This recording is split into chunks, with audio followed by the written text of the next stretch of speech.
This is a juvenile prison that holds offenders under the age of 18. The most vicious teenagers in all of South Korea are locked up here.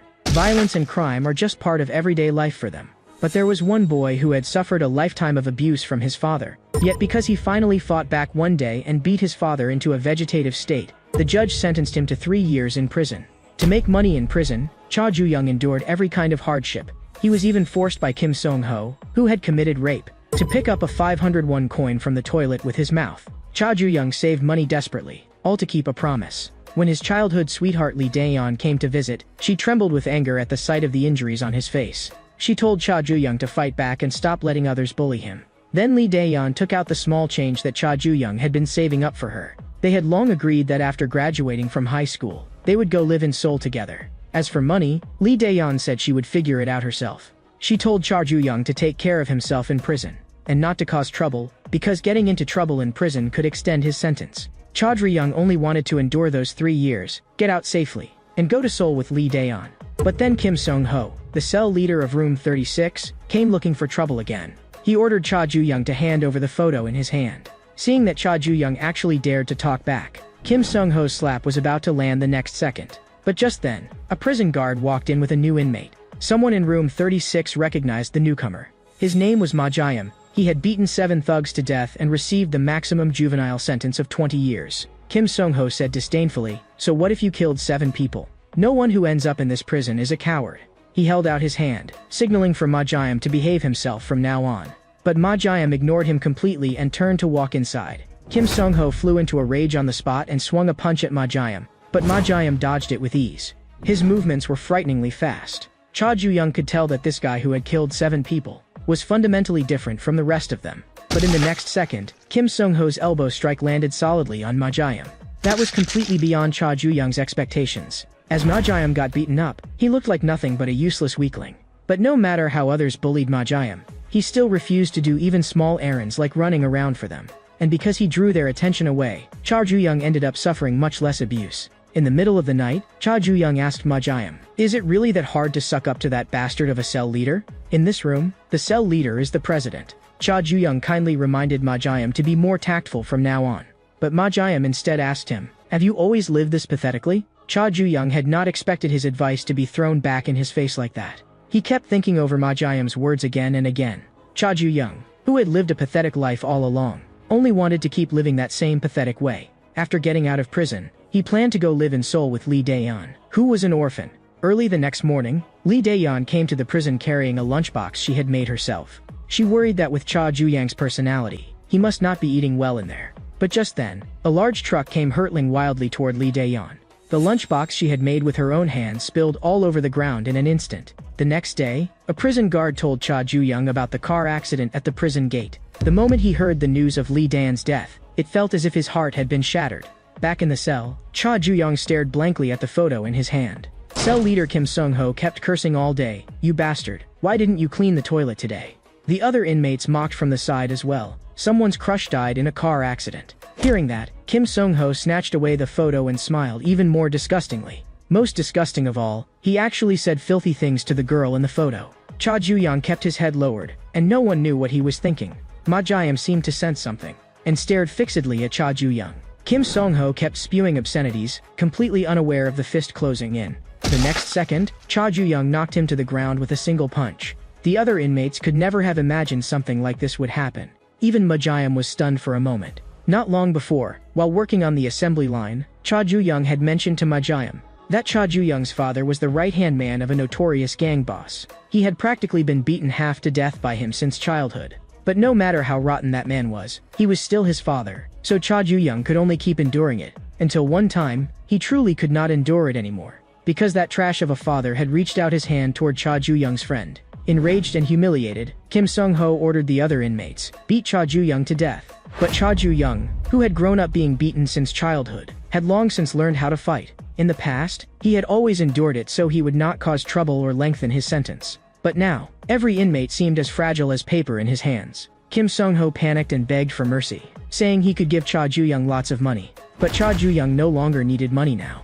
Whether it was the reason for him to leave juvenile prison alive, or the reason he had to keep enduring, for the current Cha Ju-young, both were gone now. In the past, the sentence that bastard of a father said to him most often was, "Follow me and join the gang." Cha Ju-young was still being tormented by that bastard of a father until his body was covered in wounds. The brutal fights between father and son played out almost every day. Young Cha Ju-young did not even dare to look directly into those terrifying eyes. The man called father warned Cha Ju-young, "You have to become strong. One day, you must carve this pattern onto your own body." Back then, the only outlet confused Cha Ju-young had for venting his anger was those damn dragon eyes. Hearing the commotion, the prison guards violently broke in through the door. But inside the cell, calm had already returned. With a blank expression, Cha Ju-young admitted, "I did all of this." So he was locked in solitary confinement. The dazed Cha Ju-young looked at the blood-stained photo in his hand with hollow eyes. Back then, on the first day of school, he had still been beaten by his father as usual. Lee Dae-yeon said angrily, "What kind of parent beats their child on the first day of school?" But Cha Ju-young had long since grown used to such things. Lee Dae-yeon was so angry that she wanted to go argue with his father. But Cha Ju-young told her never to come to his house. Lee Dae-yeon could only sigh helplessly. She said that after graduating from high school, she was going to live in Seoul. Lee Dae-yeon had had enough of the oppression of the orphanage and enough of the crowded neighborhood too. She wanted to graduate from a top school, enter a big company, drive an imported car, carry a designer bag, and live in an apartment overlooking the Han River. Lee Dae-yeon invited Cha Ju-young, "When the time comes, come with me." And just like that, they made a promise. An old man passing by saw how sweet they looked together and kindly took a photo for them. Back then, Cha Ju-young was full of hope for the future. But now, his life had already been ruined. He thought that if he had not gone to prison, Lee Dae-yeon would not have gotten hurt. Cha Ju-young slammed his fist into the wall again and again, trying to smash his emotions out. Even as blood covered the ground, he seemed to feel nothing. The prison guard who knew Cha Ju-young's situation also felt it was a pity. But there was no way the guard could show him favoritism. Cha Ju-young had not eaten anything since yesterday. The guard reminded him, "The living still have to keep going." The next day, the other inmates were all talking. Cha Ju-young had beaten an entire cell by himself. They all understood that the defeated Kim Sung-ho could no longer keep his position as cell leader. The man who said that was violently shoved face first into his food, because Park Chung-chan, who had come in for aggravated assault, had taken an interest in Cha Ju-young. As a cell leader himself, he warned the people in his room not to challenge his authority. A week later, Cha Ju-young was finally released from solitary, while Kim Sung-ho was still lying in the hospital even now.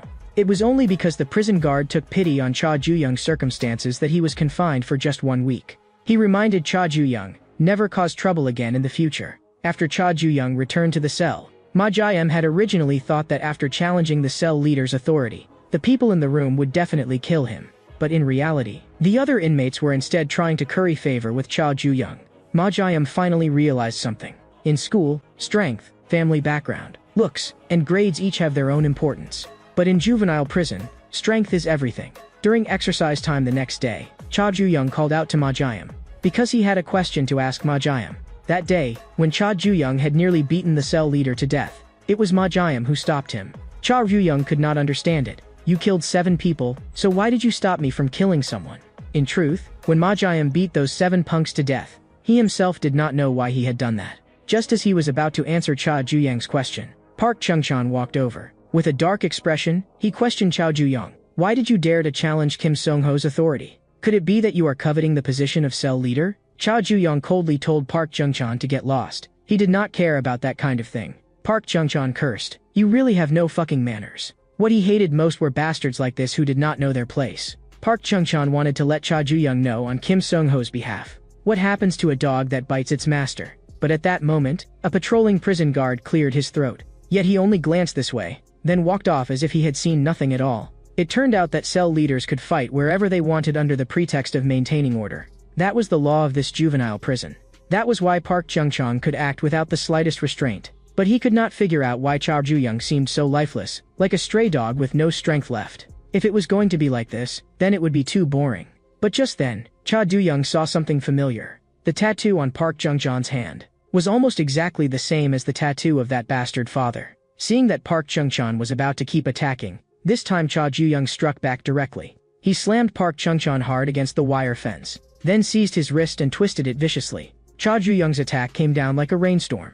From the day he was born, the only outlet confused Cha Ju-young had for venting his anger was those damn dragon eyes. Endurance had always been what Cha Ju-young was best at, until he heard that familiar scream at home. His father said with displeasure. Your friend barged into someone else's house for no reason and then said a bunch of nonsense to me. She even said a father like me would be better off non-existent. So I kindly taught her a lesson. Endurance had originally been what Cha Juyang was best at. But on that very day, he truly reached the end of his endurance. Cha Juyang launched a sneak attack and beat his father into a vegetative state. The doctor said the chance of him waking up was next to none, unless a miracle happened. When Cha Juyang struck again, he almost attracted the attention of all the inmates. None of them had expected that this guy who had just come out of solitary would cause trouble again so soon. Park Jung-chang's tattooed hand had been twisted into the shape of a pretzel. With eyes dark and icy enough to seem blackened, Cha Juyang stared fixedly at that tattoo. Someone upstairs had seen all of this clearly. Kwon Chong-suk, the warden of the juvenile prison, smiled and said, "It is truly a relief that you are unharmed." But he was very curious who exactly this guy who had just been discharged from the hospital had come here to see. After recreation time ended, everyone returned to their cells. Ma-jiam started writing in his notebook again, because no matter how he looked at it, he felt that he seemed to be living with someone extraordinary. At that moment, a prison guard summoned Cha Juyang once again. But this time, someone had come to visit him. Cha Juyang could not figure out who would still come looking for him now. His mother had run away when he was little, and the rest of his relatives had long since cut off contact. Just as Cha Juyang was still wondering who had come, he realized he had been taken into the warden's office. That familiar figure greeted him with a smile. Cha Gangryong was very satisfied with the fierce ruthlessness his son had shown on the yard. Cha Juyang was completely dumbfounded. That trash father of his had actually miraculously woken up. Cha Gangryong himself could hardly believe it. After spending his whole life as a gang lieutenant, he had actually been beaten into this miserable state by his own son. The moment he woke up in the hospital bed and realized all of this, what Cha Gangryong felt was not anger, but trembling excitement. Because this was exactly how his son, Cha Gangryong's son, ought to be. As a father, Cha Gangryong could do anything for his son. So he had no choice but to kill that girl. It turned out that Lee Daeyeon was the one Cha Gangryong had personally run over and killed. At that time, when Lee Daeyeon lay gravely injured on the ground, the face she looked up to see was more terrifying than a ghost's. Cha Gangryong had originally thought Cha Juyang was a hopeless son who only knew how to endure. But on the day Cha Juyang exploded, he saw potential. And that girl was the key that unlocked that potential. During this time, Cha Juyang had already taken too many detours. So Cha Gangryong had to kill that girl and force him back onto the right path. All of this was to make Cha Juyang awaken completely. The warden was suddenly startled. Because Cha Juyang threw a punch and charged at Cha Gangryong with incredible speed. He finally understood what he needed to do. But in the next second, a large number of taser darts were fired directly at Cha Juyang. The violent current instantly engulfed his entire body. Several prison guards immediately raised their tasers and pinned Cha Juyang down completely. Cha Gangryong looked down at him and said, "Want revenge? Do you want to kill me, your father, with your own hands? Then I'll tell you the only way to kill me. There are a few people from our gang in this juvenile prison too. They're just brats who only recently earned their tattoos, but some of them will become core members in the future. You have to prove that you are the strongest among them. I want you to take control of this juvenile prison." As long as Cha Juyang earned the gang's recognition and climbed upward step by step, one day, he would climb to Cha Gangryong's position and then kill him with his own hands. And in the end, take over the entire Heavenly Dragon gang. What Cha Gangryong had failed to achieve in a lifetime of struggle, he would let his son accomplish for him. His life, too, would become complete because of Cha Juyang. Cha Gangryong looked with satisfaction at his son lying on the floor. He left the rest to the warden to handle. But at that moment, something unexpected happened. Cha Juyang actually tore the taser darts off his body by force. He would never follow the script written by this so-called father. Today would be Cha Gangryong's day of death. But in the next second, someone suddenly appeared and restrained Cha Juyang. Lowering his head, he apologized, saying he had been disrespectful to the young master, because protecting the boss was the duty of a subordinate like him. But what shocked that subordinate was that he, the captain of the Heavenly Dragon Action Squad, was being held back by the young master with nothing but the strength of his 2 legs. Cha Gangryong told this pitiful son to open his eyes wider. In a situation like this, Cha Juyang could not even touch him. Cha Gangryong lectured him, impulsiveness would only ruin things. The only way you can kill me is by taking control of this prison. Burning with rage to the very limit, Cha Juyang glared at him. But when Cha Gangryong saw that look, he smiled again. He was looking forward to his next meeting with his son. In the woodworking shop, Ma-jiam was finishing his labor assignment. But an inmate stopped beside him. Then, as if his hand had slipped, the toolbox in that inmate's hand dropped. A nail rolled to Ma-jiam's feet. Ma-jiam's heart suddenly sank. Lee Jian-min, who had been imprisoned for robbery and arson, greeted him warmly. This was their first time meeting again since graduating from middle school. And of course Ma remembered this devil-like Lee Jeon-min. In fact, Lee Jeon-min had always wanted to ask him one question.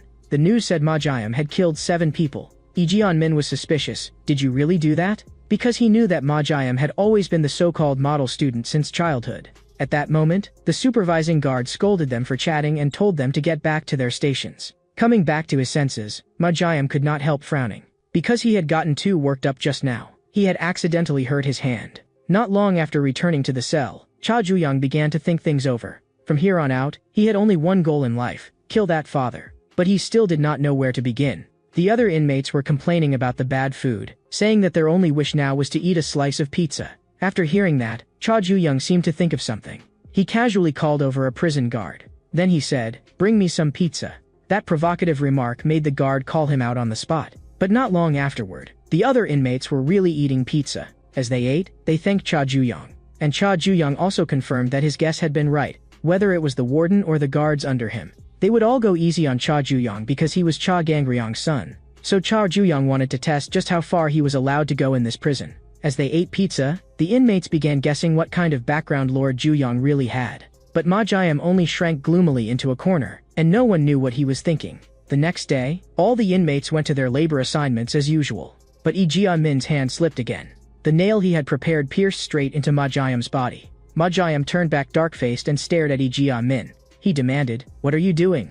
A burly inmate beside them sneered, "How come this isn't what you said it'd be?" Lee Jeon-min had bragged before, saying that the super serial killer was his underling. So the big guy had actually been looking forward to it. But looking at it now, Lee Jeon-min's claims that he was a famous local thug were all just hot air. Lee Jeon-min grinned wickedly and said, "I wasn't bragging. There are plenty of beautiful memories between Ma and me." He asked Ma, "Did you forget? Then I'll help you remember properly." Ma head was pinned down and smashed hard against the table. Back in middle school, he had been locked inside a cabinet in the school storage room. Inside the cabinet, there had been nails packed densely everywhere. He had begged Lee Jeon-min to let him out. But Lee Jeon-min had said, "The game is just beginning." He was even going to use a hammer to drive the nails in one by one. Now, pressing close to him, Lee Jeon-min asked, "Remember now?" The other inmates gathered around to watch the show, laughing even louder. After seeing the news about Ma killing 7 people, even Lee Jeon-min had not quite believed it himself. He grabbed a nail and swung his fist straight at Ma. But in the next second, Lee Jeon-min's hand was clamped in a death grip, unable to move at all. Ma said coldly, "Want to see how I kill people?" At that moment, the supervising guard barked sharply, "No slacking off, no chatting." Before returning to his station, Lee Jeon-min did not forget to shoot Ma a vicious glare over his shoulder. He still firmly believed that Ma was nothing but trash. Back in the cell that night, Cha Ju-young took the initiative to thank Ma. After all, if Ma had not stopped him from killing someone, he might have had to spend another 10 years in this prison. If that happened, Cha Ju-young would have no chance to kill his own father. He would definitely repay that debt. Late that night, the supervising guard suddenly said he had an urgent matter to attend to. He asked Ma to clean up the woodworking shop. Looking at the moth on the table, Ma could not help sinking into his memories. Lee Jeon-min was the first friend he had ever made in his life. But Lee Jeon-min, who liked collecting insects, was just seen as a freak in other people's eyes. People would joke with Lee Jeon-min, asking, "What, are you catching those things to eat them?" Whenever that happened, Ma, as class monitor, would step in and smooth things over. But even Lee Jeon-min did not know from when exactly. He and Ma had gradually drifted apart without realizing it. After they were assigned to different classes in the second year, they had even fewer chances to meet. One day, Ma heard people in the hallway talking. "That loser Lee Jeon-min has been targeted by the class thugs lately, and just now he was even dragged into the storage room." The moment Ma heard that, he immediately rushed to the storage room to find Lee Jeon-min. But Lee Jeon-min appeared behind him instead. He shoved Ma into a cabinet in the storage room. It turned out that Lee Jeon-min wanted to join the group of thugs who had always bullied him. The condition was that he first had to offer up his most precious insect, and after Lee Jeon-min caught a live insect, of course he would first make it into a specimen. At that moment, Lee Jeon-min also appeared in the woodworking shop. He grabbed the moth and said coldly, "Everyone loves butterflies and hates moths. Just like I was back then. This was all your fault." Ma listened in stunned disbelief. It turned out that Lee Jeon-min had always believed that although Ma seemed to take care of him on the surface, he had distanced himself behind his back and ultimately betrayed him. In other people's eyes, Ma was the butterfly everyone loved, while Lee Jeon-min was the disgusting moth. After realizing that, every day felt like waking up in the middle of a breakdown. Ma Jiam trembled all over with anger at those words. He demanded of Lee Jian-min, "Are you delusional?" Ma Jiam said that it was precisely because of Lee Jian-min that he later killed 7 people. But just then, several more inmates rushed in and pinned down Ma Jiam's arms and legs. It turned out that Lee Jian-min had already bribed the guard. The real show is only just beginning. He was going to turn Ma Jiam into a specimen again. And this time, Lee Jian-min had also stuffed the cabinet full of his own bugs. He was very curious what kind of reaction Ma Jiam, who was afraid of insects, would have. With bugs crawling all over his body, Ma Jiam clenched his teeth and still did not make a sound. The big inmate asked Lee Jian-min, "Is this really okay? Ma Jiam did come in here for killing people, after all." But Lee Jian-min did not care in the slightest. The big guy instead liked this utterly insane side of him even more. Next, Lee Jian-min wanted everyone to see with their own eyes what Ma Jiam's hysterical screams really sounded like. But Cha Ju-young, who suddenly appeared, instead asked Lee Jian-min, "What kind of scream?" He wanted to see what Lee Jian-min's scream would look like. Like this? Another inmate immediately lunged at Cha Ju-young. But they were too weak. That inmate was kicked flying with a single blow and crashed into the cabinet holding Ma Jiam. Cha Ju-young said to Ma Jiam, "Look carefully. The debt I owed you ends here today." It was already suspicious enough that Ma Jiam had been called to the woodworking shop after lights out. So earlier, Cha Ju-young had stopped the patrolling guard. He directly ordered that guard to open the cell door. That was why Cha Ju-young was able to appear in the woodworking shop. Lee Jian-min said with a smile that he envied Ma Jiam for having such a reliable friend. The burly inmate had also heard of Cha Ju-young, the guy who had been causing trouble everywhere lately. He liked people who valued loyalty. So the big guy asked Cha Ju-young, "Want to be friends?" In the next second, Cha Ju-young flipped him over completely. Cha Ju-young did not need trash like that as a friend. He stared at the blonde-haired guy and demanded, "Why torture Ma Jiam to this extent?" Lee Jian-min roared, "Are you kidding me? That traitor made me suffer like hell. On the surface, he treated me like his only childhood friend and pretended to care about me. But behind my back, he was like a venomous snake, trying to bite me to death. So when you hang around with Ma Jiam, you'd better watch your back too." The burly inmate suddenly got up and locked Cha Ju-young from behind. His strength was absurdly great. But Cha Ju-young forcibly broke free by snapping his fingers into shattered fractures. But right then, Lee Jian-min raised a knife and stabbed at Cha Ju-young. This guy was completely out of control, a total madman. Even the burly inmate could not help praising him, ruthless enough. Just then, Ma Jiam wrapped his arm around the big guy's neck from behind. Lee Jian-min had not expected this. Ma Jiam had actually escaped from the cabinet. The lock on the cabinet had already been broken by Cha Ju-young. After getting free, Ma Jiam lifted his leg and kicked Lee Jian-min viciously. That was close just now. At that moment, the force in Ma Jiam's hands was still increasing. Blood ran down the iron chain and covered his hands. The burly inmate finally could not hold out and passed out on the spot. Ma Jiam immediately turned his gaze toward Lee Jian-min. That oppressive presence scared Lee Jian-min so badly that he collapsed onto the floor. He cowed out to Ma Jiam and begged for mercy. "Maybe I just suddenly lost my mind. I'm a useless lunatic to begin with. Please just think of it like I had another episode and let me go." But Ma Jiam had never thought Lee Jian-min was merely having an episode.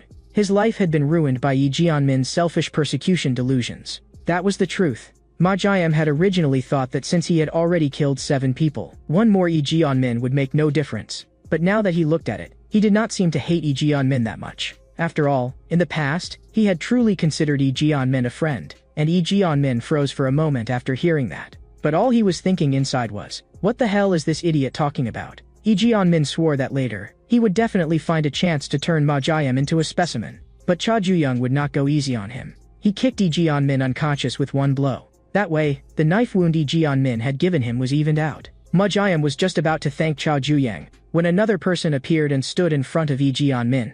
The cell leader of room 23 coldly demanded, "Lee Jian-min, why did you leave the room without permission?" Even though Lee Jian-min had already lost consciousness, the cell leader of room 23 still slammed his fist into Lee Jian-min's face. All because Lee Jian-min had failed to catch a cockroach in time and angered the room 23 cell leader. Cha Ju-young and Ma Jiam both felt a chill run down their backs. Lee Jian-min was beaten until his whole body convulsed. The face of the room 23 cell leader was also splattered with filthy stuff. He actually grabbed Cha Ju-young's clothes and wiped his face with them. Then he asked savagely, "Am I clean now?" Cha Ju-young answered calmly, "No, your face is still filthy." The room 23 cell leader flew into a rage instantly and attacked Cha Ju-young at once. But a prison guard suddenly appeared and shouted, "If you're done working, get back to your rooms now." The room 23 cell leader stared fixedly at Cha Ju-young. He carved Cha Ju-young's number, 7-1-9-9, into his mind. The next day during recreation time, the inmates from room 36, where Cha Ju-young was, all gathered around him. Gu Na-min understood one thing.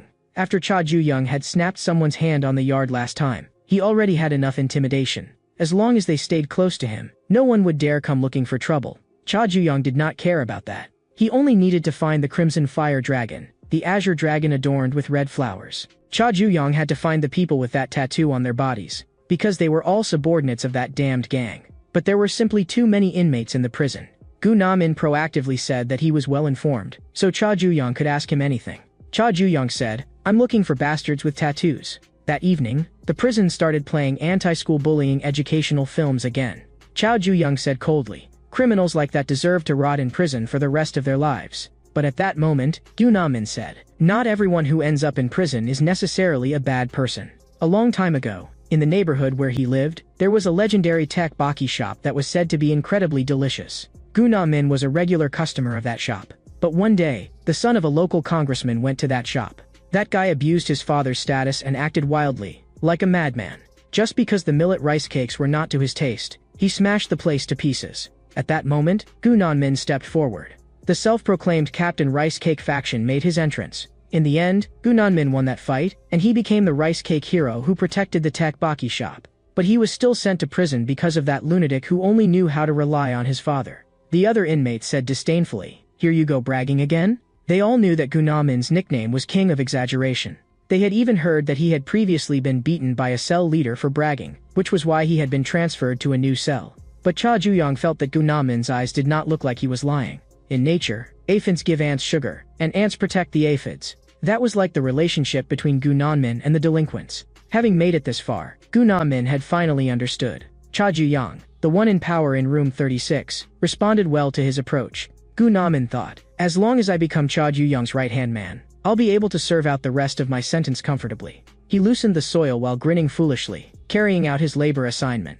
But the dirt he shoveled accidentally splashed onto the room 23 cell leader. Gu Na-min's heart suddenly sank. Those painful memories instantly came flooding back. He had actually run into his former cell leader again. A demonically insane clean freak. Gu Na-min could not understand why this guy would appear here. The room 23 cell leader asked viciously, "Is your face clean?" Gu Na-min only dared answer, "Super clean." This time, the room 23 cell leader let him off temporarily. But the insecticide still had to be sprayed. The moment the corrosive liquid hit his face, Gu Na-min was immediately driven to tears by the irritation. In agony, he frantically scrubbed his face with dirt. The room 23 cell leader said he had something to ask of Gu Na-min. He had done so much to stay clean, yet that damn number 7-1-9-9 had said he was filthy. The room 23 cell leader wanted Gu Na-min to join him in sterilizing and disinfecting. And on his body was clearly tattooed an azure dragon adorned with red flowers. Back in the cell, Cha Ju-young had just finished doing 100 push-ups on 2 fingers. He was still thinking over and over, where exactly was that damn dragon tattoo? Gu Na-min suddenly praised the angle of his erector spiny and thoracic spine as being like a work of art. He handed Cha Ju-young a cup of grape juice, good for replenishing after exercise. Looking at the purple unidentified liquid in his hand, Cha Ju-young asked Gu Na-min, "Where did you get the stuff you put in the water?" Gu Na-min felt a little guilty and explained that of course he had bought it with the account money. But suddenly offering juice like that looked suspicious no matter how you looked at it. The other inmates started egging them on. "Let Gu Na-min drink some first." Gu Na-min's heart tightened, worried that he had been suspected. But in the next second, Cha Ju-young drank it all in one gulp. Tomorrow was cleaning day. He told everyone to go get ready first. No matter how hard he thought about it, Gu Na-min had never expected Cha Ju-young to drink it so decisively. After all, the first cup he had handed over had been real juice. It was only meant to test Cha Ju-young. That night, Cha Ju-young began drawing the pattern of the Crimson Fire Dragon. Gu Na-min could not help asking him, "Why did you trust me?" With the way Gu Na-min usually acted, he was hard for anyone to trust. Cha Ju-young said calmly, "Liars are very smart. Someone as smart as you would not make up lies to mess with me for no reason." The next day, because the Ministry of Justice was coming to inspect, the inmates began a major cleanup. In the restroom, Gu Na-min said to the room 23 cell leader, "I quit." The consequences were, of course, obvious. The room 23 cell leader would never forgive 7-1-9-9. In that case, he would personally take Gu Na-min to sterilize and disinfect Cha Ju-young. But just then, Cha Ju-young appeared and asked what the two of them were doing in the restroom.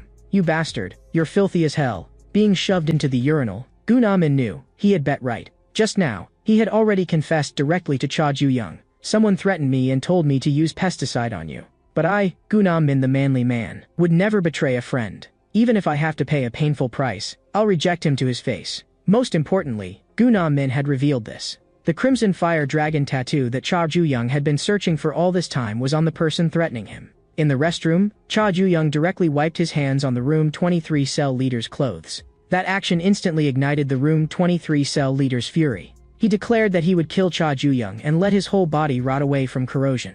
Cha Ju-young replied coldly with one sentence, "You're too damn noisy." He slammed the Room 23 cell leader hard to the ground. Since this guy had that damn tattoo on him, Cha Ju-young could beat the hell out of him without any hesitation. The Room 23 cell leader had once been a highly watched prospect in the fighting world.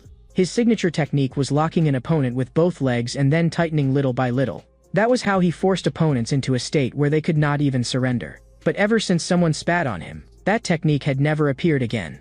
Ironically, this promising fighter who won matches through dirty methods had developed the most fatal weakness a fighter could have, germophobia. Cha Ju-young began interrogating the Room 23 cell leader about the Heavenly Dragon Gang, but the restroom floor was full of bacteria. The Room 23 cell leader roared in fury, "My skin is going to rot away." Cha Ju-young sneered, "At a time like this, you still have time to worry about bacteria?" Cha Ju-young did not want to waste any more time. He stuck his hand into the urinal to wet it, preparing to use some shock therapy directly. That hand, smeared with an unknown liquid, was just about to be shoved into the Room 23 cell leader's mouth. But in the next second, Cha Ju-young's body suddenly swayed violently. The Room 23 cell leader grabbed his hand in one motion. Cha Ju-young was actually suppressed instead. The Room 23 cell leader tightened both legs fiercely. He was going to crush Cha Ju-young's internal organs by force. At the side, Gu-nam-min hesitated over whether he should go help. But he quickly realized that something was off. In his entire life, Cha Ju-young had never once been hugged by his father. But when his father taught him how to fight, the only embrace he ever gave him was a suffocating one. That was the most disgusting memory Cha Ju-young had, the one he least wanted to recall. But precisely because of that, grappling on the ground was as familiar to him as drinking water. The spine of the Room 23 cell leader began making strange noises. Cha Ju-young was even a little curious. Which would give out first, his own internal organs or the other man's spine?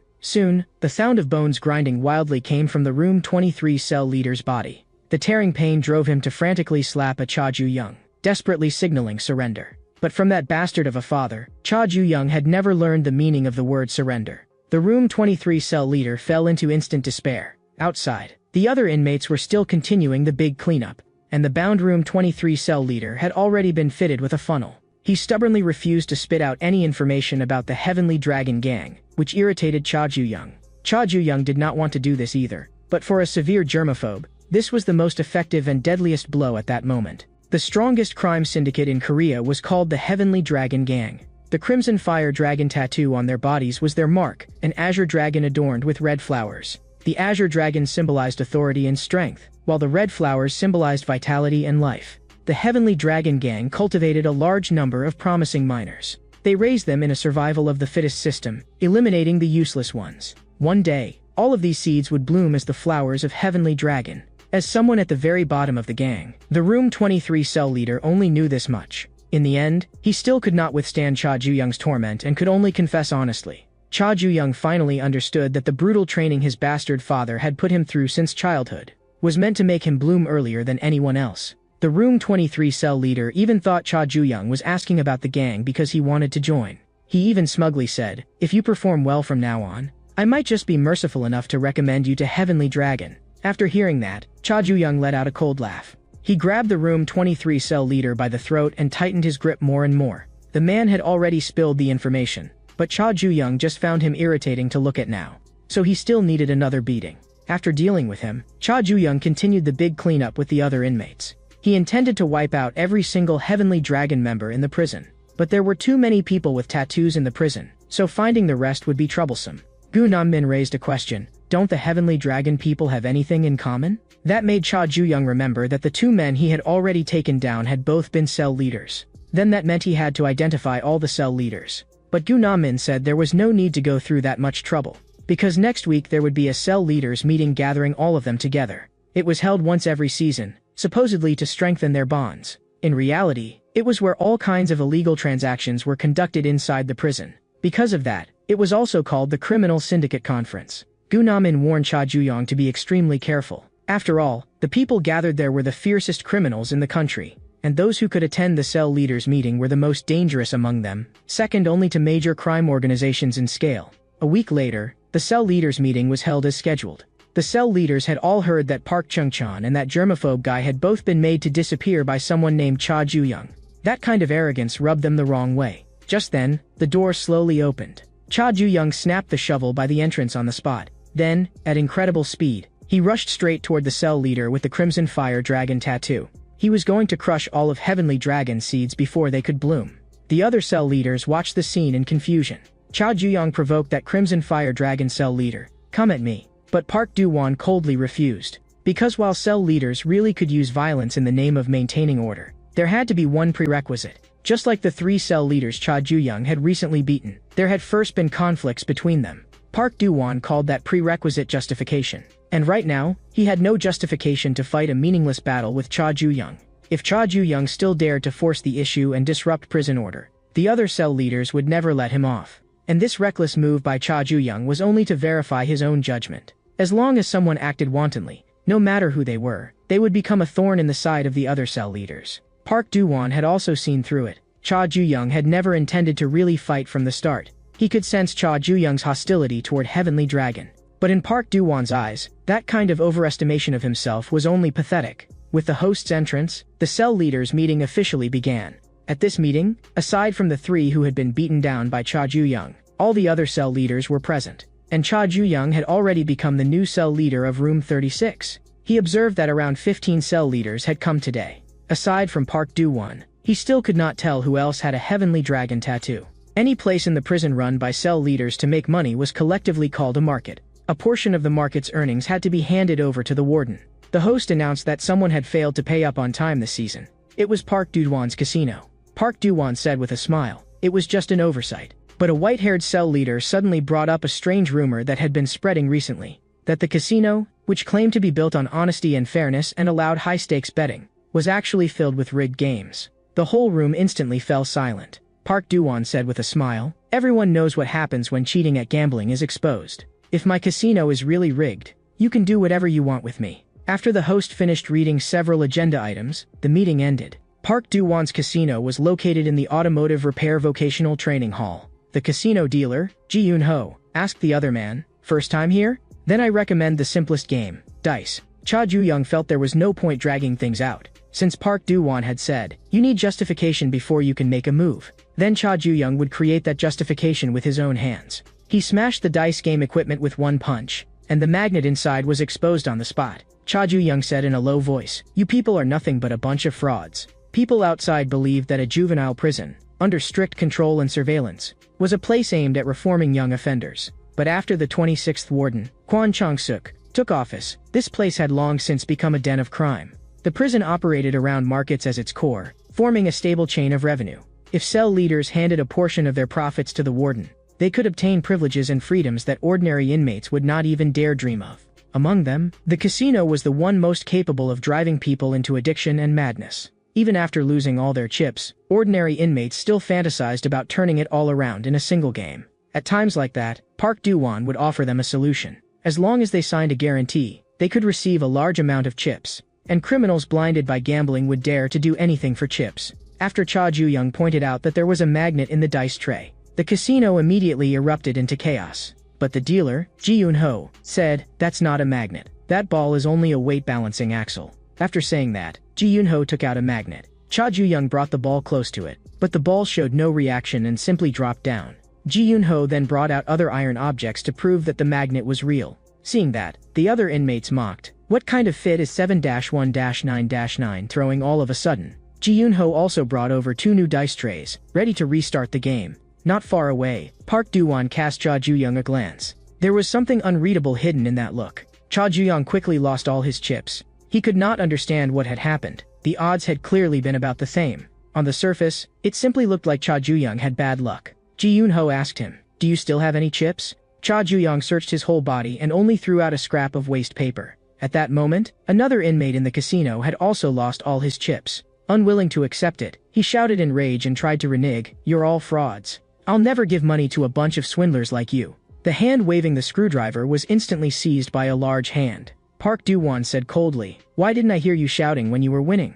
Do you have evidence that we cheated?" But that inmate only felt that the odds were off and could produce no evidence. So Park Do-won told him to stop making trouble and stop disturbing the other customers. As he said that, he cast Cha Ju-young a meaningful glance. Having lost all his chips and found no evidence, Cha Ju-young returned to the cell. But all of this had been part of his plan. At the same time, 2 other people took out props they had swiped from the casino. So it turned out that Cha Ju-young had only been responsible for drawing everyone's attention. That way, Gu Na-min and Ma Jae-im could make their move amid the chaos. If Park Do-won's casino really was rigged, there had to be a flaw in the cards. At the same time, Park Do-won was punishing the inmate who had caused trouble earlier that day. No matter how that inmate apologized and begged for mercy, it was already useless. After a burst of shrill screams, a figure approached. Ji Yoon-ho apologized to Park Do-won, saying that Cha Ju-young at his table had caused the disturbance. Park Do-won replied indifferently, "It's not your fault. You just keep doing your job for the casino." Park Do-won did not know why Cha Ju-young's hostility toward Heavenly Dragon was so strong. But if Cha Ju-young dared cause trouble again, he would not mind sending him straight to hell. Back in room 36, Gu Na-min had finally found the flaw. There were hidden circular markings of different sizes on the backs of the casino cards. As long as the dealer looked at the back, he could tell what was on the front. Cha Ju-young had finally obtained his justification. Now it was just a matter of who could send whom to hell first. After inmates who had signed guarantees at the casino were released, there would be people waiting for them outside the prison. Because that guarantee was actually a consent form for organ harvesting. They had already reserved healthy typo organs in advance. So it turned out that Park Do-won was also a broker in the organ trade. But an organ trafficker reminded him, if you walk the night road long enough, sooner or later you'll meet a ghost. If something went wrong, the warden could walk away clean, but Park Do-won would have to shoulder it all alone.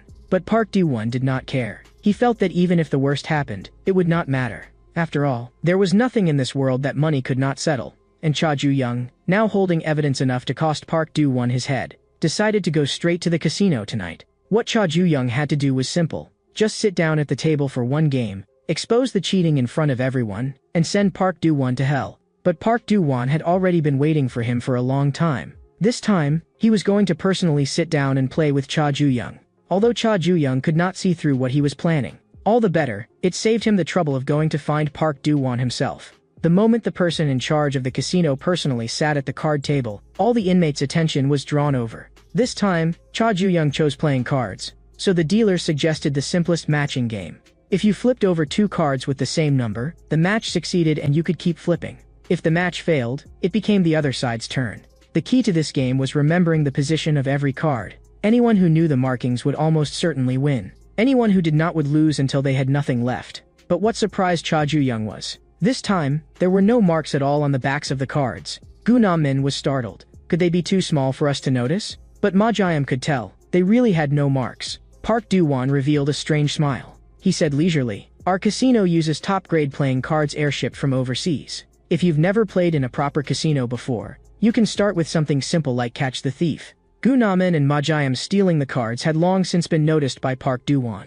Now Cha Ju-young had effectively lost his justification. Park Do-won directly threw down a huge stack of money as a heavy bet, but Cha Ju-young had not brought any money at all. Seeing that, the dealer once again took out the organ harvesting consent form. Each organ had a different price. Cha Ju-young did not move for a long time. Park Do-won mockingly asked, "What, scared?" Both Gu Na-min and Ma Jae-im understood. This game had to be rigged somehow too. If he stopped now, before placing a bet, it was still not too late. But in the next second, every inmate in the room gasped. Because that madman Cha Ju-young actually went all in with every organ in his body. Gu Na-min and Ma Jae-im could not understand what he was doing at all. Even knowing the other side would cheat, he still dared to bet all his organs. With the betting over, the matching game officially began. Cha Ju-young flipped first. The first card was the 8 of spades, and the second card was the 9 of hearts. The match failed, so it was Park Do-won's turn, and he flipped the 9 of clubs. As long as he flipped back the 9 of hearts Cha Ju-young had just revealed, the match would succeed.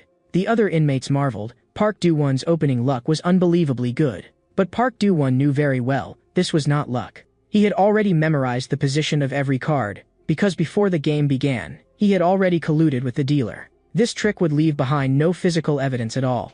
The opponent could only sit there and be hollowed out bit by bit. Park Do-won found it laughable. He too had once believed his father was the most dependable man in the world. He had liked that father who worked diligently every day and came home with money, but all of it had been an illusion. Once his father entered a casino, everything changed. He even ended up owing 500 million in loan shark debt. Even more absurdly, until the day he died, his father never knew he had been thoroughly deceived by a rigged machine. Park Do-won did not want to become that kind of fool. He chose to stand on the side of deception. At this moment, Cha Ju-young was already in an absolute disadvantage. The other inmates mocked one after another, "Don't cry when they hollow out your organs." But Cha Ju-young made them see clearly what the cheating method in this game actually was. He flipped over a pair of queens in succession, then flipped over a pair of fives in succession. Even with a streak of luck, there was no way to catch up to the 16 cards Park Do-won had already matched. But the speed at which Cha Ju-young flipped cards grew faster and faster. He did not miss even once. Every flip hit. Park Do-won could not understand it. Only he and the dealer were supposed to know the positions of the cards. But at that moment, the dealer showed him a strange smile. That day, after the casino closed, Ji-Yoon-ho noticed the scrap of paper on the floor. It was the one Cha Ju-young had thrown to him. Written on the paper were a time and a place. Ji-Yoon-ho went to the meeting at the appointed time. Cha Ju-young said plainly, "I've already discovered the problem with your playing cards." But he also knew that once the casino discovered the cards had been stolen, they would definitely switch to new cards without hidden marks. So Cha Ju-young had not called Ji-Yoon-ho out to expose him. He had called him out to save him. Because most dealers worked for Park Do-won only because they owed him money, and they too had borrowed against organ collateral. As long as Ji-Yoon-ho was willing to help, Cha Ju-young promised to pay off his debt for him. But Ji-Yoon-ho did not want to take that risk. Cha Ju-young asked him in return, "Before your release, can you really repay all the money you owe Park Do-won?" A week later, once Ji-Yoon-ho was released carrying that debt, what would happen to him was obvious without thinking.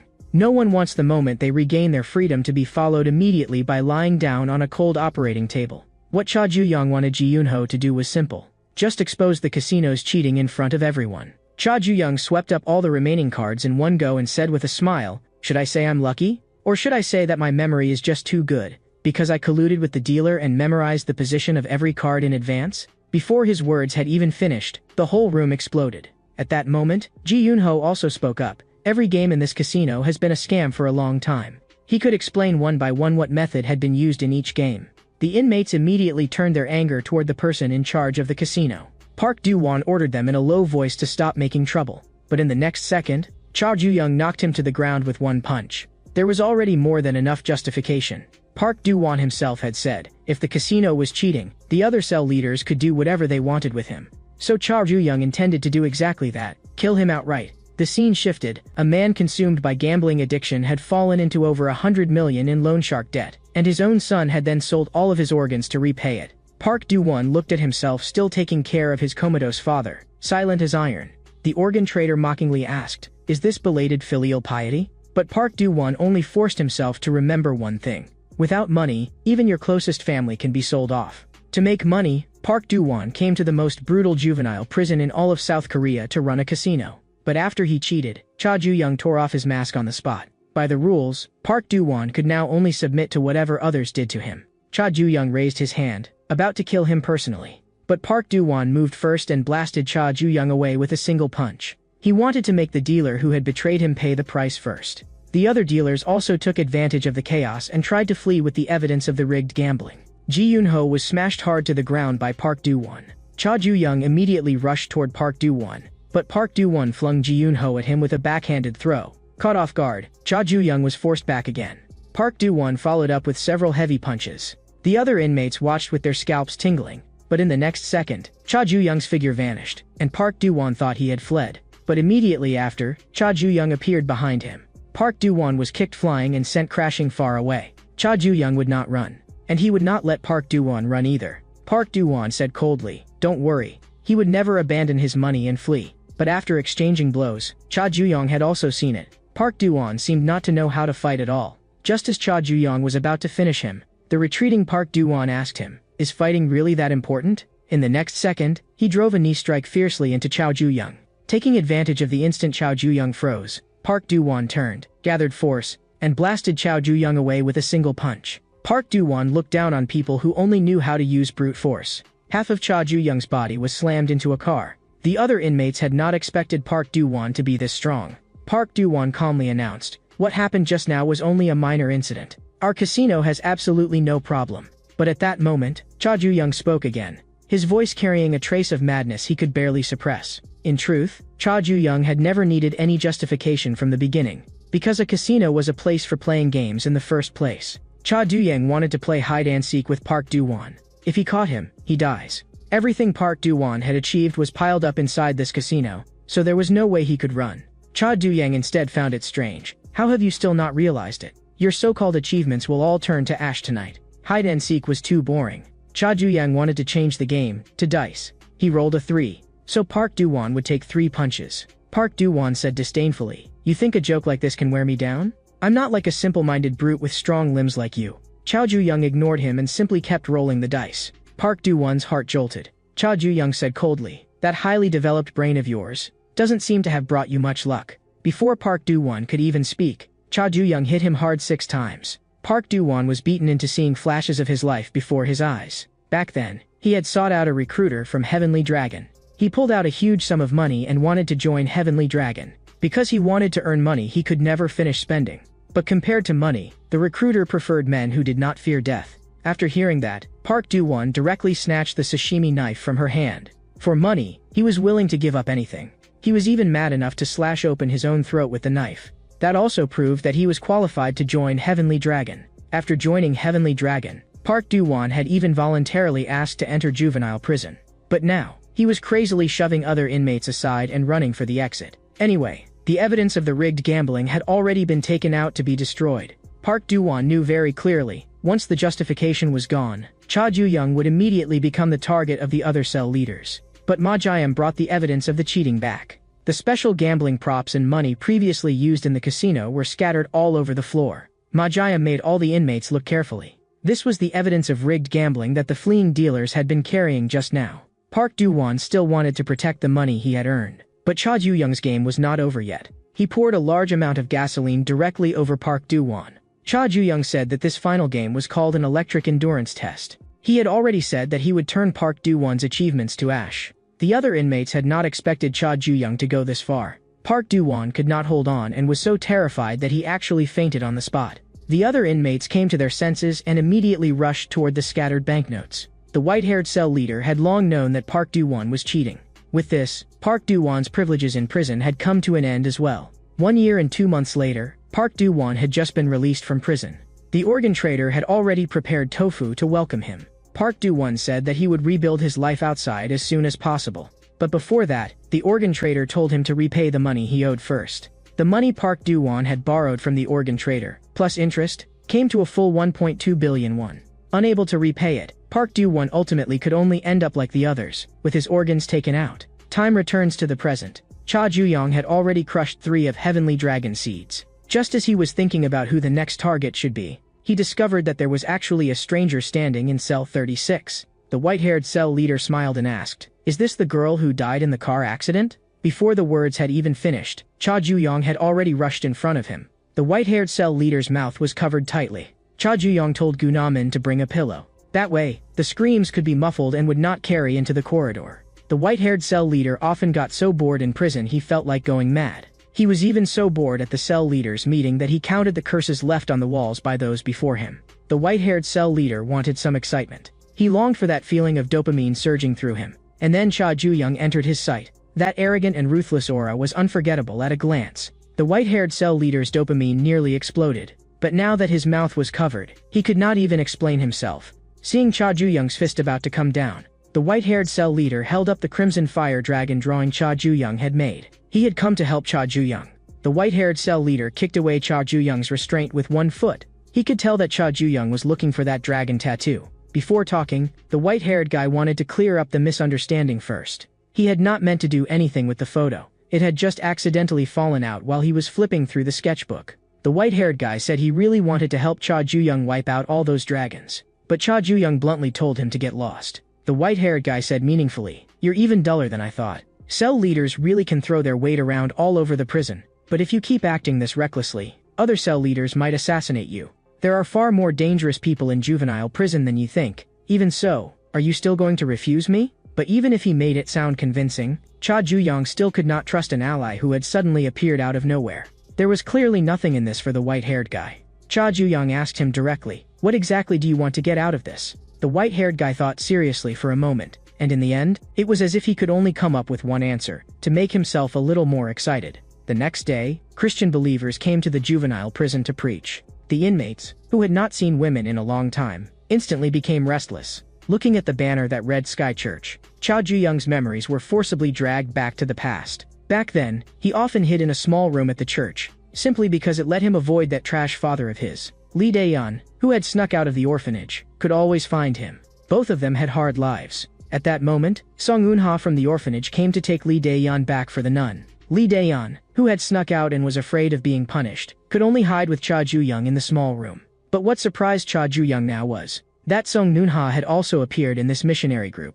At lunchtime, the believers handing out boxed meals all looked displeased, because the inmates here were extremely rude, and often even made offensive moves. At that moment, however, the burly cell leader tearfully thanked them for preparing the food. The believers thought this guy must be Catholic, but after the burly cell leader finished making a Catholic prayer gesture, what came out of his mouth was Namo Amitba. The believers froze on the spot. At that moment, Cha Ju-young met Song Eun-ha in the small room. The three of them had often played together in the past. Song Eun-ha felt sad about Sister Daeun's death. She asked Cha Ju-young, "During this time, you must have felt very lonely." Back when they were still in school, Song Eun-ha often asked Cha Ju-young to come out and hang out. But almost every time, Cha Ju-young already had plans with Lee Dae-yeon. Now Song Eun-ha said to him, "You're not alone. You still have me." At that moment, the voices of prison guards came from outside. They were also about to go get boxed meals and eat. Only then did Song Eun-ha remember that she still had to go hand out meals. Cha Ju-young hoped that after getting out in 3 years, he could still see her again. But So Eun-ha said she would come again next week, because the church had decided to come to the juvenile prison every Sunday to volunteer. While handing out meals, So Eun-ha was very kind to every inmate, but the other believers were disgusted by what they thought was her deliberately affected manner. They thought the rumors about Song Eun-ha going in and out of motels with older men were probably true. When Cha Ju-young, who had come to the cafeteria to eat, heard that, he froze completely. After lunch, the nun led everyone in prayer. The inmates listened drowsily. But as soon as the prayer ended, the nun suddenly announced, "No matter who you are, today you can be freed from sin.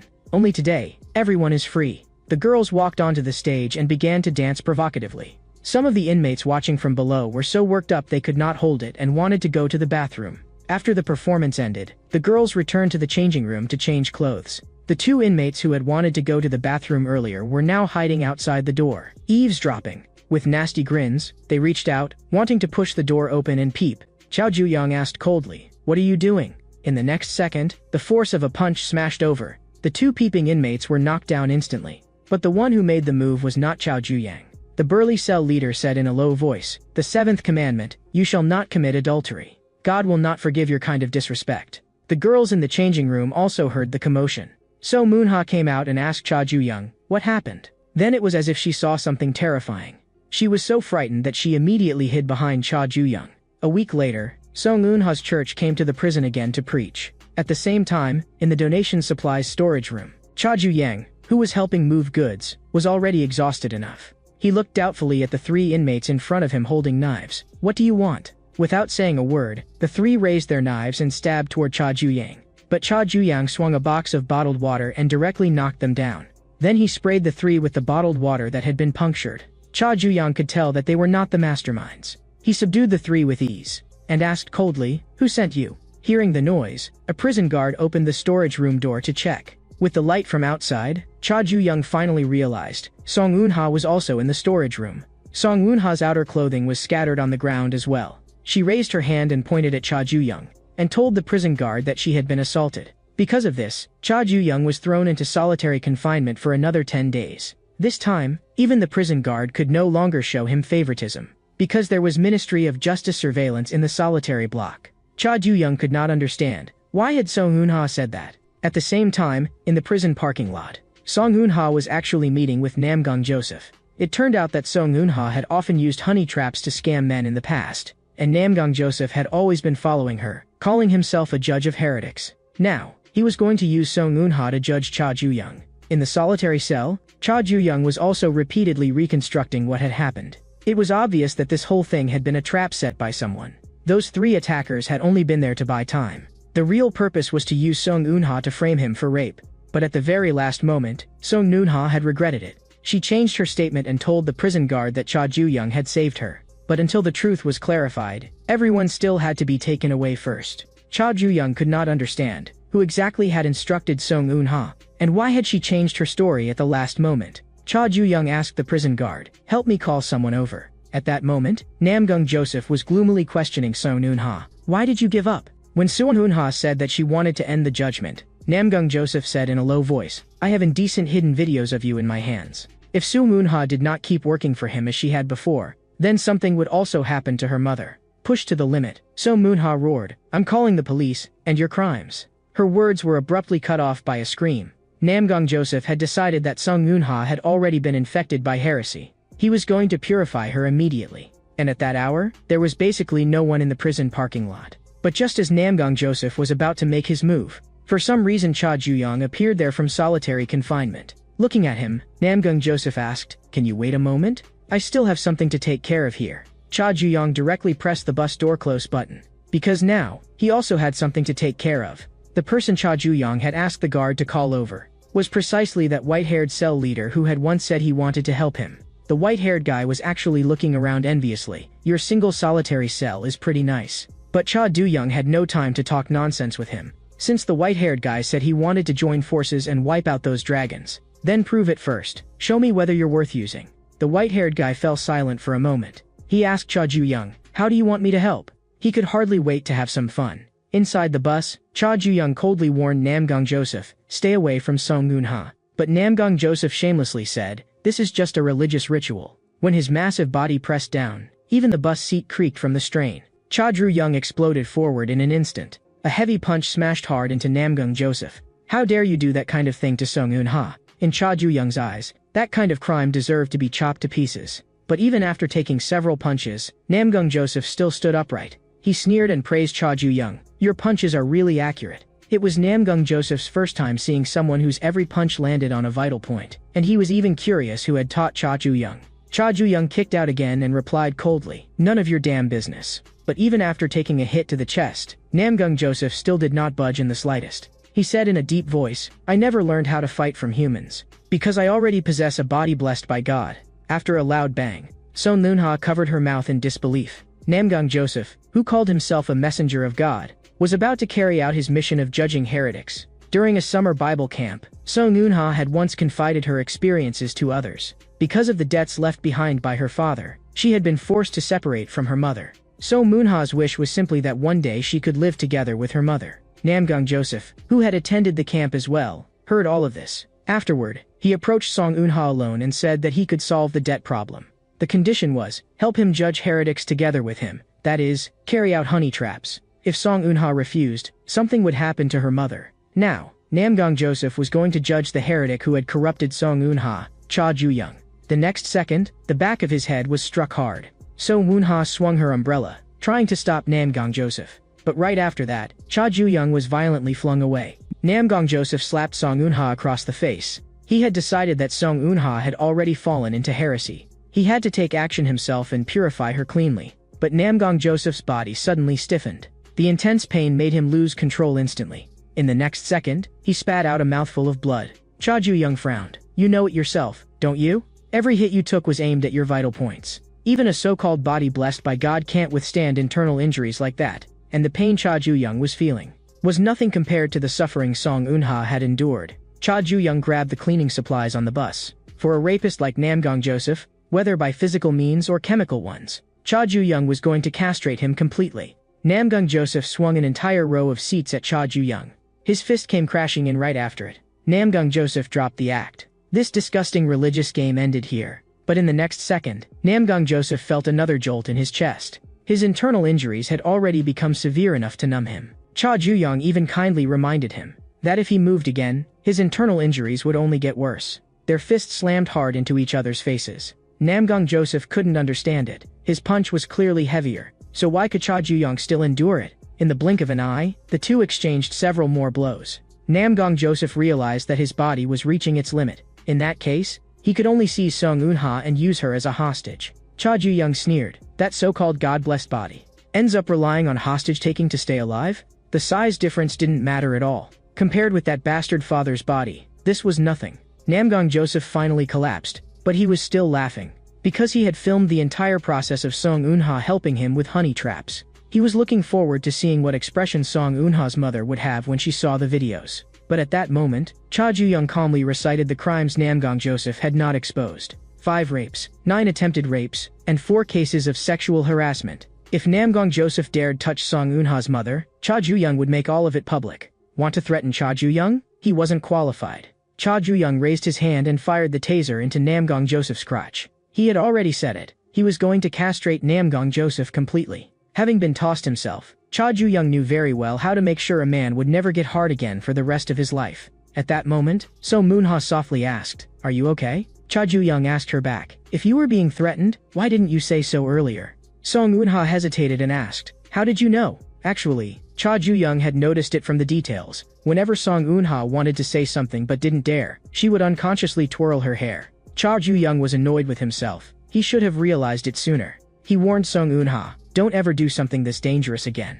Just then, the white-haired guy sighed from the side. "Young couples really are sweet." He said that a single dog like him was getting stabbed right in the heart. Cha Ju-young froze. Why was the white-haired guy suddenly driving the bus? But the white-haired guy couldn't even tell the gas pedal from the brake. So he decided not to care and just stepped on one at random. The white-haired guy said he was taking revenge on behalf of single people everywhere. He was going to send all couples to hell. The bus roared toward the prison wall. At the same time, Ju Gang-chan, captain of the Heavenly Dragon Action Squad, was disposing of the bodies of other gang members. When ordinary gangs dispose of corpses, they only want to destroy the evidence. But Heavenly Dragon's method is to preserve the bodies fresh, so they can be repeatedly used later. The gang member about to be dealt with roared, "You Heavenly Dragon bastards don't even assign territory anymore. You even dare step on allied gangs. If you don't stop, Heavenly Dragon is going to end very badly sooner or later."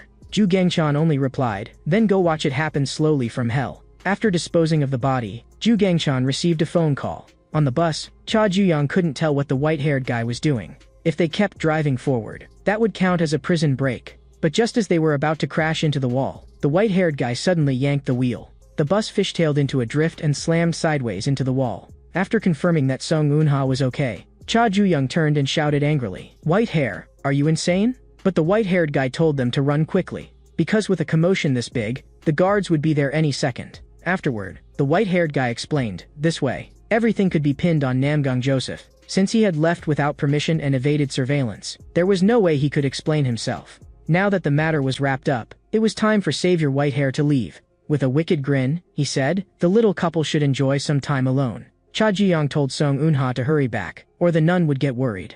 But Song Eun-ha began searching through her clothes. She said this was something that should be given to Cha Ju-young. It was a little bear keychain.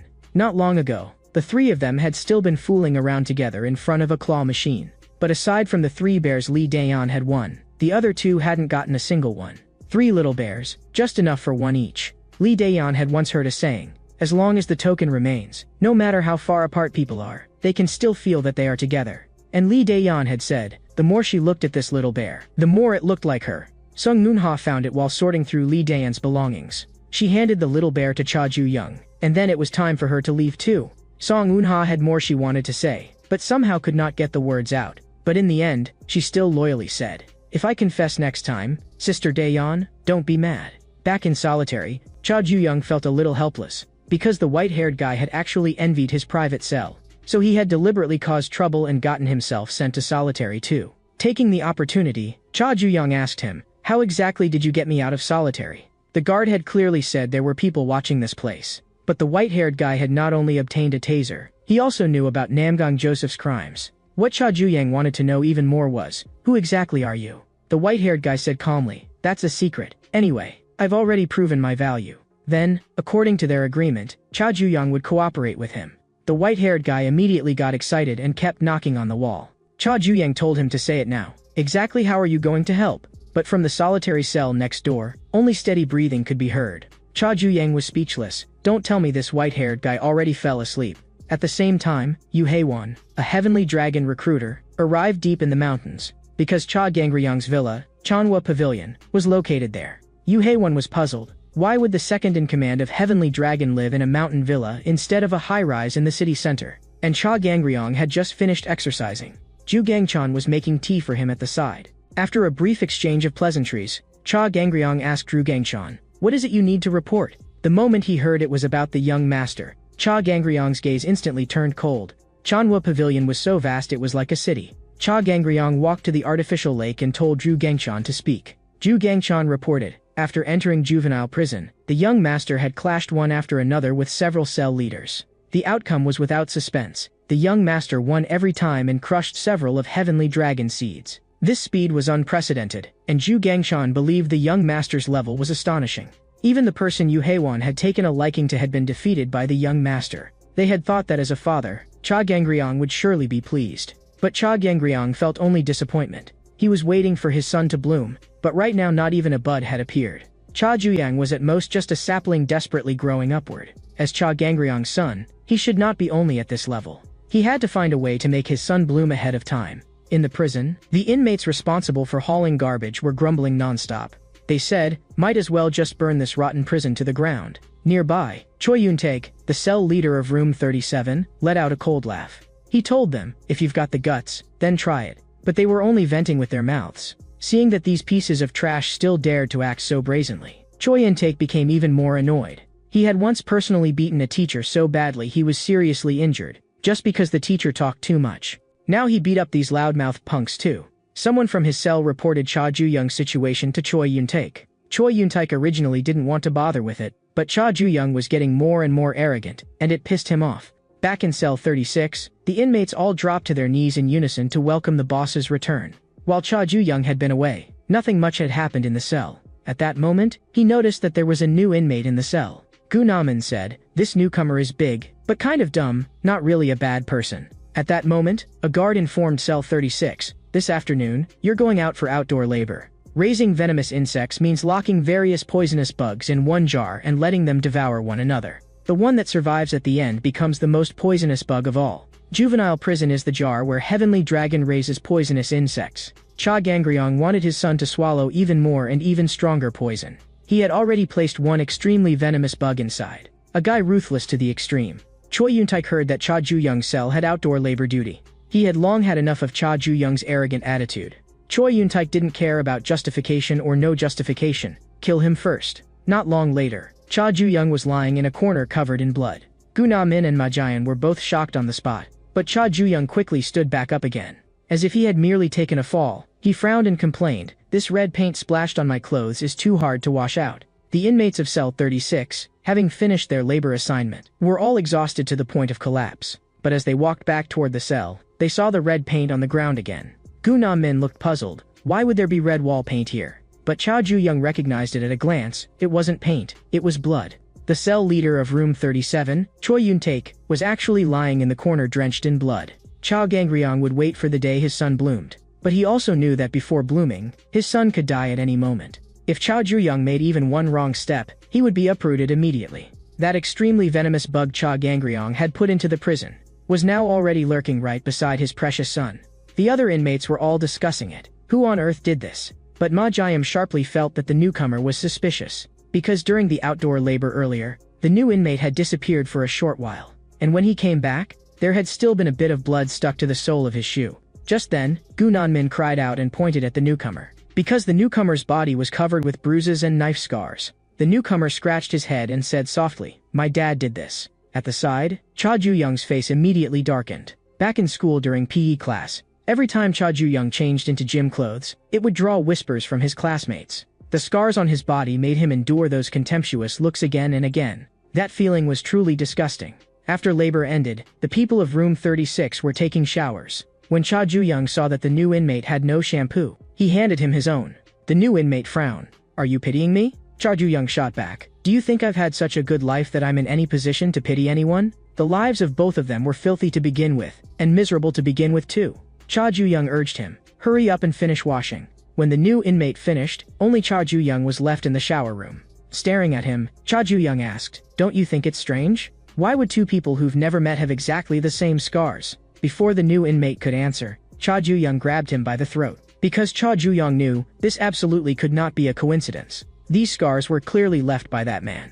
Cha Ju-young demanded coldly, Cha Gangryong sent you, didn't he? But the new inmate only stayed silent and stared at him darkly. Cha Ju-young's fingers slowly tightened. He was going to pry that mouth open. Many years ago, Heavenly Dragon recruiter Yahello had once screened out a batch of children with potential for Cha Gangryong, and Heavenly Dragon itself knew nothing about it. So Cha Gangryong could deal with those children however he wanted. But in Cha Gangryong's eyes, they were all trash. What he wanted were vicious dogs that could tear prey apart. He gave the order on the spot, except for that big one. Throw the rest away. Yahello had not expected that the people she had painstakingly selected would all fail to meet Cha Gangryong's standards. At that moment, things suddenly changed. That big kid was actually bitten hard on the neck by another child. Seeing that scene, Cha Gangryong instead looked satisfied. Because that child's eyes were as fierce as a hunting dog's, that was exactly what he wanted. Cha Gangryong told the child that from today on, he was to call him father. And now, facing Cha Ju-young's interrogation, the new inmate coldly replied, "I am only that man's hunting dog." Hearing that, Cha Ju-young froze for a moment. He had originally been wondering why the new inmate had no Crimson Fire Dragon tattoo. Now it seemed the new inmate had never joined Heavenly Dragon at all. He was someone Cha Gangryong had personally raised by his side. Cha Ju-young pressed on. "Why were you lurking beside me? And why did you get rid of that cell leader who wanted to harm me? And even though you clearly had several chances to make a move, you never killed me." Lowering his voice, Cha Ju-young asked, "What exactly was Cha Gangryong's purpose in sending you?" But the new inmate never said a single word. Cha Ju-young could only let out a long breath. In the next second, his hand suddenly exerted force. The new inmate's body was lifted clean off the ground. Pinned by Cha Ju-young, he was dragged and slammed into a locker, his back crashing hard into the wall. Cha Ju-young's fingers kept tightening. He ordered sharply, "Talk." But even after being beaten unconscious, the new inmate did not say one word. Cha Ju-young knew very well, he had countless chances to fight back, yet from beginning to end he had never intended to resist. Cha Ju-young could not understand what exactly Cha Gangryong was planning. After that, Cha Ju-young kept an eye on the new inmate for several days. Even when another inmate accidentally spilled soup all over him, the new inmate only apologized politely, as if nothing had happened. But Cha Ju-young knew that Cha Gangryong could not possibly have sent someone in for no reason. At that moment, Gu Na-min and Ma-jayam were chatting idly beside him. The new inmate silently watched them from not far away. That night, because construction was scheduled on the back hill the next day, the four of them were suddenly called out to cut grass. Cha Ju-young felt even more strongly that something was wrong.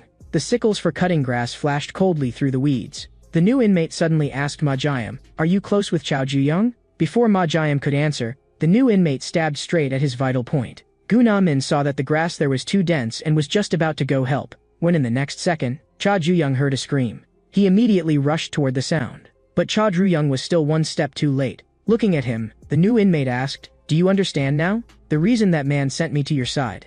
Under Cha Gangryong's training, the new inmate's canine teeth had already become frighteningly sharp. As long as it was for father, he could bite anything to death. And Cha Gangryong had happened to give him 3 tasks. First, enter Cha Ju-young's territory and remove outside interference. Second, monitor Cha Ju-young and find the people closest to him. And third, kill them in front of Cha Ju-young. The new inmate said coldly, "All of this is to make me, his son, stronger." Cha Ju-young finished for him. At that moment, 2 other voices sounded as well, and the new inmate froze on the spot, because he was certain that he had stabbed both of them in their vital points. It turned out that Ma-jayam and Gu Na-min had long since hidden pigskin padding under their clothes. For the past few days, Cha Ju-young had been thinking through Cha Gangryong's purpose. He had kept forcing himself to think, to make his son stronger, what lengths would that bastard go to? He had not expected that Cha Gangryong would really use such a disgusting method again. It made Cha Ju-young feel sick. He punched the new inmate and sent him flying. Cha Ju-young told the other 2 to get out first and call the guards up, because he had already seen it clearly, from the very beginning. Everything that had happened had been arranged by the warden under Cha Gangryong's orders. So here, no matter what happened, nothing was strange anymore. What Cha Ju-young wanted the guards to come up for now was to collect a corpse. The new inmate had been abandoned by his parents since childhood, and because of his gloomy personality, he had even been thrown out of the orphanage, then later sold off by his so-called friends to human traffickers. Even the traffickers thought he was too skinny and did not want him. But he escaped by relying on his inborn monstrous strength, and in that moment he made up his mind. "As long as you don't abandon me again, I'll do anything." After that, like a stray dog, he was offered up to Cha Gangryong by Yahello. Yahello asked Ju Gangchan, the captain of Heavenly Dragon's action squad, between Cha Gangryong's 2 sons, who do you think will win? Ju Gangchan knew very well that both of them had been personally taught by the boss. So at the beginning, their fighting styles were bound to be very similar. And sure enough, Cha Ju-young and the new inmate's every move almost overlapped. Both of them, trained by Cha Gangryong since childhood, now possessed considerable strength. Yu Haewon frowned. You mean their abilities are about the same? The new inmate thought so too. He smashed another punch hard into Cha Ju-young's abdomen. But after taking that punch head-on, Cha Ju-young understood. They were not the same at all. The new inmate still wanted to keep pressing in, but Cha Ju-young struck back with one punch and forced him back. Even if they had been taught by the same person, their strength could never be exactly identical. Pinned against the wall and beaten, the new inmate gritted his teeth, full of unwillingness. He grabbed Cha Ju-young's arms tightly with both hands. Cha Ju-young could see it clearly. He was outmatched in skill and wanted to rely on brute force to endure. But that path would not work. In the next second, the new inmate suddenly bit down on two of Cha Ju-young's fingers, pain shooting through him. Cha Ju-young kicked him away. Whether technique or strength, the new inmate had never cared. He only carried out father's order, kill Cha Ju-young. In the next second, his vision was smeared over with blood. Cha Ju-young's fist came down right after it. He warned the new inmate, if you don't want to die too miserably, then don't say that disgusting bastard's name in front of me. After taking a series of heavy blows, the new inmate finally stopped moving. Not far away, two knives lay quietly on the ground. Zhu Gangchan believed that that orphan could never beat the young master. But that was only in a bare-handed fight. If that orphan got hold of a weapon, the result might be different. A lock of Cha Ju-young's hair was sliced away in an instant. Father had once told the new inmate, your talent is a weapon, so raise a blade, fight, and tear into them. The scars all over the new inmate's body were marks left from learning the knife under father. The speed of his blade was frightening. With a sideways move, Cha Ju-young crashed into the toolbox used for cutting grass beside him. The new inmate did not care how strong Cha Ju-young was, nor whether he was father's biological son. Today he had only one thing to do, kill Cha Ju-young according to father's orders. Cha Ju-young said coldly, didn't I already tell you? If you don't want to die too miserably, don't mention that man in front of me. If you learned the knife, how could I, his real son, not have learned it too? A saw can tear a person apart as well. Slowly. You just said father 4 times. So today I'll cut you into 4 pieces. Japan's greatest swordsman was called Miyamoto Musashi, who became famous across the land only after winning more than 60 battles. And the swordsmanship he used originally came from Itoryu. Itoryu, with that absolute killing power, made countless swordsmen fear it. Cha Ju-young saw and the new inmate's blade clashed several times in the blink of an eye. Cha Ju-young recognized the new inmate's style. It was like Itoryu, with extreme speed, plus the pressure of wielding a blade in both hands. It left the opponent unable to guess where the next strike would fall. This guy's blade was more dangerous than Cha Ju-young had expected. Their weapons collided again with a deafening sound. The new inmate sneered, a saw is only a tool for cutting wood, while what they used was something passed down for hundreds, even thousands, of years. True swordsmanship. There was no way something like that could be performed with just a saw. From childhood, the new inmate had honed his swordsmanship with the 2 swords father gave him. Abandoned by everyone since he was young, the new inmate had long since regarded Cha Gangryong as his only father. So even if Cha Gangryong ordered him to assassinate his own biological son, as a hunting dog, the new inmate would still sink his fangs into Cha Ju-young's neck without hesitation. But what made him uneasy was that no matter how he looked at it now, Cha Ju-young seemed more like the hunter. Even the fiercest beast would retreat before the new inmate's blade. But Cha Ju-young's eyes looked even more like a hunter's, cold and murderous. Having been taught the blade by father since childhood, he had carved one sentence into his bones. You only need to avoid the fatal attacks and wait patiently. And the moment your opponent exposes a flaw, you use all your strength to drive the blade in. Cha Gangryong had also made his son remember. Once you raise a blade, you must kill the other person, or that blade will sooner or later pierce your own heart. The new inmate had seen it too. Cha Ju-young had been taking the attacks head-on while waiting for an opening, but it was useless. The new inmate intended to end everything with this one strike. In the next second, the sound of flesh bursting apart exploded. What Cha Ju-young had been waiting for all along was that one big move from the new inmate. If what he had been holding were a knife, the new inmate's head would already have fallen off. The teaching that once you raise a blade, you must kill kept echoing in Cha Ju-young's mind. Cha Ju-young said coldly, using a saw as a weapon has other advantages too. Its uneven teeth can tear the skin open little by little. It forces you to clearly feel the pain of your flesh being peeled apart and your bones being cut through. And the pain of blood vessels and nerves being churned together, knife wounds can't compare. But the new inmate suddenly asked Cha Ju-young, are you sure? You, who've never killed before, do you really dare kill me? Hurry up and kill me, or I'll kill the people around you one by one, and in the end I'll dig out your heart. In the next second, another loud crash sounded between them. But the new inmate did not die. At that moment, Cha Ju-young's saw actually snapped apart, but he had no need to finish the job himself. With the new inmate's injuries, he would bleed to death sooner or later. The new inmate could not understand what Cha Ju-young was doing, because Cha Ju-young had broken the saw teeth on purpose. What the new inmate understood even less was, why didn't he kill him? Afterward, Cha Juyong also went to the infirmary to have his wounds dressed. From Ma Jiam, he learned that the new inmate was critically injured and near death, and had been rushed to a major hospital. And Cha Juyong finally saw through Cha Gangryong's scheme completely. First, hurt the people around Cha Juyong and force him into a rage. Second, keep Cha Juyong in prolonged danger and weaken his judgment. Third, induce Cha Juyong to kill with his own hands. What Cha Gangryong truly wanted was to force his son to kill and cross the bottom line of being human. In the end, the new inmate tried to provoke Cha Juyong with words, but instead made him calm down. Cha Juyong had not expected that even while in prison, he would still be getting lessons from Cha Gangryong.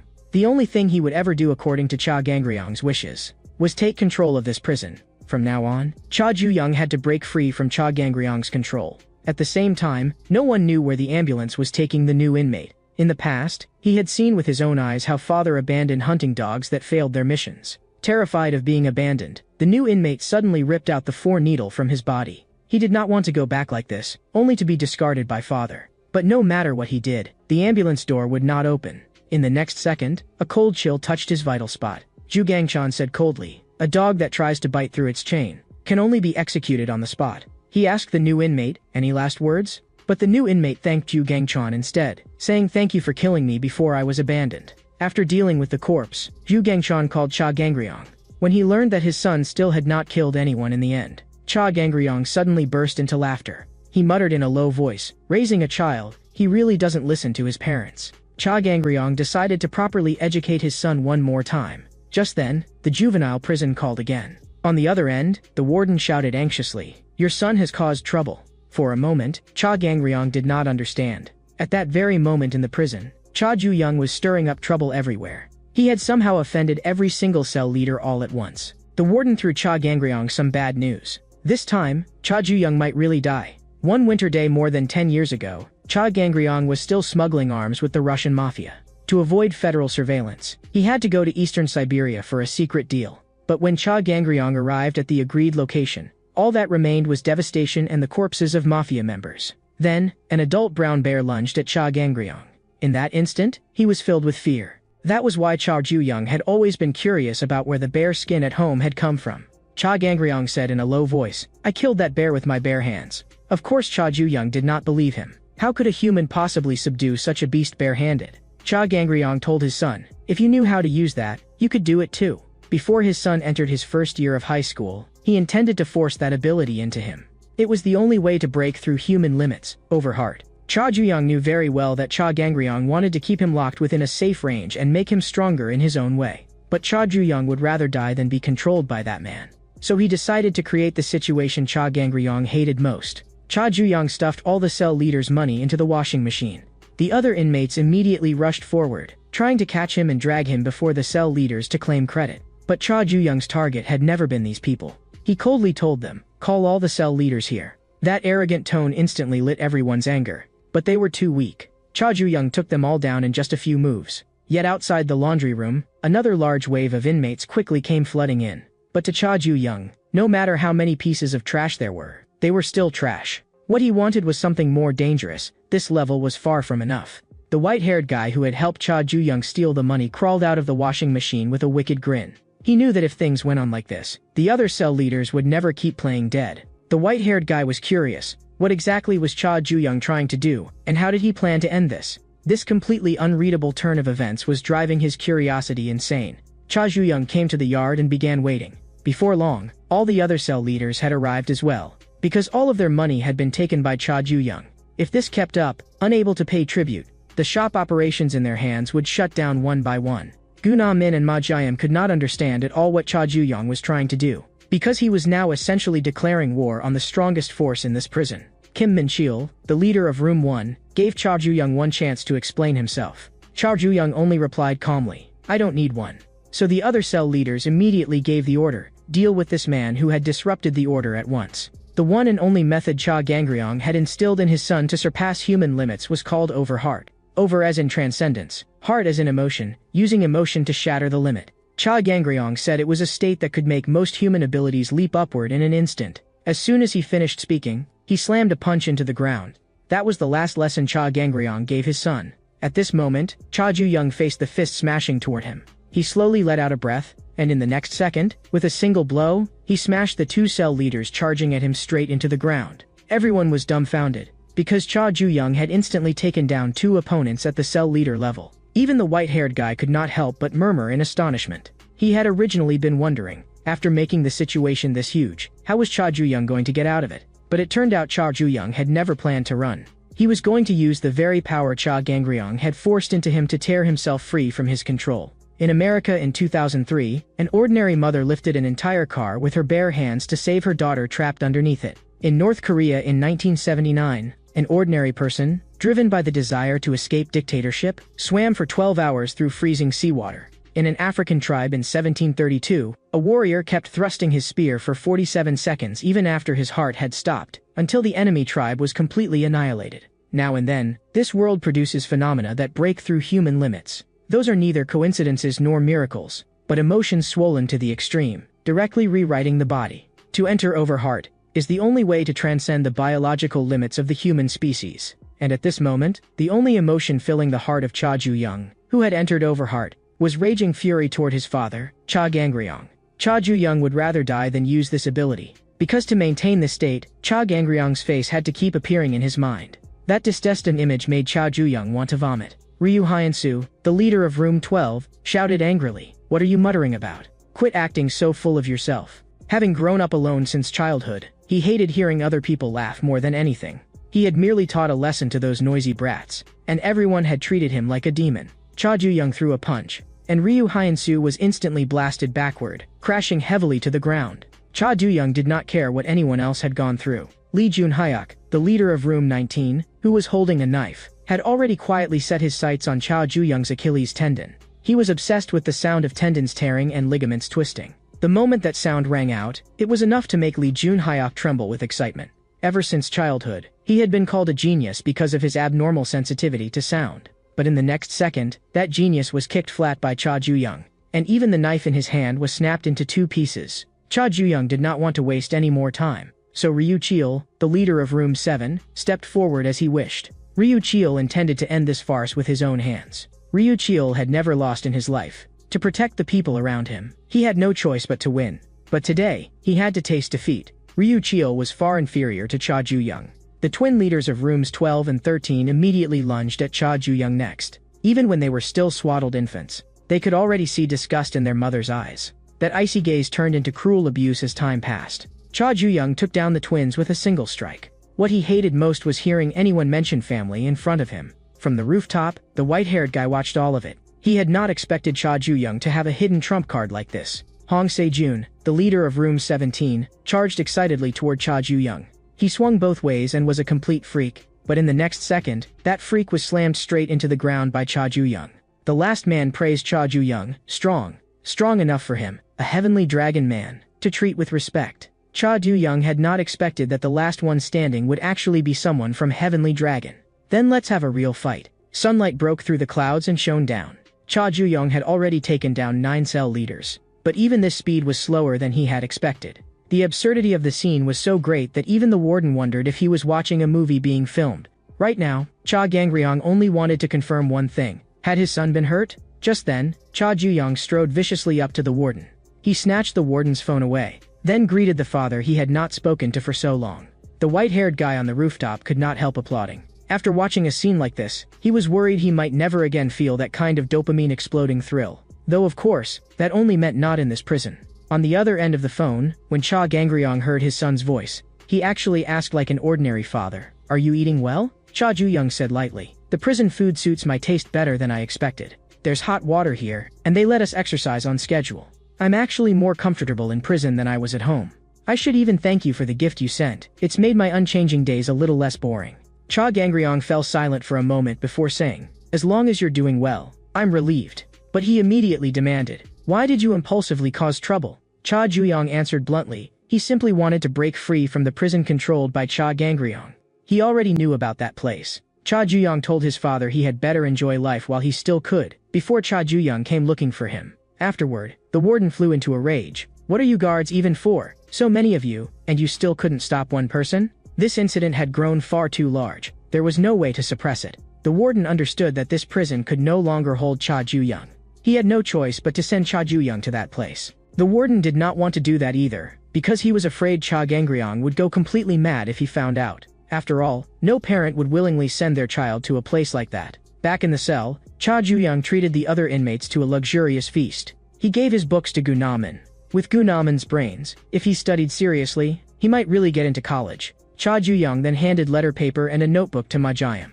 He had seen Ma-jayam crouching in the corner writing every day, so in that case, he might as well write a letter and send it home. Gunaman was stunned. "Why do you sound like you're leaving your last words?" Cha Ju-young glanced at him. "You really do know how to read the mood." At that moment, the guards also urged Cha Ju-young, "Pack your personal belongings and come out." Cha Ju-young said he had long since finished preparing. Cha Ju-young still had things he needed to do, and causing a huge disaster was the fastest way. During this time, thanks to Gunaman and Ma-jayam, he had not been so bored. Cha Ju-young said that he hoped the next time they met, it would be outside prison. Gunaman told Cha Ju-young, "You have to take care of yourself." Ma-jayam said helplessly, "I've got a 20-year sentence. If you get bored, just get arrested again sometime and come back to hang out." Cha Gangryong, who had smashed the Chanhwa pavilion apart with his bare hands, was equally helpless. He felt that his son simply did not understand what it felt like for a father to worry about his child. Cha Ju-young still could not smash open the jar and escape yet. For a bug that breaks the jar and crawls out, what waits for it is only a bigger jar, crawling with even more poisonous things. A guard was now taking Cha Ju-young somewhere. There was no need to keep it hidden from Cha Ju-young anymore. In fact, this juvenile prison had another prison that had never been made public. Not long ago, Cha Ju-young was still thinking about how he could break free from Cha Gangryong's control. Then the white-haired guy suddenly appeared and told him something interesting. This juvenile prison was actually not just one prison. Beyond that patch of woods, there was another prison, built specifically to hold those who had caused major trouble. At the time, the white-haired guy had even said, "Don't take it seriously. I was just mentioning it casually." But Cha Ju-young asked him to do one thing. Steal all the money the cell leaders were supposed to hand over to the warden. The guard leading the way finally stopped. This was the place specially used to hold uncontrollable inmates, Juvenile Prison Second Wing. This was a dangerous place specifically for detaining uncontrollable prisoners. Cha Ju-young had already been prepared for a huge fight, but the prisoners inside looked far too ordinary on the surface. A sense that something was wrong rose in Cha Ju-young's heart. The guard brought him into the warden's office. The warden of Juvenile Prison Second Wing was named Ma Won-chong. As he looked at the aquarium he had built, complete with a fully functioning ecosystem, it was as if he were admiring a world he had created himself. The inspiration for the system of the second prison came precisely from this aquarium. Even though it gathered uncontrollable inmates, its average annual accident rate was only 0.3%. Ma Won-chong asked Cha Ju-young, "Do you know why?" Cha Ju-young replied coldly, "I don't." Ma Won-chong continued explaining, "There are many fish in an aquarium, yet they do not tear at each other the way they do in the sea. Because inside it, there is an overwhelmingly dominant apex predator, the shark. It does not need to act. Its mere presence keeps the other fish on guard and prevents needless conflict." And Ma Won-chong had watched the footage. Cha Ju-young had single-handedly defeated all the cell leaders in the first prison. So he wanted Cha Ju-young to become the new shark in his aquarium. Heavenly Dragon headhunter Yahello knew Ma Won-chong's background very well. He had originally been a famous expert in social criminal psychology in an overseas academic society. One day he suddenly returned to Korea and became the warden of a juvenile prison, shocking everyone. To Heavenly Dragon, Ma Won-chong was also a troublesome figure. Because unlike an ordinary warden, he could not be easily bought off with money or threats. The only thing Ma Won-chong cared about was the prison system he had built as a scholar. It was a study called the Shark Paradox. Yu Hae-won could not understand how something like this could be hidden inside a state-level prison. What she wanted to know even more was what exactly the Korean government was doing. Yu Hae-won understood that this time, the young master was truly in danger. The ordinary inmates in the second prison were the weak fish, and Ma Won-chong wanted Cha Ju-young to be the shark and hunt freely inside it. But Cha Ju-young had no interest in that whatsoever. He ignored Ma Won-chong and turned to leave at once. Ma Won-chong said in a deep voice, "For a scholar, the moment I explain my theory to an audience that does not understand it, is the moment that excites me the most." Cha Ji-young's body was pinned hard against the wall by a monstrous force. Now, Ma Won-chong was going to make him understand his theory personally. Ma Won-chong, the warden of Juvenile Prison Second Wing, held dual citizenship in the United States and Korea and had graduated from the Department of Social Psychology at an Ivy League university. Not only had his thesis been recognized by American academic circles, but he had also been aggressively recruited by the United Nations Research Institute for Social Development and a research center at MIT. Yet the place he ultimately chose to settle in was Korea.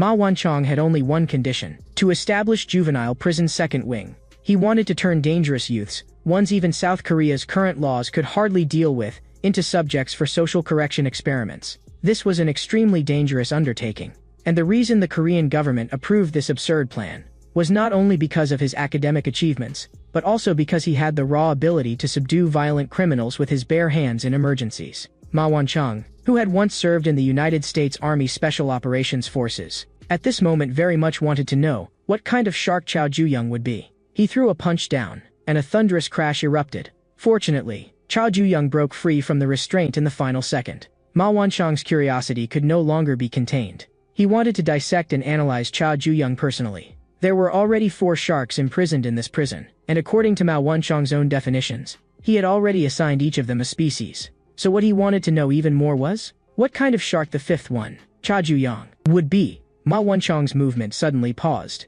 He could not understand what had just happened, because his fist felt as though it had crashed into an entire sea. Ma Wanchong froze for half a second, then burst into loud laughter. He even unconsciously poured out a string of praise in English. Then he told the guards to bring that thing.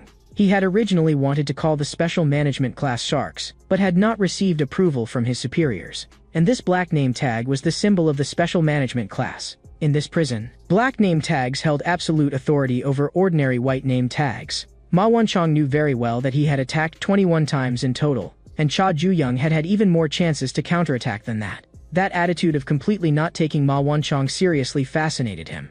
It was the first time he had ever encountered a case he could not define.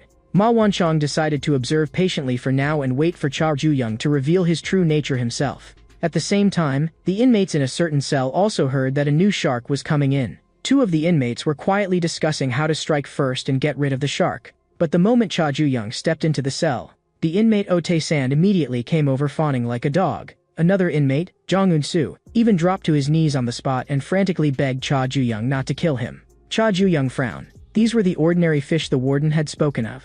He looked around his new room, and the conditions were fairly decent. Then Chow Ju-young heard something else. There was no evening roll call here, and the guards barely interfered. But that only made it stranger. If inmates could move about freely, why was the accident rate still close to 0 under almost no supervision? In the middle of the night, Chow Ju-young quietly got out of bed. He wanted to confirm who the other 4 sharks were. But no matter how he pushed, the door would not open. Chow Ju-young did not understand. If the guards hardly interfered, then why lock the doors at all? When he woke up the next day, the other 2 inmates were sneaking around with objects in their hands, planning to ambush him. But the moment they met Chow Ju-young's eyes, they immediately knelt and greeted him respectfully. Chow Ju-young was a little hungry, so he casually asked, "When does the door open?"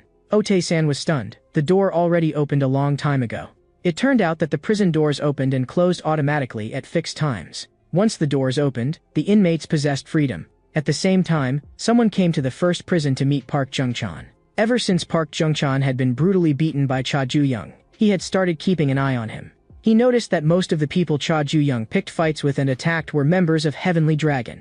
And during that mass brawl among the cell leaders, Park Jung-chan had even overheard the content of the warden's phone call. He had never expected that Chow Ju-young was actually the son of Heavenly Dragon and second in command. At this moment, Heavenly Dragon Executive Director Jong Un, who was speaking with him, judged that this absolutely could not be a coincidence. In the second prison, no one dared approach Chow Ju-young because he wore a black name tag. But what concerned him more was, where were the other 4 black tag guys? Jong Un-soo hurriedly explained, the remaining 4 sharks lived on different floors. Each floor was its own territory. And the first floor, where Chow Ju-young was his territory. Otae-san reminded him, inmates on each floor never trespassed on each other's turf. It was an unwritten rule. This was even more so the default understanding among those with black name tags. And Jong-un knew very well that people who caused major trouble would all be sent to the second prison. He also knew those 4 sharks were all apex predators raised by Heavenly Dragon. Even if Chow Ju-young was Cha Gang-ryong's biological son, he could still be torn to pieces. But Chow Ju-young had already stepped onto the stairs leading to the second floor. 2 hours earlier, he had still been thinking it over repeatedly. The warden said he wanted to observe phenomena. But this prison had more than just the warden.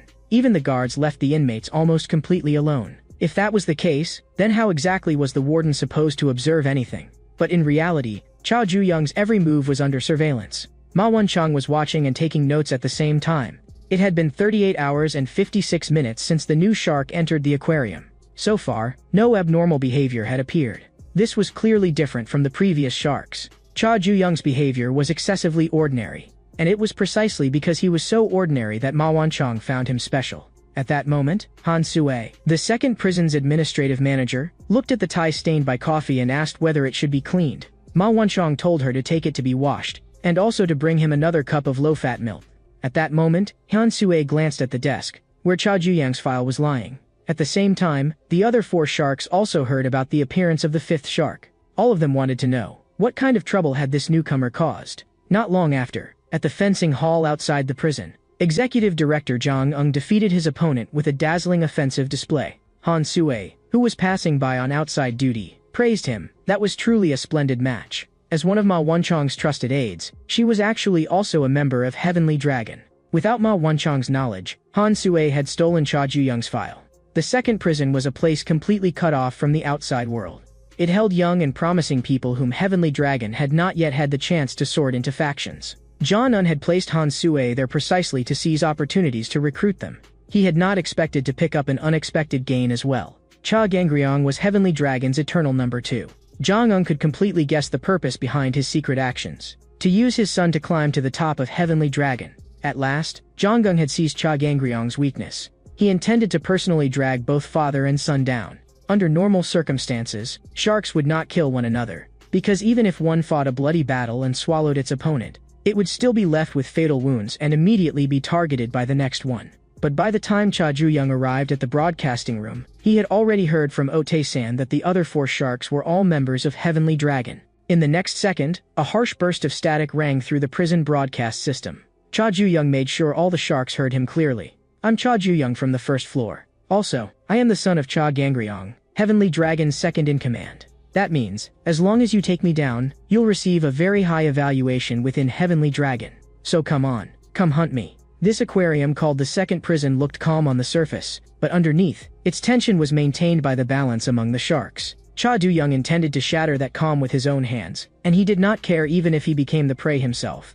Even Ma Wanchong had not expected Cha Ju-young to launch a prison-wide provocation against all the sharks. A case like this had never existed in the history of the second prison.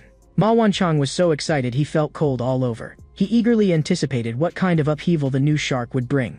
After hearing the broadcast, Yu Rim, the shark on the 2nd floor, was somewhat surprised. He asked the inmate sitting on the stool, "What does it feel like living with the son of such an important figure?" The inmate answered while trembling, "Oh, of course it feels like a blessing." But from the sound of the broadcast, Yu Rim heard an intense fury. The inmate was so frightened that he collapsed onto the floor. Seeing that his complexion did not look too good, Yu Rim gently invited him, "Sit up properly again." That evening, Jang Eung invited Cha Gangryong to a roadside drinking stall. When they were young, they had practically come here every night for a drink. Cha Gangryong said lightly, "Back then, we were both just newcomers who had just entered the gang." Jang Eung replied with a smile. Who would have thought that newcomer would later become Heavenly Dragon's second-in-command? Of course, also its eternal number 2. He then asked as if casually, "Cha Gangryong, your son is in high school now, right? Before long he'll be preparing for exams and college entrance, so he must be terribly busy." Cha Gangryong told Jang Eung to stop beating around the bush. He knew that the matter of his son being in juvenile prison had already been exposed. Jang Eung mocked. Without anyone noticing, Heavenly Dragon turned into a corporate-style organization. But the chairman still insists, only the strongest deserves that seat. You, Cha Gangryong, must have been thinking, as the eternal number 2, I've got no chance, so I'll let my son give it a try. That's why you secretly trained your son in juvenile prison behind Heavenly Dragon's back. Cha Gangryong asked coldly in return, and if that's true, then what? Jang Eung had not expected him to be so unconcerned. Cha Gangryong said disdainfully, "Someone like you, who thinks he's caught me by the weakness, is only fit to remain an executive director for life." Jang Eung immediately snapped back, "Your son has already been sent to the second prison. The child you wanted to raise into a dragon has now become prey for the sharks. Before your downfall comes, it wouldn't be bad for me to witness that first." Cha Gangryong fell silent and turned to leave. Jang Eung watched his back and laughed triumphantly. But in the next second, a tremendous crash sounded outside. Jang Eung rushed out to look, and found that Cha Gangryong had smashed his car to pieces with a single punch. He hurled curses at Cha Gangryong as he drove away. At the same time, in the second prison surveillance room, Han Sue sensed that something was wrong. Because Yu Rim, the shark from the 2nd floor, had actually come down to the 1st floor to find Cha Ju-young. In the past, whenever Yu Rim heard someone sigh, he would invite that person to go find happiness. Now Yu Jae-rim came to the first floor and first exchanged a few pleasantries with Cha Ju-young. Cha Ju-young grew impatient. "Cut the crap and get to the point." Yu Jae-rim said that he hated fighting, because fighting made people unhappy. From the sound of Cha Ju-young's broadcast voice, he had heard all kinds of negative emotions. Yu Jae-rim wanted to know, what exactly was it that could make the son of Heavenly Dragon's second-in-command feel unhappy? Cha Ju-young coldly shot back, "You came all the way here just to ask something this boring?" But in that instant, Cha Ju-young felt a strong sense of discomfort from Yu Jae-rim. Yu Jae-rim apologized for any words that might have offended him. Actually, he had come to invite Cha Ju-young to sit in the chair on the second floor. Yu Jae-rim said that Cha Ju-young was someone qualified to obtain happiness. He would wait upstairs for Cha Ju-young. After Yu Jae-rim left, Cha Ju-young stood there thinking. He could not understand what that unpleasant feeling had been in the moment they came into contact. Yu Jae-rim was different from every opponent he had faced so far. He asked Otae-san and John Eun-soo, what exactly was the chair Yu Jae-rim had mentioned. Otae-san nervously swallowed and said it was probably the happiness chair. It was a chair that made whoever sat on it smile and feel happy. And it was also the thing the people on the second floor feared most, the most terrifying thing there. At that moment, Ma Won-chang was recording the phenomenon. Cha Ju-young's open rejection of all the sharks was even crazier than he had expected. What surprised Ma Won-chang was that the first one to react was actually the least aggressive shark on the second floor. Han Sue also could not understand Cha Ji-young's intention in publicly provoking the sharks. If he was trying to take control of the second prison, then he was grossly overestimating himself. After all, in this prison, conflict between sharks was practically equivalent to self-destruction. And those prisoners whom Yu Jae-rim had brought away to obtain happiness in the past, had all really obtained happiness in the end. Yu Jae-rim was very satisfied with that, because Aristotle had once said that the ultimate purpose of life is happiness. So Yu Jae-rim wanted every unhappy person to sit in this chair. This happiness chair radiated a bizarre sense of oppression. After an unhappy person sat on it, Yu Jae-rim would force them to go without food, water, and sleep for days. Amid that extreme torment, the unhappy person would instead be driven into a twisted sense of happiness. Not a single prisoner on the second floor was unafraid of this chair. But now, Cha Ju-young sat down on it of his own accord. Yu Jae-rim sincerely welcomed his arrival. The other prisoners on the second floor also greeted Cha Ju-young with radiant smiles. Every one of them looked happy to an excessive degree. Yet Otae-san and Jang Eun-soo, caught among them, were trembling in fear, because when Yu Jae-rim invited Cha Ju-young, he had included them as well. To dare ignore a shark was the same as asking to die. The two of them could not understand at all. What exactly were these people smiling about? Yu Jae-rim saw the enormous unhappiness inside Cha Ju-young. Even though Cha Ju-young was venting his anger at that very moment, Yu Jae-rim still wanted to know, who was this rage directed at? More than the target, what he wanted to dig out was the root of that anger. In an instant, the scene of Lee Daeun's car accident flashed through Cha Ju-young's mind. Yu Jae-rim calmly reminded Cha Ju-young, set those things straight, because unimportant things would only get in the way of your obtaining happiness. Otae-san thought this was their chance. The shark of the second floor had his back to them, so if they did not run now, they would never get another chance. Otae-san made an agreement with John Eun-soo. They would count to 3 and run together. But before they even finished counting to 2, Cha Ju-young had already charged at Yu Jae-rim. He swung the happiness chair and smashed it over him with all his might. Thanks to all of Yu Jae-rim's useless rambling, Cha Ju-young's fury had already been completely ignited. He activated Overheart once again. Yu Jae-rim had suffered from childhood depression ever since he was young. His condition grew more serious as he got older. A doctor once told Yu Jae-rim's parents of one possible method, a kind of therapy that made use of psychological suggestion. It would make Yu Jae-rim believe that as long as he sat in a specific chair, he could obtain happiness. This method was more effective the younger the child was. Not long afterward, Yu Jae-rim received a happiness chair of his own. At this moment, with Cha Ju-young in a fully activated Overheart state, he felt only nausea, because Cha Gangryong's face filled his mind. After being struck, Yu Jae-rim spoke and told the other prisoners present to leave first. Even if the happiness chair had been smashed to pieces by Cha Ju-young, Yu Jae-rim did not care. He knew very well that the chair was only a symbol and that he could simply make another one.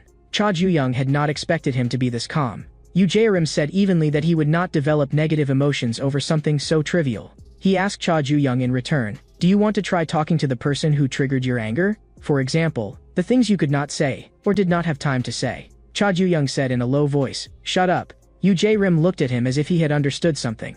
That person was no longer alive? Even so, it did not matter. Yu Jae-rim still had other methods. A smile was the symbol of happiness, so he wanted Cha Ju-young to imagine what that person looked like smiling. Think about when you watched movies together, when you ate the things you liked together, when you did the things you enjoyed together. Think about those happy moments you shared. Keep thinking, until the final moment when she was on the verge of death, when her life was about to go out. Yu Jae-rim asked Cha Ju-young, how does it feel? Imagining that happy image of her with a smile, doesn't it make you feel a little better? Cha Ju-young drove a punch into Yu Jae-rim, but Yu Jae-rim smiled. Looks like you still haven't calmed down. In the next second, his arm was twisted and broken outright. Cha Ju-young gathered power in his leg, and kicked Yu Jae-rim flying away. He had clearly told Yu Jae-rim to shut up just now. Yu Jae-rim could also tell that Cha Ju-young was in an overheart state. He remained calm. Meaningless violence will only destroy your happiness. By this point, Cha Ju-young was sick of hearing the word happiness. He stared at Yu Jae-rim and shot back. You talk about happiness every single day, but do you even understand what happiness really is? Back then, Yu Jae-rim had also once asked his older sister, what is happiness? His sister could not answer either. After thinking for a long time, she decided that happiness was probably a smile. Just as Yu Jae-rim was about to continue, Cha Du-young's fist was already right in front of his eyes. But a sudden stabbing pain exploded through Yu Jae-rim's brain. Cha Ju-young staggered and nearly fell over. Watching from the side, Ote-sen cried out, what's going on? Cha Ju-young knew very well, the side effect had come. Back in the first wing, he had forcibly activated Overheart for too long, and his body had already reached its limit. Now his emotions were dragging his body down like a swamp. Yu Jae-rim understood happiness very well. Looking at Cha Ju-young's expression now, he was racing wildly in the exact opposite direction of happiness. His face was full of nothing but negative emotions. Yu Jae-rim said he hoped Cha Ju-young could understand. To make you smile again, I can only use this method. But in the next second, Cha Ju-young suddenly grabbed a broken piece of the chair and struck back. A cut was instantly slashed across Yu Jae-rim's face. Cha Ju-young stared at him. What kind of expression is that? Don't you love smiling the most? Then why aren't you smiling? At that moment, Han Sue also arrived to watch the fight. She could tell that Cha Ju-young was suffering from side effects caused by overusing Overheart. He had not even fully considered the risks, yet he still dared to challenge a shark. Han Sue judged that Cha Gangryong's son, in the end, was just an impulsive kid. Yu Jae-rim touched the wound on his face and said in a low voice, I really do hate fighting. But for the sake of my goal, I have no other choice. Yu Jae-rim believed that Heavenly Dragon was also an organization running counter to happiness. Crime was rampant, and unhappy people were everywhere. So he wanted to make them all happy. That was why he had joined Heavenly Dragon. Cha Ju-young was being dragged into a disadvantage by the side effects of Overheart. He knew very well that Yu Jae-rim was, at the end of the day, still a criminal. But Yu Jae-rim morbidly believed that happiness had no distinction between good and evil. Cha Ju-young was forced into a corner and for a moment stopped moving. In Yu Jae-rim's eyes, the world contained only two things, happiness and unhappiness. But in the next second, Cha Ju-young vanished. Holding a wooden spike, he appeared behind Yu Jae-rim. Cha Ju-young coldly demanded of Yu Jae-rim, did you enter juvenile prison for the sake of that happiness theory of yours too? Back when Yu Jae-rim was in school, he seemed to be disliked by his classmates because of his gloomy demeanor. He was confused. Could unhappy people not make friends? His older sister gently told him, if you wear a smile and pretend to be a little brighter, the people who see you will become happy too. Then naturally you'll become happy as well. Because happiness is like a cold, it spreads. To Yu Jae-rim, juvenile prison was actually the most ideal place of all, because it was full of unhappy people. He wanted to use the prisoners here to explore, to discover a way to make human beings happy. Han Sue had not expected that Yu Jae-rim had climbed all the way to the position of a shark in the second wing for such an absurd reason. He had been marked as a seed with extremely high potential, someone who might even accomplish great things in Heavenly Dragon in the future. What surprised Han Sue even more was that he still had not used that. Cha Ju-young did not care what kind of experiment Yu Jae-rim wanted to conduct on the prisoners. He had already guessed that Yu Jae-rim's true purpose was something else. The two of them kept slamming their fists into each other. With his condition in poor shape, Cha Ju-young was clearly at a disadvantage. Yu Jae-rim prepared to end it all. But his foot slipped, and he stepped on the broken remains of the chair on the floor. This was something Cha Ju-young had intentionally guided him into. Cha Ju-young could see it very clearly. Yu Jae-rim making others happy had nothing to do with universal love, nor with any spirit of sacrifice. It was only for himself. In truth, Yu Jae-rim's older sister had congenital depression even more severe than his. She had simply never shown it in front of her younger brother. But on the day her illness worsened to the point where she could no longer control it, Yu Jae-rim followed her words and smiled at others, and finally made friends. Yet his sister murmured to herself as though she had heard nothing, happiness is like a cold. It spreads. If Enrim is happy, then I'll be happy too, right? Cha Ju-young did not acknowledge Yu Jae-rim's bullshit method at all. In his eyes, Yu Jae-rim was just a selfish person. But Yu Jae-rim actually agreed with Cha Ju-young's judgment. He raised Cha Ju-young up with one hand. Yu Jae-rim said in a low voice, my pursuit of happiness was never for the sake of others. Tormented by congenital depression, I have never once felt happiness. From the past until now, there has only ever been unhappiness in my heart. When Jaerim's heart became filled with unhappiness, he too activated Overheart. Watching everything through the surveillance feed, Ma Wonchong understood that the principle behind this concept was not complicated. Overheart causes a phenomenon of surpassing one's limits. In essence, it is the coordination of the nervous, endocrine, and muscular systems. When emotions are pushed to an extreme, the sympathetic nervous system automatically triggers the fight-or-flight response. Hormones such as adrenaline, noradrenaline, and cortisol surge into secretion. Heart rate rises, oxygen delivery is optimized, muscle strength increases, and reactions speed up. At the same time, adrenaline strengthens muscle contraction, weakens the nervous system's inhibition, and promotes the secretion of endorphins and enkephalins, making a person stronger and less able to feel pain. Glycolytic muscle fibers that normally operate at only 40% to 60% can even be mobilized at 100% under extreme conditions. When humans unleash extraordinary strength in extreme situations, it is the result of the inhibitory mechanism being lifted, something that can be explained scientifically. But Ma Wonchong also knew that Overheart was extremely rare and usually appeared only by chance, and those who can awaken Overheart by their own will and make use of it, meet the first condition for becoming a shark. Jaerim, the shark on the second floor, was the most typical example of an unhappy person. Ma Wonchong defined him as a Greenland shark living in the cold, pitch-black deep sea. It moves calmly and slowly, with lifeless eyes, and usually appears to have no interest in prey at all. But once it locks onto a target, it flips in an instant, and begins slaughtering the vast majority of creatures in the sea. In academia, the Greenland shark is regarded as the apex of the North Atlantic food chain. Jaerim believed that Cha Ju-young, as the son of Heavenly Dragon's second-in-command, could never possibly understand how terrifying and unhappy life truly was. More than anyone else, Jaerim longed for happiness. Because of the side effects, Cha Ju-young was temporarily unable to activate Overheart again. He had to find another way to stay alive. After entering Overheart, Jaerim's strength underwent a qualitative transformation. In his unhappiness, he came to understand that the reason unhappiness exists, and the method for becoming happy. The homework the teacher assigned that day was to draw the happiest thing in the world. For Jaerim, it was an unsolvable question. He suddenly began to wonder, what did his sister's genuine smile actually look like? Not long afterward, Jaerim wanted to show his drawing to his sister and see her smile, but he discovered that her hands were as cold as ice. A pile of medicine was scattered all over the floor. Jaerim would never forget that scene for the rest of his life. His sister sitting in the happiness chair, her body gradually turning cold.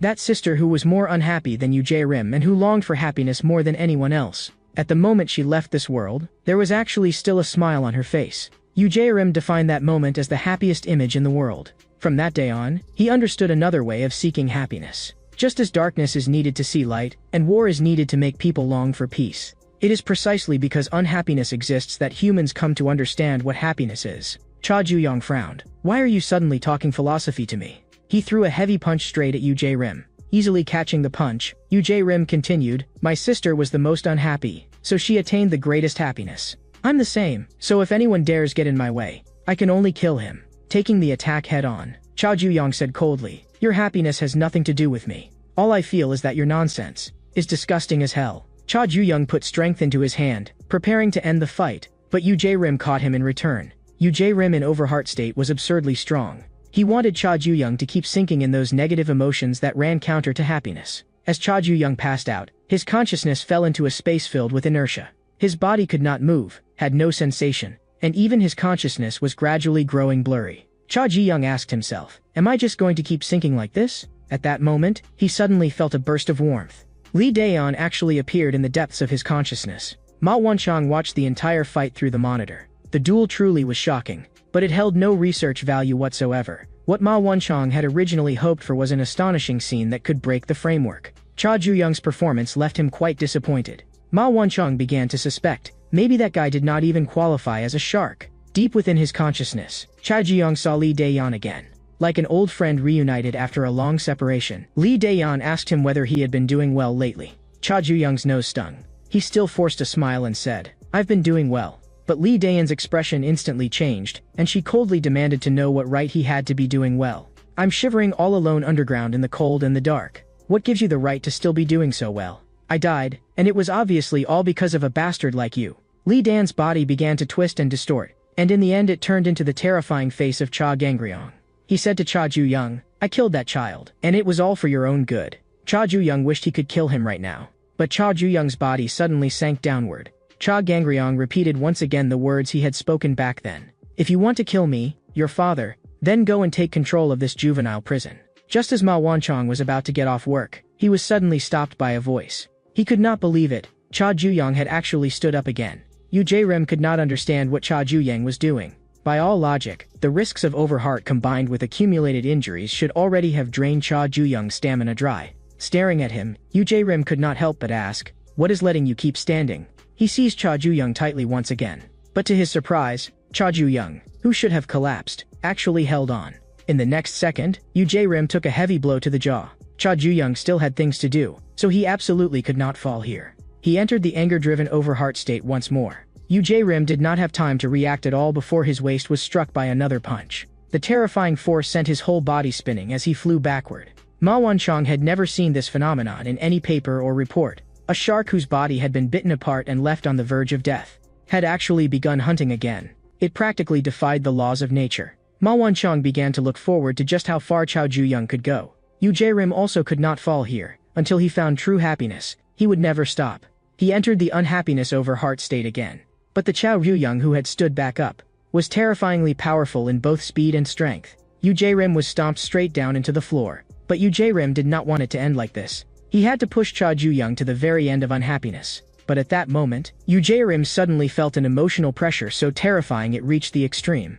The immense pressure nearly suffocated him. Even so, Yu Jae-rim refused to give up. He violently threw off Cha Ju-young's foot. But Cha Ju-young used the momentum to begin charging power. He did not want to waste any more time. Then, a tremendous crash resounded through the entire prison. Yu Jae-rim had said he would push Cha Ju-young to the very end of unhappiness. But in truth, there was no need at all, because Cha Ju-young had long since been standing at that very end. Ote-san had long expected a death match between sharks, but the traces this battle left behind looked as if a war had been fought. John Eun-soo was so terrified that he wanted to break out of prison, because as long as boss Cha Ju-young was around, there would definitely be fights, and sooner or later he would get caught up in them. Han Sue had known all along, bloodline does not lie. Cha Ju-young was even more dangerous than she had expected. The inmates on the first floor were all discussing this battle. A shark being slaughtered was an earth-shattering event, and it meant that the long-maintained balance had been shattered. A new situation would come crashing and drenched in blood. Little fish like them could only survive by hiding well. The change in the prison's power structure made Ma Wanchong tremble with excitement. As a scholar, he could not wait to define Cha Ju-young. But even after searching through every species of shark in his books, he still could not find one that matched Cha Ju-young.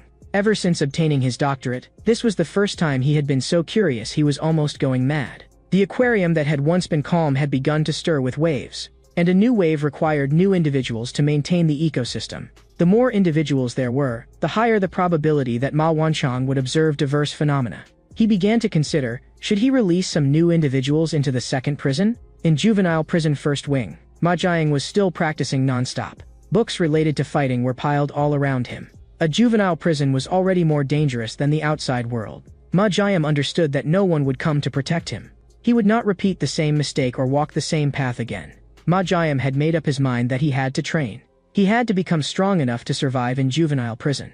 But training was never something achieved overnight. When Ma Jiang practiced techniques, failure was unavoidable. Gu Namin told him to think it through carefully. A weakling like you who'd shatter at a touch thinks a few kicks can change your life? Don't waste your strength. Come enjoy yourself with me instead. After Cha Ju-young left, Gu Namin became the cell leader of room 36. He did not understand why Ma Jiang was pushing himself so hard, especially since after Cha Ju-young had beaten all the cell leaders into the hospital, the prison had instead entered a peaceful era. Still, Gu Namin was also curious. Where exactly had Cha Ju-young gone? Ma Jiang vaguely felt that Cha Ju-young knew certain things beyond this prison. Just as they were thinking about it, the sound of goats bleating suddenly came from outside. It turned out the warden was raising a flock of black goats, and rumor had it they were going to be made into stew. At that moment, the white-haired guy was bored out of his mind. Ever since Cha Ju-young had swept through the prison once, even the cell leaders' meeting, the only thing he had found interesting was gone. The white-haired guy wanted to find something that would make his heart race. At that moment, he noticed a bizarre scene unfolding not far away. The corners of his mouth lifted into a wicked grin. Meanwhile, Cha Ju-young was lying in the infirmary of the second wing. After waking up, he thought back on the previous battle. Cha Ju-young realized that the side effects of overheart absolutely could not be ignored. By now, his emotions had also mostly cooled down. Just then, Han Sue walked into the infirmary. She told Cha Ju-young to lie still obediently, because next came happy time. At that time, the church had come to Juvenile prison first wing as usual to preach. So Manhwa was among them. She had heard that Cha Ju-young had been transferred somewhere else, but had no idea where he had been sent. So Manhwa was a little worried. Nothing had happened to Cha Ju-young, had it? In the second wing, Han Sue told Cha Ju-young not to be shy. Because he had injuries, it would not be convenient for him to wash his clothes. So Han Sue was going to help him take off his clothes and wash them for him. A patient recovers faster if he stays clean. Cha Ju-young could not understand what Han Sue was trying to do. Washing clothes was not a guard's job, and there was no way a female guard would personally help someone undress. At that moment, Han Sue asked in return, "My behavior seems suspicious, doesn't it?" Then she smiled and said, "The second wing is special to begin with, and the guards only handle miscellaneous chores." Cha Du-young thought maybe he was overthinking it, but Han Sue continued, "I saw you fight Yu Rim. You're more violent than you look. But even so, compared with your father, you're still gentle." After hearing that, Cha Ju-young's pupils shrank. He wanted to rush out and demand why Han Sue knew Cha Gangryong, but the intense pain all over his body left him completely unable to move. Outside the ward, Han Sue made a judgment in her heart. Cha Gangryong's dream of raising his son to become the strongest in the world might not be a delusion after all. But now it was all too late, because the smell of blood on Cha Ju-young had already spread through the entire prison. The hungry sharks had long since caught the scent. On the third floor of the second wing, the shark Moon Sang-woo was toying with a rat. Again and again he let it go, giving it hope, and again he reached out and caught it back. Moon Sang-woo had originally thought that Four Eyes Yu Rim from the second floor looked pretty decent, and had wanted to find a chance to have some fun with him.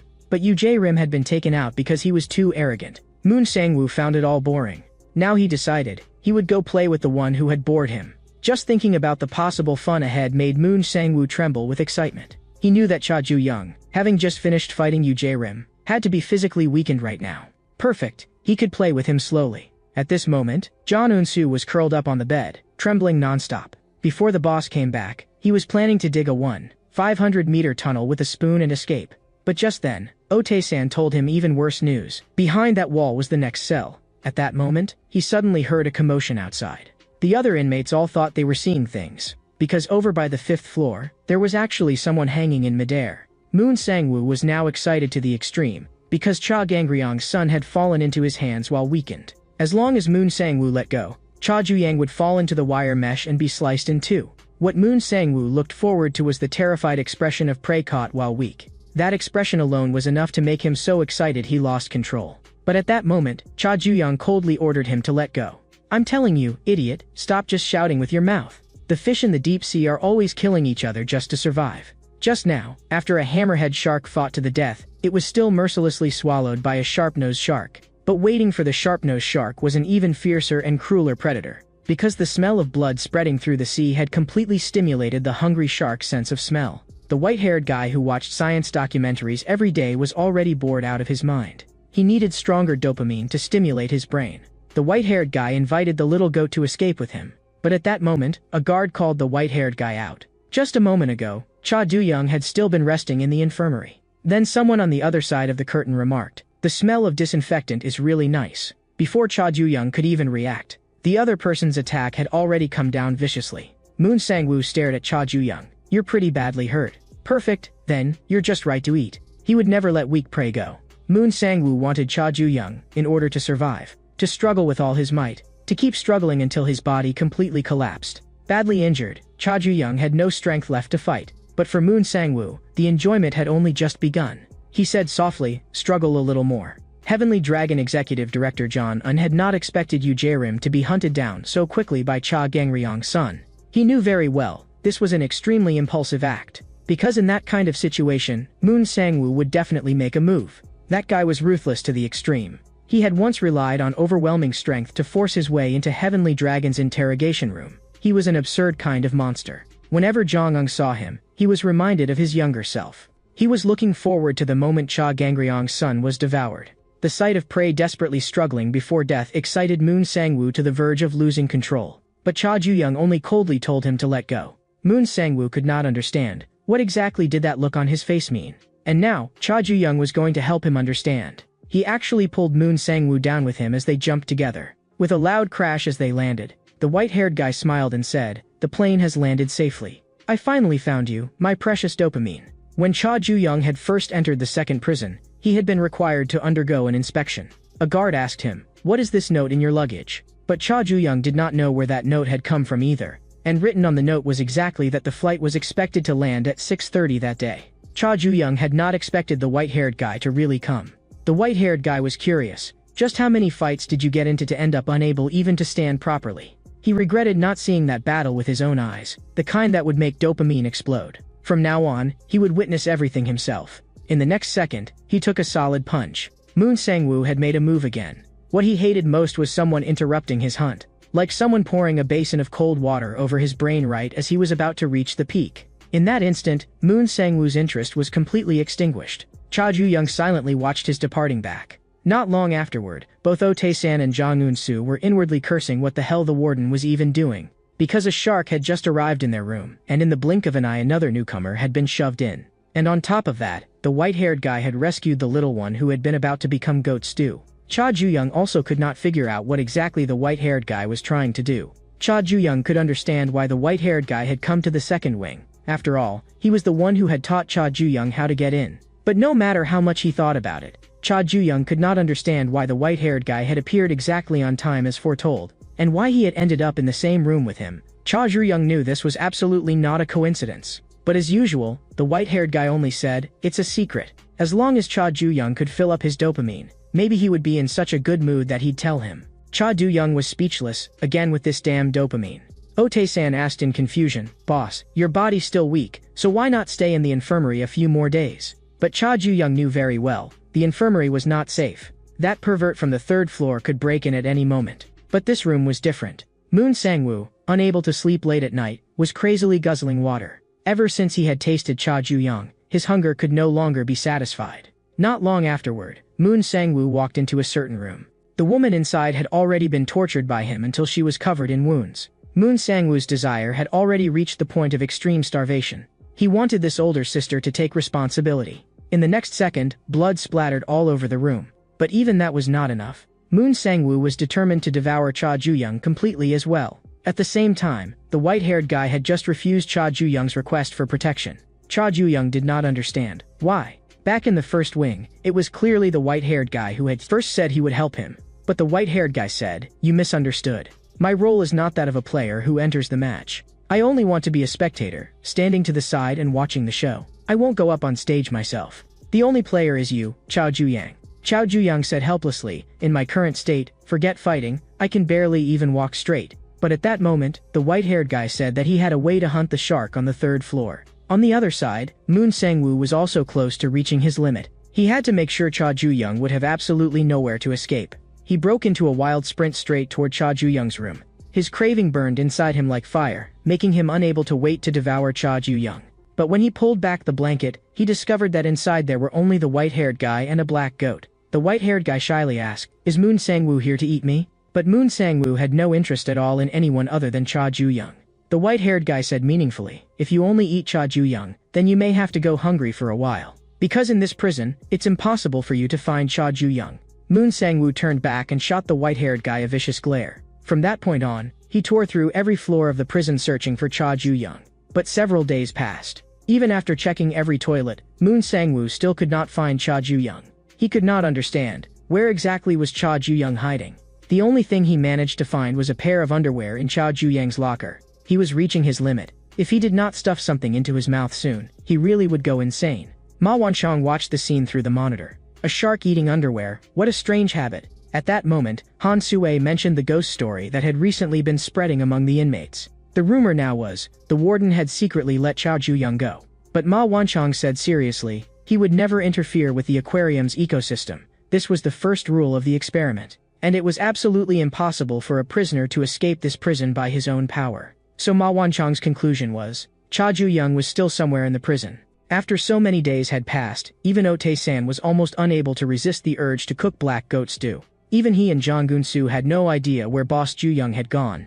They could not help asking Big Bro Whitehair that question. But as usual, the white-haired guy answered, "Secret." At that moment, Cha Ju-young was hiding in a rather dark place. Late at night in the prison cafeteria, Moon Sang-woo was desperately stuffing food into his mouth. But no matter how much he ate, he could not feel full. At that moment, a familiar voice rang out again. Moon Sangwoo turned around in disbelief. Cha Juyang, the one he called prey, felt only revulsion at this moment. That familiar smell of disinfectant instantly excited Moon Sangwoo. But when he lunged forward, his attack missed completely. Cha Juyang frowned. Where is that disinfectant smell coming from?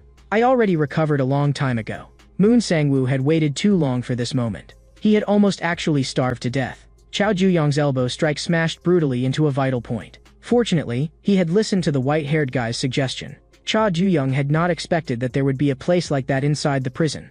Moon Sangwoo, knocked to the ground, refused to believe that Cha Juyang had already recovered. Moon Sangwoo stubbornly insisted that Cha Juyang was only bluffing. But Cha Juyang, who had been beaten since childhood, naturally recovered far faster than ordinary people. Cha Juyang really had already recovered, and now there was no way he could be devoured by Moon Sangwoo anymore. But as a loud crash exploded, Moon Sangwoo, dodging the attack, muttered, "I waited so long, and this isn't the result I wanted." Actually, Cha Juyang had also waited a long time, for this very moment when he could crush Moon Sangwoo with his own hands. But now that his desire had fallen through, Moon Sangwoo could no longer get excited. Cha Juyang knew, this bastard was a complete pervert who got satisfaction from tormenting the weak. But so what? Cha Juyang could simply use his fists to beat him into an even more miserable state. But Moon Sangwoo felt, that would make it meaningless. What he wanted was pure, natural, uncontaminated organic prey. Then Cha Juyang would make him obediently take the beating. In the past, Moon Sangwoo had once interrogated the person who stole Heavenly Dragon's hospitality list. He tied the thief to a railroad track and tortured him. When the train was about to arrive, the thief finally broke under the pressure and confessed. But Moon Sangwoo had never intended to let him go. Even if the thief had somehow survived, Moon Sangwoo would have unhesitatingly delivered the final blow. That thrill of hunting made his whole body go numb. Gai Zhonghu, head of Heavenly Dragon's Risk Management Division, heard that a reckless monster had recently joined the organization. He was curious, Moon Sangwoo, who only targeted the weak, who hardly ever fought and had almost no interest in fighting. So how exactly had he gotten into Heavenly Dragon? Because to enter Heavenly Dragon, one had to defeat countless powerful enemies. Moon Sangwoo said with disgust, fighting healthy people felt like chewing tires. So disgusting it made him nauseous. But even if it's hard to swallow, as long as he keeps struggling and giving off that stink, I can only grit my teeth and swallow him down. Cha Juyang's fist instantly closed in on Moon Sangwoo, but Moon Sangwoo kicked it away with one foot. At this moment, Moon Sangwoo felt only extreme disgust. Since Cha Juyang was clinging on so stubbornly, then no matter how bad he tasted, he would just have to force himself to swallow him. But that would definitely not be as simple as letting stomach acid digest him. Moon Sangwoo was just about to keep moving, but in truth his leg had already been broken by Cha Juyang earlier. Looking at Moon Sangwoo, Cha Juyang said coldly, "I really can't tell which one of us is the prey, and which one is the predator." The Risk Management Division was one of Heavenly Dragon's core departments, and this place was specifically the torture chamber used to interrogate traitors within Heavenly Dragon. No one could stay silent to the very end here. Gai Zhongho asked Moon Sangwoo, "Do you know why?" Because the key to torture is never physical pain, but rather human imagination. What comes after your nails are ripped out? What comes after your skin is flayed? What comes after you're burned with fire? The questions keep extending, endlessly. No one can withstand that kind of pressure. Driving a prisoner's imagination to its limit is the interrogator's job. Moon Sangwoo absolutely loved this job, and the expression enjoyed by the interrogator was itself a catalyst for the victim's imagination. To Moon Sangwoo, the torture chamber was practically heaven. But right now, all he felt was nausea. Grinding his teeth, Moon Sangwoo forcibly shoved his broken leg bone back into place. He had to throw Cha Juyang into the food waste bin. But before Moon Sangwoo could recover his bearings, Cha Juyang's fists came down on him like a rainstorm. Moon Sangwoo seized an opening, however, and grabbed Cha Juyang in return. He was going to crush Cha Juyang and throw him into the food waste bin. Moon Sangwoo picked up the spoon from the floor and aimed it at Cha Juyang's fingernail. In the next second, Cha Juyang felt a piercing pain shoot through him. But Cha Juyang was not weak, and this kind of torment could not stir Moon Sangwoo's pleasure at all. Moon Sangwoo could not get any enjoyment out of the fight. Cha Juyang coldly asked him, "You go around picking fights, just for that pathetic little thrill?" Of course Moon Sangwoo did not agree. In his madness, he believed that pleasure was the very meaning of human life. Just then, the rice cooker beside them suddenly beeped. Cha Juyang yanked Moon Sangwoo over in one motion. Scalding steam instantly blasted across Moon Sangwoo's face. But it was not over yet. Cha Juyang was also going to treat Moon Sangwoo to a meal. The freshly cooked rice was so hot that Moon Sangwoo screamed repeatedly. There was also a whole pile of tools in the kitchen. Cha Duyang grabbed a frying pan and treated Moon Sangwoo to a serving of stir-fry as well. Moon Sangwoo was beaten until he was covered in blood and collapsed on the floor. Cha Duyang frowned. Could emotions affect this guy's combat strength? Because Moon Sangwoo's current strength was not even half of what it had been in the infirmary. But Cha Duyang did not care about that. Then he unexpectedly noticed that some unknown liquid was running down between Moon Sangwoo's legs. Moon Sangwoo trembled all over, aroused from being beaten. In the past, he would even torture prisoners to death before they confessed. So Gai Zhongho wanted Moon Sangwoo to experience personally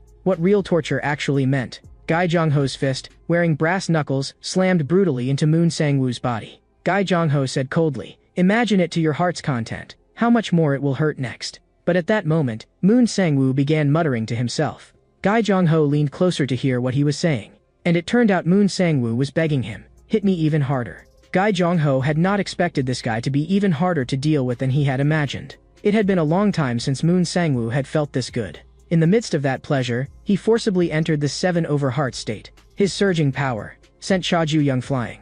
Moon Sangwoo liked the look of being tortured, even if the one being tortured was himself. He opened his mouth and laughed. "Cha Duyang, come devour me." Cha Duyang frowned. "Don't you know? The one who pulls out the ultimate move first is the one who loses first." At that moment, Cha Duyang also drew on his anger. The cookie-cutter shark of the deep sea does not feed in order to survive. It bites to torment other fish and gain pleasure. It always takes one bite out of every creature and then quickly flees. That is why the cookie-cutter shark is also called the sadist of the deep sea. But Ma Wanchong knew that this sadist actually had another side. The way it bites once and runs looks more like it is waiting for the other side to bite back, turning pain into pleasure, and enjoying even becoming prey itself. That attitude was practically the embodiment of masochism.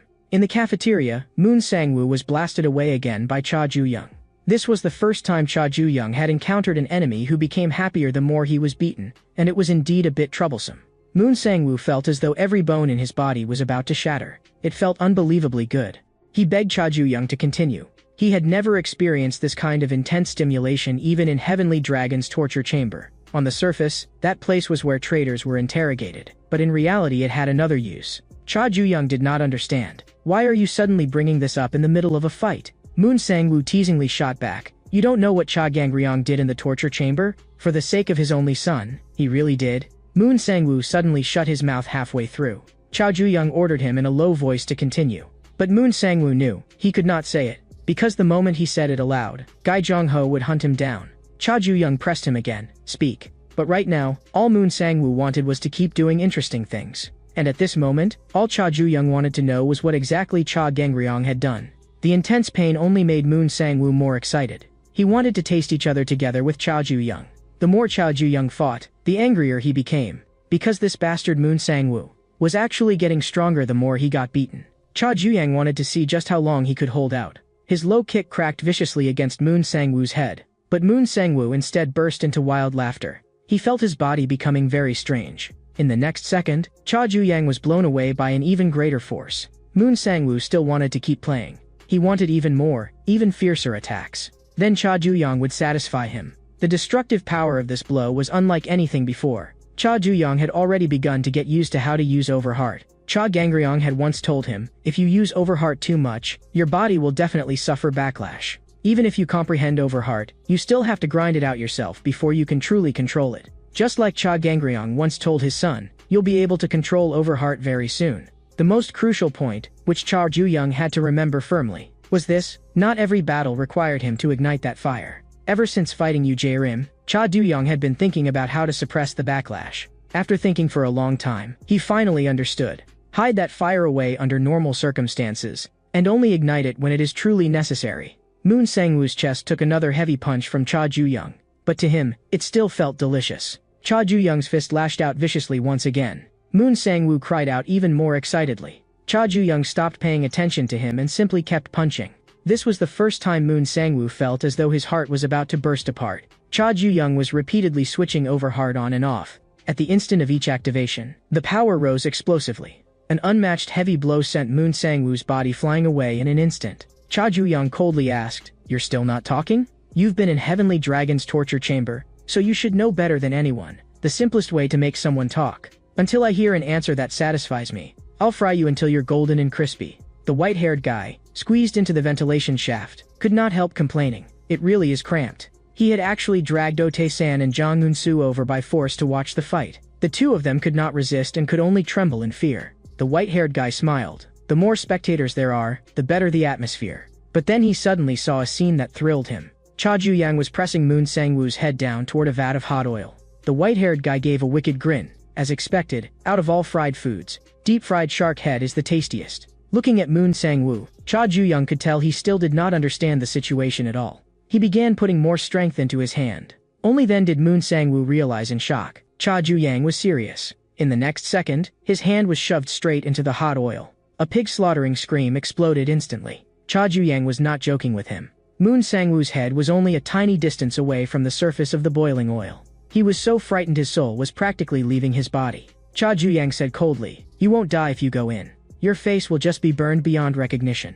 And I'll make sure you live in pain worse than death." Cha Ju-young forced Moon Sang-woo's head even lower. Finally unable to withstand the pressure, Moon Sang-woo roared, "I'll tell you everything." It turned out that not long ago, Cha Gangryong had taken someone away from the torture chamber. He said he was looking for someone to drive a truck for his son and run over a certain girl. Having barely escaped with his life, Moon Sang-woo went limp all over and collapsed onto the floor. No matter what, Cha Ju-young was going to kill Cha Gangryong with his own hands. After the battle ended, Han Sue reported the outcome to Jong-un.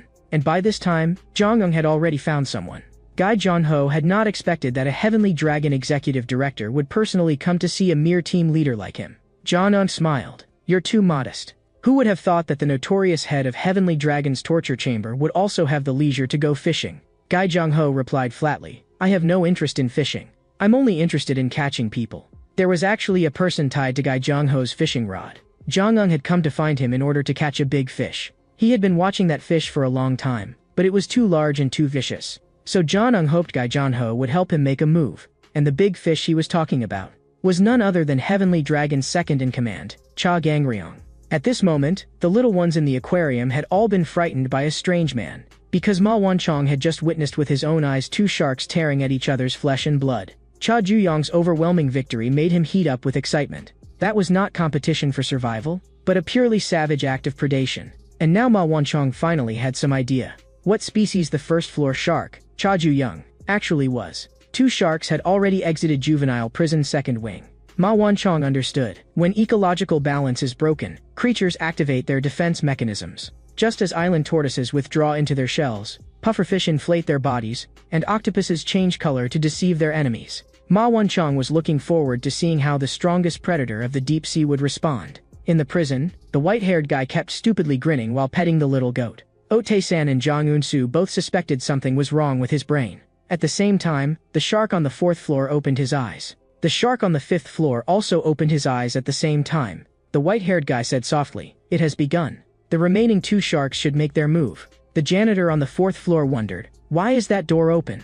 After all, a shark's door was almost never opened under normal circumstances. In the next second, the janitor was nailed in place by a terrifying pressure. He had not expected it. The shark on the fourth floor had actually walked out of his room.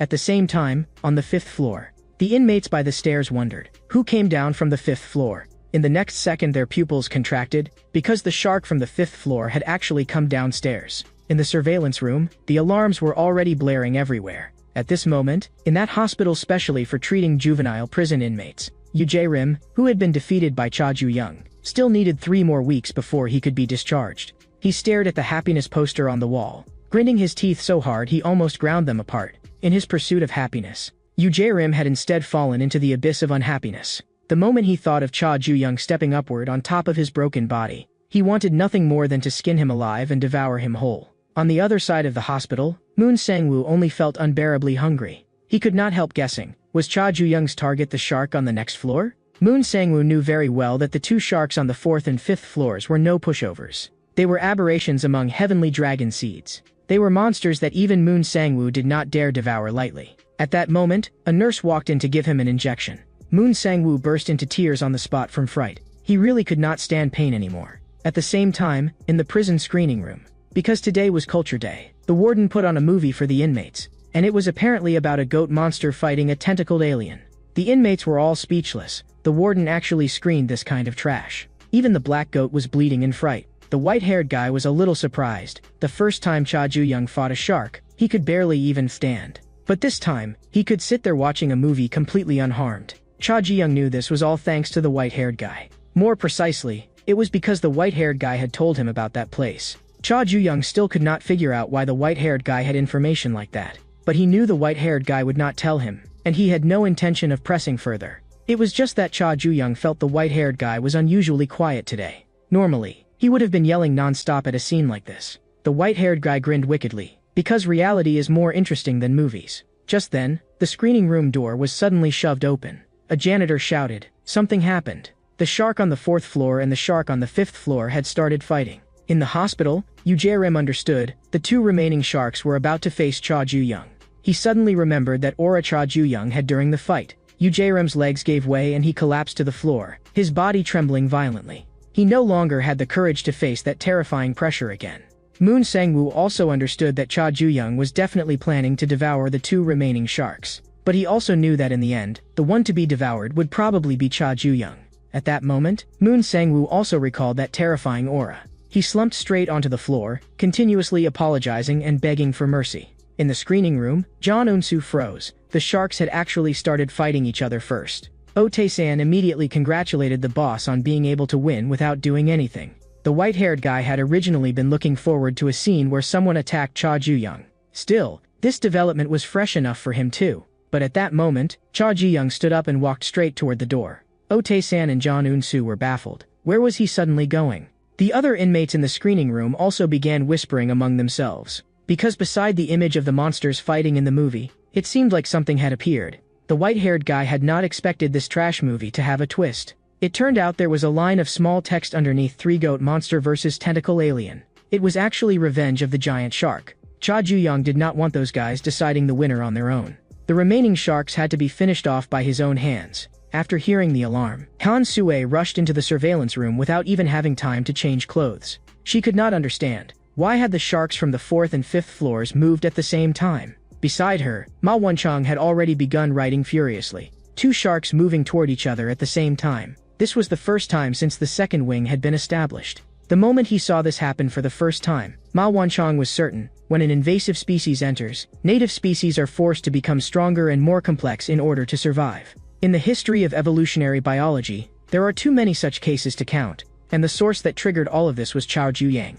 This was the classic Red Queen hypothesis. If one side evolves, the other must evolve under pressure as well. If it does not evolve, it will be eliminated. Even if it evolves desperately, it can only barely hold on to its original place. So now, Cha Ju-young and the other sharks were destined to do nothing but restrain and pressure each other until they advanced even further. At that moment, the monitor sounded a new alarm. Just as Ma Won-chang had said, Cha Ju-young had started moving as well. Han Sue could not understand. Why wouldn't he wait until both sides were injured, and instead risk intervening himself? Even Ma Won-chang could not explain that question.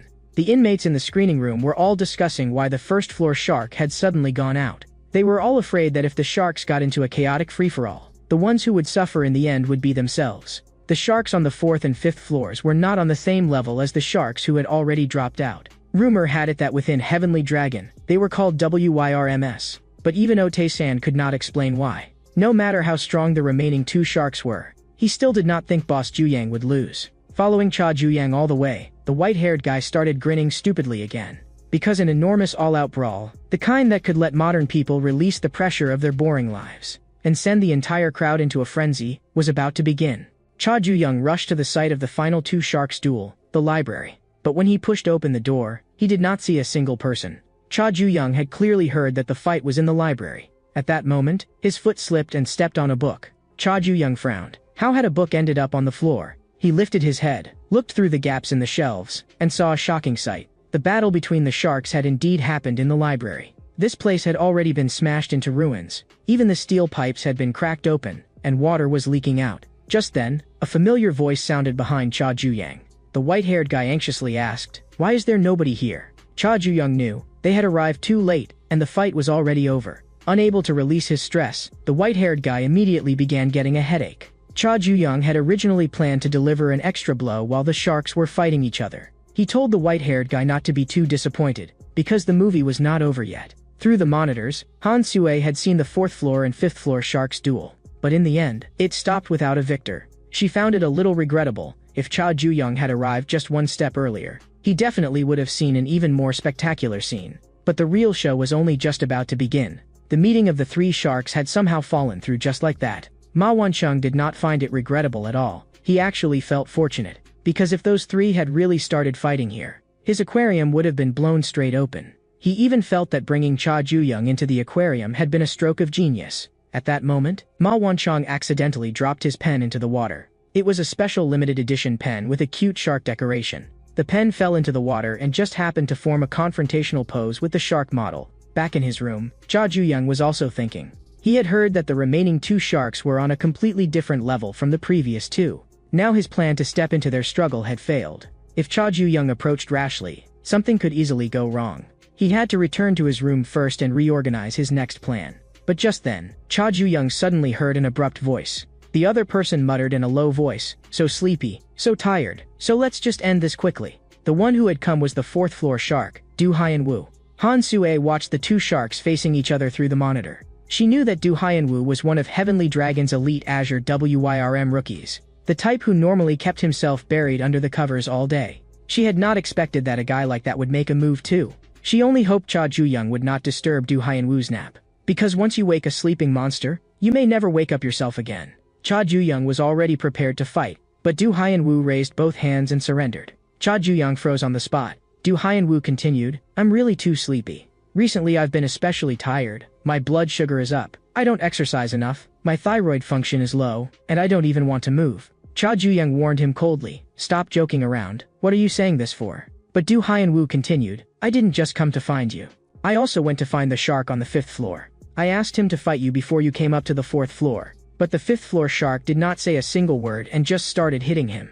Du Haiyan-Wu surrendered immediately after taking a few blows, but that exhaustion still had not left him. Cha Juyong could not make sense of it. What kind of trick was this 4th floor shark trying to pull? If he had surrendered, then Du Haiyan-Wu should have gone back to sleep. Totally confused, Cha Juyong could only stare at his back. Han Sue, hidden in the shadows, could tell Du Haiyan-Wu was not fully awake at all. That gave her a headache. Back in his room, Cha Juyong could feel that Du Haiyan-Wu's surrender had been sincere, but he was not going to spare a Heavenly Dragon member just because the other side did not want to fight. It was just that Cha Juyong had to wait for the right opportunity. The prison's water pipes had been blown apart during the last battle between the 4th and 5th floors. The inmates could not use the washing machines anymore and had to wash by hand. Ote-san was enthusiastically bathing the black goat. Today's clear and cool weather is perfect for a bath. Jang Eun-soo nodded in agreement. This weather is also perfect for dying. Even if he had to hang himself, he was going to escape this hellish prison. But Ote-san kindly put on a helpful face and casually tightened the rope for him. Jang Eun-soo, who had nearly actually been strangled to death, suddenly regained his will to survive. Back when he first heard that the 1st floor shark was coming to their room, he had truly wanted to die. But after spending time with Boss Ju-young, both Ote-san and Jang Eun-soo discovered he actually was not a bad person. Though he was a shark, he would occasionally help with cleaning. When it was cold, he would even lend Ote-san clothes. When Ote-san ran out of soap, Cha Ju-young would casually help him out as well. When Ote-san had nightmares, Cha Ju-young would even lie down on the bed with him. When Ote-san's body hurt, Cha Ju-young would help massage him.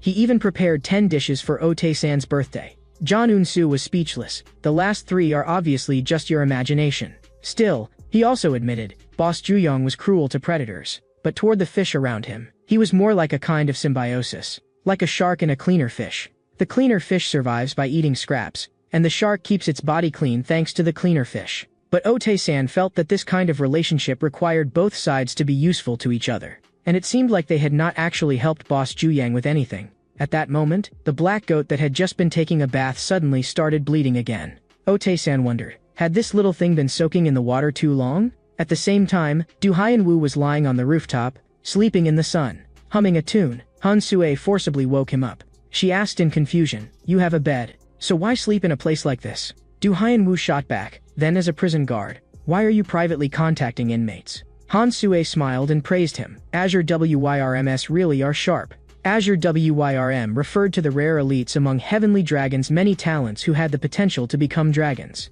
And Du Haiyan-Wu was one of them. Du Haiyan-Wu's tone turned cold as he questioned her. "How does a guard like you know about that?" As that pressure came down on her, Han Sue felt her whole body go numb. Her reason for coming to Du Haiyan-Wu was simple. Du Haiyan-Wu was growing more and more exhausted lately, to the point that even his will to fight was nearly gone. Han Sue was going to reignite his fire. because they had been on the same side from the start.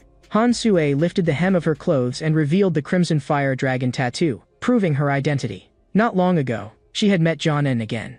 Things were progressing even faster than Jong-un had expected. He knew very well that Yu Jae-rim and Moon Sang-woo were still some distance away from maturity. But the two on the 4th and 5th floors were Azure WYRMS close to maturity. They were elites selected through Heavenly Dragon's strictest screening. Fruits ripened to perfection.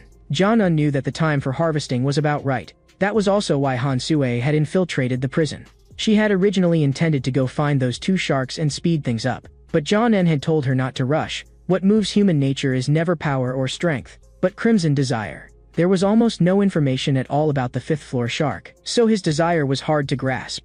But the 4th floor shark's desire was very clear, and that was also why he had joined Heavenly Dragon. Jong-un wanted Han Sue to put that crimson apple into Du Hyun-woo's mouth. Du Hyun-woo had not expected that there would also be someone from Heavenly Dragon among the prison guards. For the sake of this meeting, Han Sue had tampered with the monitors in advance. But that would not last long, so she spoke plainly. Han Sue had something she wanted to ask Du Hyun-woo to help with. But Du Hyun-woo refused without hesitation.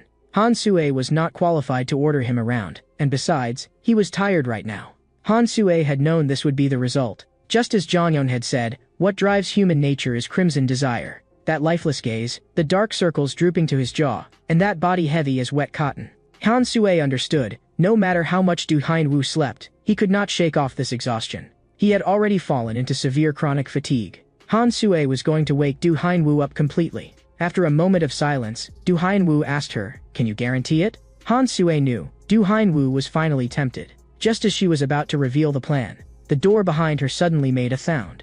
Han Sue froze. Had that door originally been open? At this moment, in the dim corridor, Jong Eun-soo had only gone to the rooftop to dry clothes, but he saw something he should not have seen. Although he was too far away to hear what Han Sue and Du Hyun-woo were saying, Jong Eun-soo recognized that tattoo. It was the mark of Heavenly Dragon. Just then, Han Sue came looking for him as well. She stared at Jong Eun-soo. "You're not planning to just walk away like this, are you? Your underwear accidentally fell, you know." She casually joked that the underwear size was pretty big, then asked Jong Eun-soo, "Want to hear a story about underwear? It is said that more than 300 million people around the world never wash their underwear, and 100,000 of them die from tongue paralysis caused by bacteria in that stench." It was the first time Jong Eun-soo had ever heard anything like that. Han Sue smiled. "Because I just made it up. But the number of people who have had their tongues torn out and been killed for leaking other people's secrets is much higher than that." From that day on, Jong Eun-soo could not sit still no matter what he did. Cha Ju-young looked at him. "Why aren't you eating? Why are you stacking peas into a tower?" Jong Eun-soo had no idea what to do anymore. In his understanding, Heavenly Dragon was the kind of infamously brutal corporate crime syndicate of the 21st century that could kill one person every 3 seconds. He could not understand why a prison guard would have that tattoo on her body. He was even more afraid that now that he knew a Heavenly Dragon secret, those vicious bastards would hack him to pieces. Cha Ju-young stared at Jong Eun-soo's tray, his brows knitting tighter and tighter. Because without realizing it, Jong Eun-soo had arranged the peas into an SOS signal. Jong Eun-soo hurriedly explained. He was arranging them to mean sauce. Cha Ju-young told Otae-san to take him to the infirmary later to get checked out. Jong Eun-soo did not want to drag Cha Ju-young and Otae-san down because of himself. In the past, Du Hyun-woo used to lie in bed all the time. He slept and slept. But no matter how much he slept, Du Hyun-woo was still too sleepy to keep his eyes open. Later, he finally found a way to wake himself up. That day, Han Sue had originally wanted to ask Du Hyun-woo for help, but after discovering that someone was peeping, she first asked Du Hyun-woo to deal with a little fish. That day, Jong Eun-soo had fled down from the rooftop in a panic, without even having time to hang his clothes, and they had long since started to stink. He only hoped the people from Heavenly Dragon would really spare him. But just then, someone appeared behind Jong Eun-soo. At the same time, another person was standing by the window of the room. Cha Ju-young was also staring at Jong Eun-soo. Jong Eun-soo, who used to study beauty and hairdressing, had once been responsible for cutting Otae-san's hair. Otae-san marveled. "Your skills are really not bad. All men should try this." The white-haired guy laughed. "This isn't hair. It's a bird's nest. There are probably 3 eggs hatching in it." Then Jong Eun-soo asked Boss Ju-yang too, "Want a haircut?" At its current length, it really was about time for one. In the past, Cha Ji-young's hair had always been cut by Lee Dae-yeon. She once said that bad moods would be cut away along with the hair. After coming to prison, Cha Ju-yang let Jong Eun-soo cut it for him. And now, Du Hyun-woo had come looking for Jong Eun-soo. He coldly demanded, "You were the fish on the rooftop that day, right?" John Eun-soo immediately said that he was afraid of heights and never went to the rooftop. Even if I really did go, a coward like me wouldn't dare open my eyes, so I absolutely didn't see any tattoo. In his panic, John Eun-soo still let it slip. He immediately hugged Do Hyun-woo's leg and frantically apologized. A useless piece of trash like me wandering around and doing nothing but exhaling carbon dioxide. I'm really sorry. Even if my dead grandma asked me in a dream, I still wouldn't say anything, so please spare me. Do Hyun-woo was so tired listening to him that he nearly fell asleep on the spot. John Eun-soo was still begging nonstop, but Do Hyun-woo had already made an agreement with Han Soo-ae. He had to do this for Han Soo-ae to get rid of his fatigue, so he could only send John Eun-soo to his death first. John Eun-soo hurriedly shouted, "If you kill someone in prison, you can get up to 20 years under juvenile law." But Han Soo-ae had already said before that juvenile prison second wing was specially supported by the Korean government. It was an unofficial institution secretly operated for Warden Ma Won-chang's academic research, so nothing that happened here would be recorded. What Han Soo-ae's words meant was, in this prison, killing people did not matter. John Eun-soo was so frightened that he struggled with all his might. A scratch from his fingernail cut across Do Hyun-woo's face. Do Hyun-woo had originally wanted to let John Eun-soo die cleanly. But since you insist on struggling, then I'll beat you down first. Do Hyun-woo told John Eun-soo not to struggle pointlessly. But his attack was blocked by Oh Tae-san. Do Hyun-woo did not want to waste time. It was already time to sleep. Oh Tae-san also knew that a little fish like him could never beat a shark. The gap in strength was too great. Even hoping to survive felt like a luxury. But if he activated the trap, it might be different. Oh Tae-san knew, if a little fish wants to stay alive, it has to use the dirtiest method possible. As long as Do Hyun-woo touched that rope, the gates of hell would open. With a refusal to retreat, Oh Tae-san charged straight forward. In the surveillance room, Ma Won-chang found it very strange, because after entering the second wing, the shark on the fourth floor had almost never been active. The conflict with the fifth floor shark a few days earlier had also seemed more like something that happened by chance in order to avoid Cha Ju-young. Do Hyun-woo had walked to the first floor in order to surrender to Cha Ju-young. All of that Ma Won-chang could understand. But the fact that Do Hyun-woo had actually taken the initiative to attack other little fish, this he could not accept. It was the complete opposite of Do Hyun-woo's usual personality. Han Soo-ae smiled. He is still a predator in the end. Maybe after fighting the fifth floor shark last time, his mindset changed. Ma Won-chang neither agreed nor disagreed with that explanation. Even though Oh Tae-san had prepared a trap in advance, he was still quickly taken down. John Eun-soo wanted to pull him and run, but Do Hyun-woo had already decided to send both of them on their way together. But the foot that was about to come down was suddenly grabbed by someone. Cha Ju-young said coldly, "If you kill that guy, it'll be troublesome for me. Because then no one will be able to cut my hair. But it looks like, your hair is the one I should be cutting." At the same time, inside Heavenly Dragon's hunting grounds, Ju Gangshan understood that if the young master had to face the two remaining sharks one after another, it would be very difficult for him. In the next second, the prey he was aiming at was sniped down with a single shot again. In the next second, the prey he was aiming at was sniped down with a single shot again.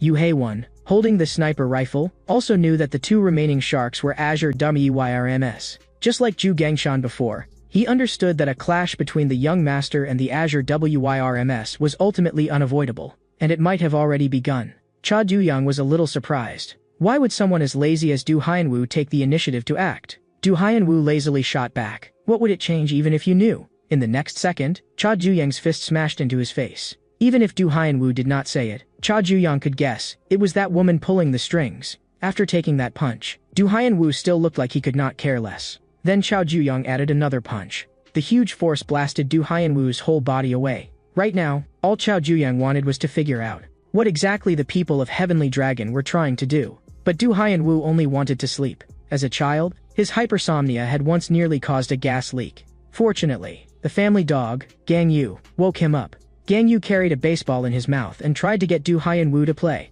But Do Hyun-woo still only wanted to sleep. Even if he lay back down on the bed, Gang Yu would keep barking.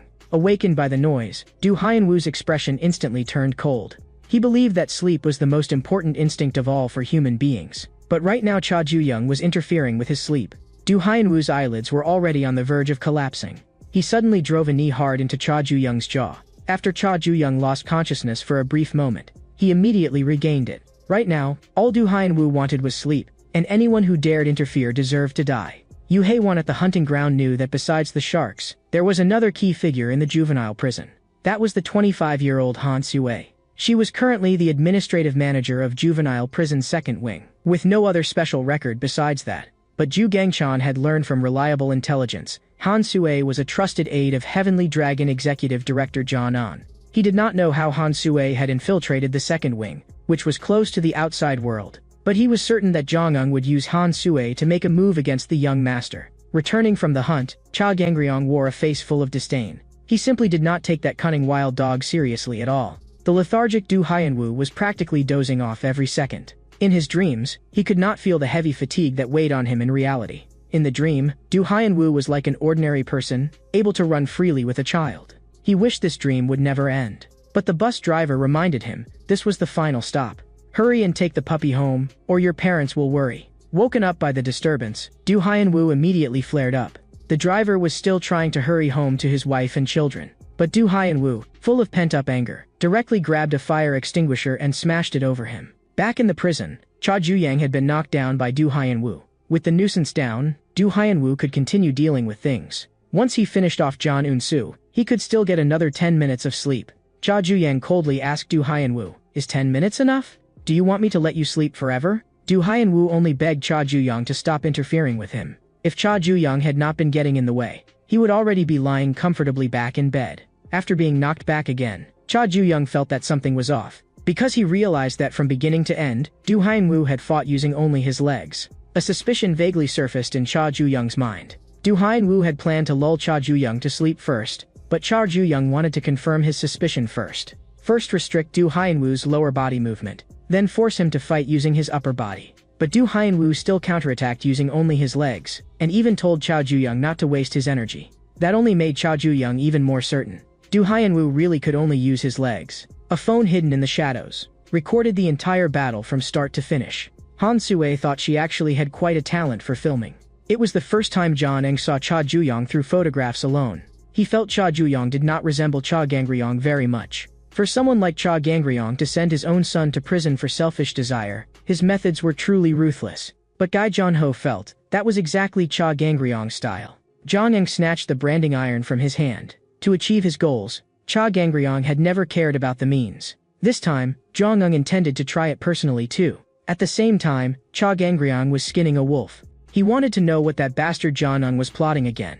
Zhu Gangchan had been keeping a close watch on Executive Director Zhang Eng's movements. Recently, he discovered that Zhang Eng had been contacting the Risk Management Division far too often. Cha Gangryong almost instantly guessed Zhang Eng's intentions. Yu Heiwan had also already begun moving according to Cha Gangryong's instructions. In Cha Gangryong's eyes, Zhang Eng was nothing more than a wild dog. If a wild dog dreams of becoming a dragon, it deserves to be crushed. The fight in the prison was still ongoing. Du Haiyanwu only had 5 minutes of sleep time left. Cha Juyang was very concerned. Was he deliberately only using his legs? For Cha Juyang, that was actually a good thing. Compared to an opponent who used both hands and feet, Du Haiyanwu's movements were too easy to read. Whether dodging or attacking, Cha Juyang could predict Du Haiyanwu's next move. He understood that a master at Du Haiyanwu's level would definitely know this too. That was why Cha Juyang found it even harder to understand. Why exactly was Du Haiyanwu refusing to use his hands? Chao Zhuyang's performance was even better than Han Sui had expected. Now, things were progressing according to plan. Han Sui had successfully dragged Du Haiyanwu into a fight with Cha Juyang. She thought to herself, as long as this succeeds, as Zhang Eng's trusted aide, becoming a senior executive in Heavenly Dragon should only be a matter of time. But what Han Sui did not know was that a heavy sniper rifle in the distance had already locked onto her. Not long ago, Yu Heiwan had been sent by Cha Gangryong to the second wing to carry out a mission. Zhang Eng's group thought there was always someone stronger and a sky beyond the sky. But on Cha Gangryong's side, they would even dare to shoot down whatever was in the sky. Yu Heiwan confirmed the dust cover, the feel, and the wind direction. Everything was just right. Before her was a second opportunity that absolutely could not be missed. But just as Yu Heiwan was about to pull the trigger, a toad blocked her scope. That cunning prey also vanished at once. But Yu Heiwan had not come here to shoot rabbits. Now, it was time for her to take care of real business. The instant Han Sui sensed something wrong, she hid behind the door. She did not know who had been peeping at her back, but it really was an unpleasant feeling. In the surveillance room, Ma Wanchong frowned. Why had the rooftop monitor suddenly malfunctioned? But he had something even more important to focus on right now. The fourth-floor shark, who normally only slept, was now not only attacking the fish, but had even started fighting the first-floor shark, Chao Juyang. For an observer, a dramatic ecological shift should have been exciting. But this time, Ma Wanchong felt that something was off, as if someone were deliberately muddying the water. But no matter what, he had to first play his role as observer properly. With his weakness seen through, Du Haiyanwu began to fall into a disadvantage. In an instant, Cha Juyang circled around behind him. This originally had nothing to do with Cha Juyang, but he still had to ask, why are you only using your legs? It is as if someone tied up your hands. If a person only uses part of the upper body or lower body, the number of techniques available becomes fewer. Attack patterns become easier to read. Defense also becomes restricted, and the opponent can keep widening the offensive. Using that momentum, Cha Juyang activated Overheart. His fist closed in on Du Haiyanwu once again, carrying a shrill rush of wind. Du Haiyanwu was blasted flying backward, and only stopped when he crashed through a prison faucet. The spray of water in the air made Du Haiyanwu recall a terrible memory. That day, he had forgotten to turn off the gas again and had planned to sleep the entire day away in one stretch. Because as long as he was in a dream, that wet, heavy body of his felt a little lighter. But the puppy came again to play with him. Du Haiyanwu told Gangyu to wait a little longer and that they could play together after he got better. But just as he was about to sink into sleep, Gangyu kept barking and woke him up again. Du Haiyanwu gripped Gangyu's neck tightly. He would not allow anything to interfere with his sleep. Cha Juyang asked Du Haiyanwu, "Are you still fighting?" He sat on top of Du Haiyanwu, locking down his legs. Now Du Haiyanwu should have simply surrendered, but at that moment he grabbed Cha Juyang with his hands. By now, Du Haiyanwu was already 30 minutes past his sleep time. He stared at Cha Juyang and said, "I've always used my legs, because my hands are for killing people." And now, Du Haiyanwu was going to kill Cha Juyang. He actually entered an overheart state through lethargy. Ma Wanchong stared at the monitor, watching the scene without breathing. He defined Du Haiyanwu as an ambush predator of the deep sea, the angel shark. It is one of the few creatures that can sleep peacefully in the peril-filled deep sea. It normally looks as though it is sleeping, but once it wakes, its true predatory instincts erupt. But at that moment, Ma Wanchong noticed something abnormal. Du Haiyanwu was clearly strangling Cha Juyang's neck tightly, trying to make Cha Juyang sleep forever. But a terrifying aura suddenly burst out from Cha Juyang. Du Haiyanwu blurted out, "What is this?" Right now, all he wanted to know was who Cha Juyang really was. The white-haired guy's daily routine in the second wing was walking the goat around. Once, he happened to pass by the place Cha Juyang went whenever he had free time. The white-haired guy had heard that it was used for overheart training. That place looked as if it had been swept by machine gun fire. He knew that the style of repeatedly switching overheart on and off had an upper limit. It could achieve chained attacks, but it was hard to end things in one strike. But the goat suddenly seemed startled and trembled all over. The white-haired guy instead felt relieved. Cha Juyang had found a way to break through that limit. The place looked as if it had been blasted by rockets. After unleashing his aura, Cha Juyang forced Du Haiyanwu back once again. Du Haiyanwu could not understand at all what that was. But Cha Juyang had come prepared. With anger behind him, he drove a punch at Du Haiyanwu. But Du Haiyanwu in Overheart was also absurdly powerful. Cha Juyang barely managed to dodge the counterattack. He knew very well, with the strength in Du Haiyanwu's hands, if he got caught one more time, he would die. Du Haiyanwu's hands were used only for killing. After he killed Gangyu back then, the family held a very grand funeral for Gangyu, because Gangyu was Du Haiyanwu's only younger brother. The story told to outsiders was that a gas leak had caused a fire. The young Gangyu had failed to escape. The family all comforted Du Haiyanwu, "Don't be too sad." But Du Haiyanwu suddenly remembered Gangyu's struggle before death, and that final big brother before he stopped breathing. He could not understand what exactly he had done. His hypersomnia left him in a constant mental haze and even caused frequent hallucinations. His family all thought he was pitiful, but he, who had killed his younger brother with his own hands, only felt a tingling pleasure so intense it numbed him. That was the first time Du Haiyanwu had ever felt his body become so light. He had finally found a way to stay awake. In the past, no matter how deeply Du Haiyanwu slept, the fatigue never disappeared. His life had always been stuck in the crack between dreams and reality. Du Haiyanwu, who was driven mad by pain every day, found that after taking a life with his own hands, the pleasure in his fingertips was so intense that even he could not believe it. But that pleasure did not last long. The moment Cha Juyang launched his attack, his heart sank. Not good. Du Haiyanwu grabbed his leg and asked in a low voice, "Do you know why I joined Heavenly Dragon? Because a criminal group as large as Heavenly Dragon lets me kill whenever I want." At that moment, Du Haiyanwu's hand gripping Cha Juyang suddenly slipped. It turned out Cha Juyang had smeared cleanser on his own neck. Du Haiyanwu did not understand. What is the point of all your dodging around? But Cha Juyang knew very well. He only needed to create a flaw for a single instant. What Du Haiyanwu hated most was people wasting time. He was going to use his last method and end the fight immediately. Cha Juyang instantly felt a suffocating pressure of overwhelming force. Du Haiyanwu had originally not wanted to use this move at all. because after using it, he would be too exhausted to get up for 3 days and nights. But now, he had to kill Cha Ju-young. Cha Ju-young could feel it. He could not dodge this move. But just then, Du Hyenwoo's body suddenly jerked to a halt, because Otae-san and John Eun-soo had grabbed one of his legs. Even so, they could only hold him for an instant. But for Cha Ju-young, that instant was enough. Overheart, by definition, is forcing yourself beyond your limits. But the time one can maintain that state is limited in the end. Cha Ju-young's method was simple. At the exact instant a perfect opening appeared, pour all the power that he normally released only when necessary into a single strike and let it explode completely. In the next second, a tremendous crash shook the entire prison.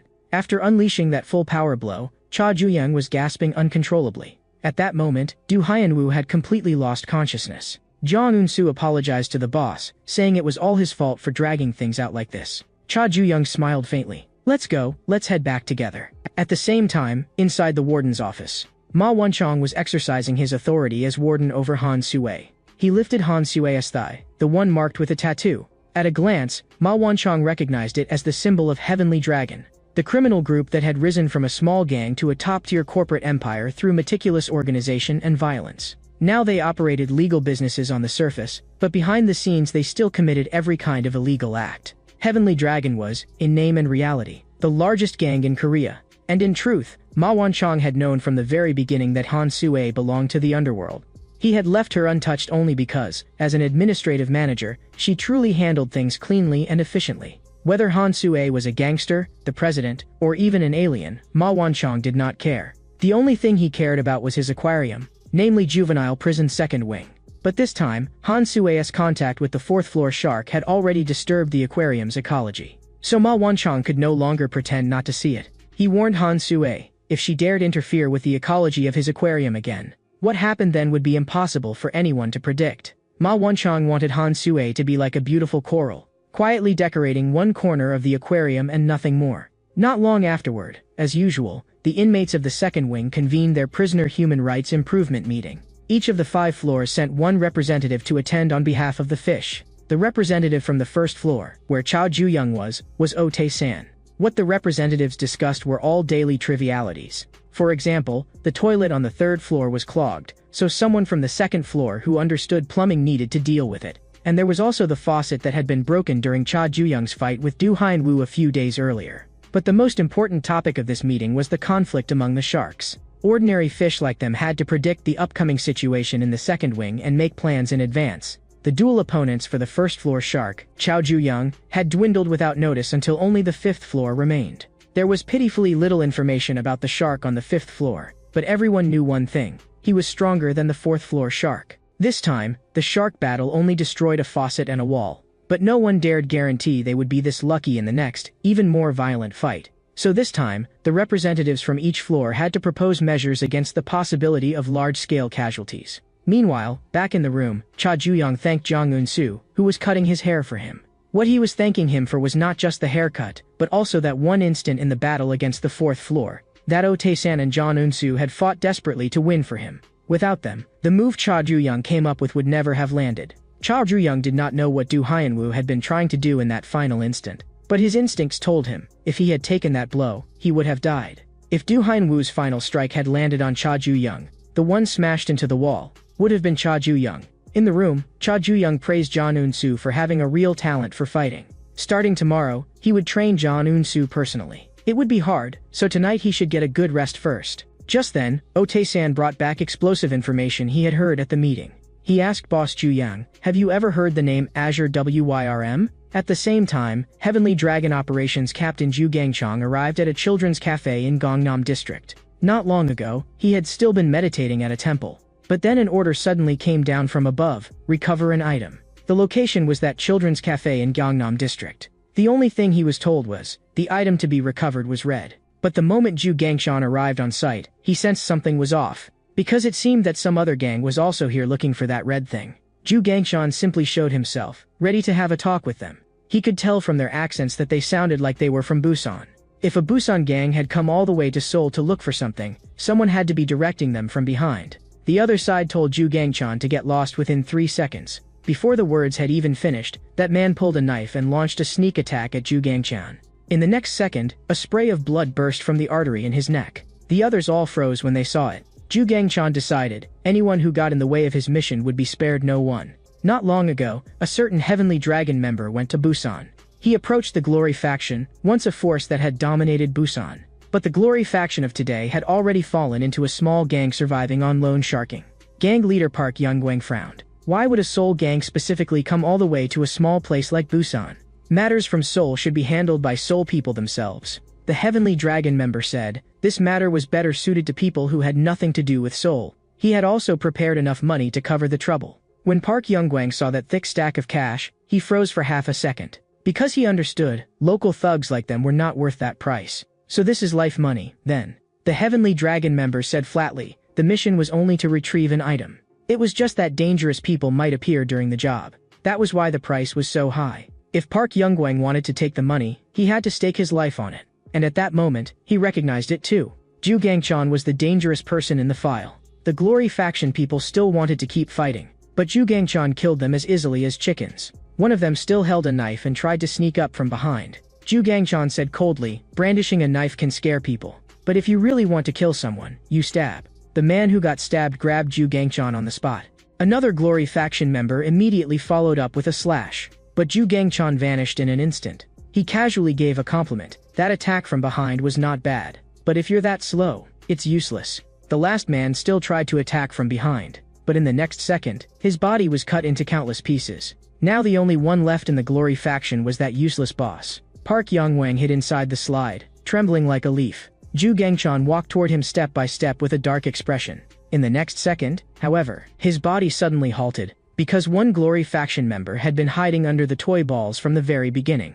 That man swung a heavy blow and sent Zhu Gangchan flying. Park Youngwang shouted excitedly, as expected of our adorable youngest, Yong Pal. With a build that big, nobody can do anything to you. When Park Youngwang accepted the job, the Heavenly Dragon member had told him, Azure WYRMS were all battle-hardened veterans. They were born to become the sharpest blades, and their strength was absolutely extraordinary. Park Youngwang was confused. If a monster like Zhu Gangchan showed up at the scene, why not just kill him directly? But that Heavenly Dragon member specifically wanted to see whether the fallen Glory faction could be his match. But in the next second, Park Youngwang was dumbfounded. Several knives had appeared stuck in Yongpal's body, and he fell straight to the ground, motionless. Zhu Gangchan coldly pressed Park Youngwang. Still not planning to tell me who was backing you?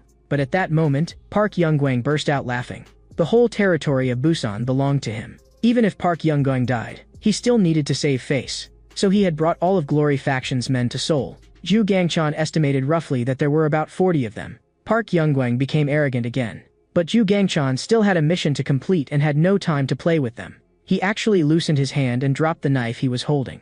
A chill ran down Park Youngwang's spine. Because this meant Zhu Gangchan was about to draw his real knife. 15 years ago at Incheon Port, Zhu Gangchan, only 17 years old then, was already in Azure WYRM carrying out missions everywhere. But suddenly, a low voice asked, did you kill all these people? Zhu Gangchan instantly raised his hand to strike. Cha Gangryong, however, smiled and praised him. Your reaction really is fast. Cha Gangryong said he had heard of Zhu Gangchan, both an Azure WYRM talent and a troublesome figure. At 17, Zhu Gangchan had torn apart dozens of enemies with his bare hands, without so much as blinking. Cha Gangryong was very satisfied.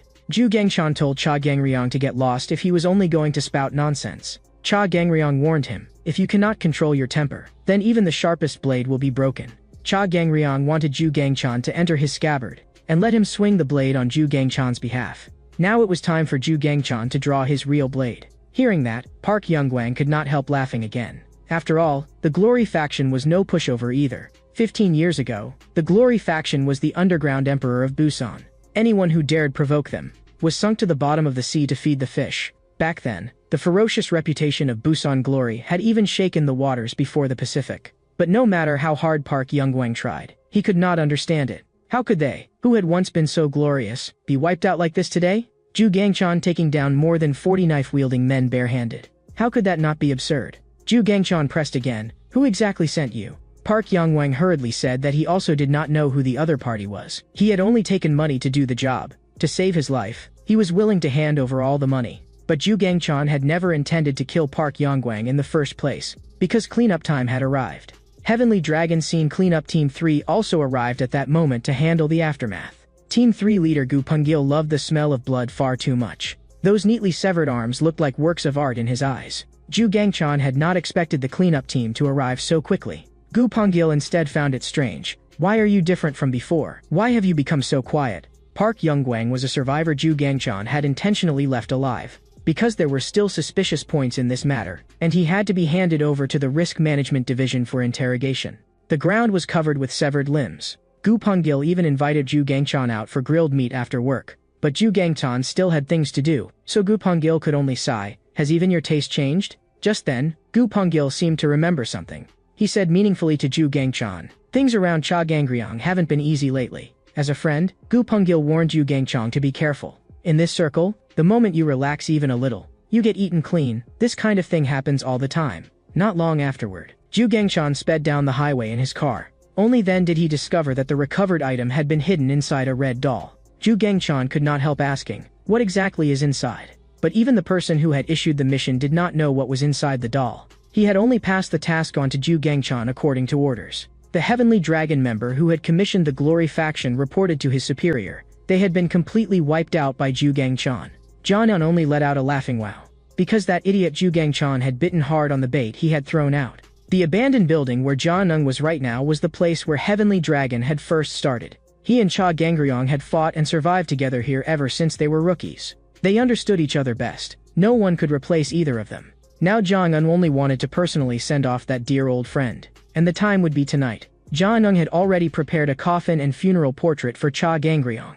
12 hours before Zhu Gangchan fought the Glory faction, the White Dragon Council, Heavenly Dragon's Council of Elder Directors, had been urgently convened within Heavenly Dragon by Jianeng. The elders seated at the head frowned. The chairman is absent, so why are you calling an emergency council? Jianeng replied calmly, because I had no choice. A traitor has appeared within Heavenly Dragon, and that traitor is none other than Heavenly Dragon's current number 2, Cha Gangryong, widely acknowledged as the strongest dragon. The moment those words fell, the whole room erupted.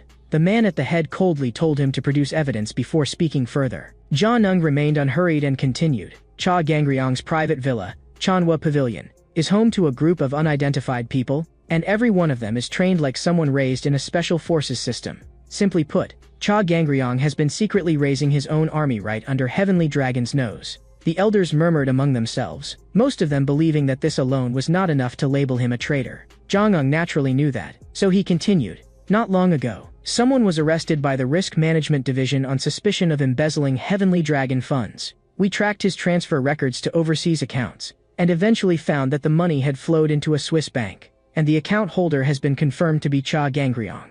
After multiple rounds of interrogation, that man confessed. The money was used to maintain Cha Gangryong's army, and all of it was for the sake of rebelling against Heavenly Dragon. In reality, Jianeng had indeed obtained those confessions, but only after torturing the man until he said the answer Jianeng wanted to hear. To achieve that, he had even pulled the first team leader of the Risk Management Division over to his own side. After he said all this, the conference room fell into dead silence. But the man at the head still shook his head. This still does not count as critical evidence. A confession forced out by torture cannot be fully trusted. Jianeng's headache from dealing with this stubborn old fool. So he could only throw out the decisive evidence, Cha Juyang. The man at the head knew Cha Gangryong had a son, but he had not expected that child to actually be locked up in juvenile prison. Jianeng said coldly, Cha Gangryong's son has recently displayed a large number of abnormal actions, especially in how he keeps crashing head-on with Heavenly Dragon's new power. It looks exactly as if someone is pushing him from behind. Cha Gangryong ordering his own son to do this has only one purpose, to push his own flesh and blood to the very top of Heavenly Dragon. The room fell so silent it was as if death itself had settled there. All the elders felt that this claim was too absurd. Jianeng muttered in a low voice, a bunch of senile old fools who still can't see the situation. Cha Gangryong wanted to control Heavenly Dragon's upper ranks and elevate his son, so he built his own private force. To maintain that force and also suppress the company's shares, he needed money, and his son suppressing Heavenly Dragon's rising talents in juvenile prison was to seize the title of the strongest rising talent of the next generation. All the evidence and suspicions pointed to one single purpose. Cha Gangryong had spent his whole life wanting to sit at the top of Heavenly Dragon and failed.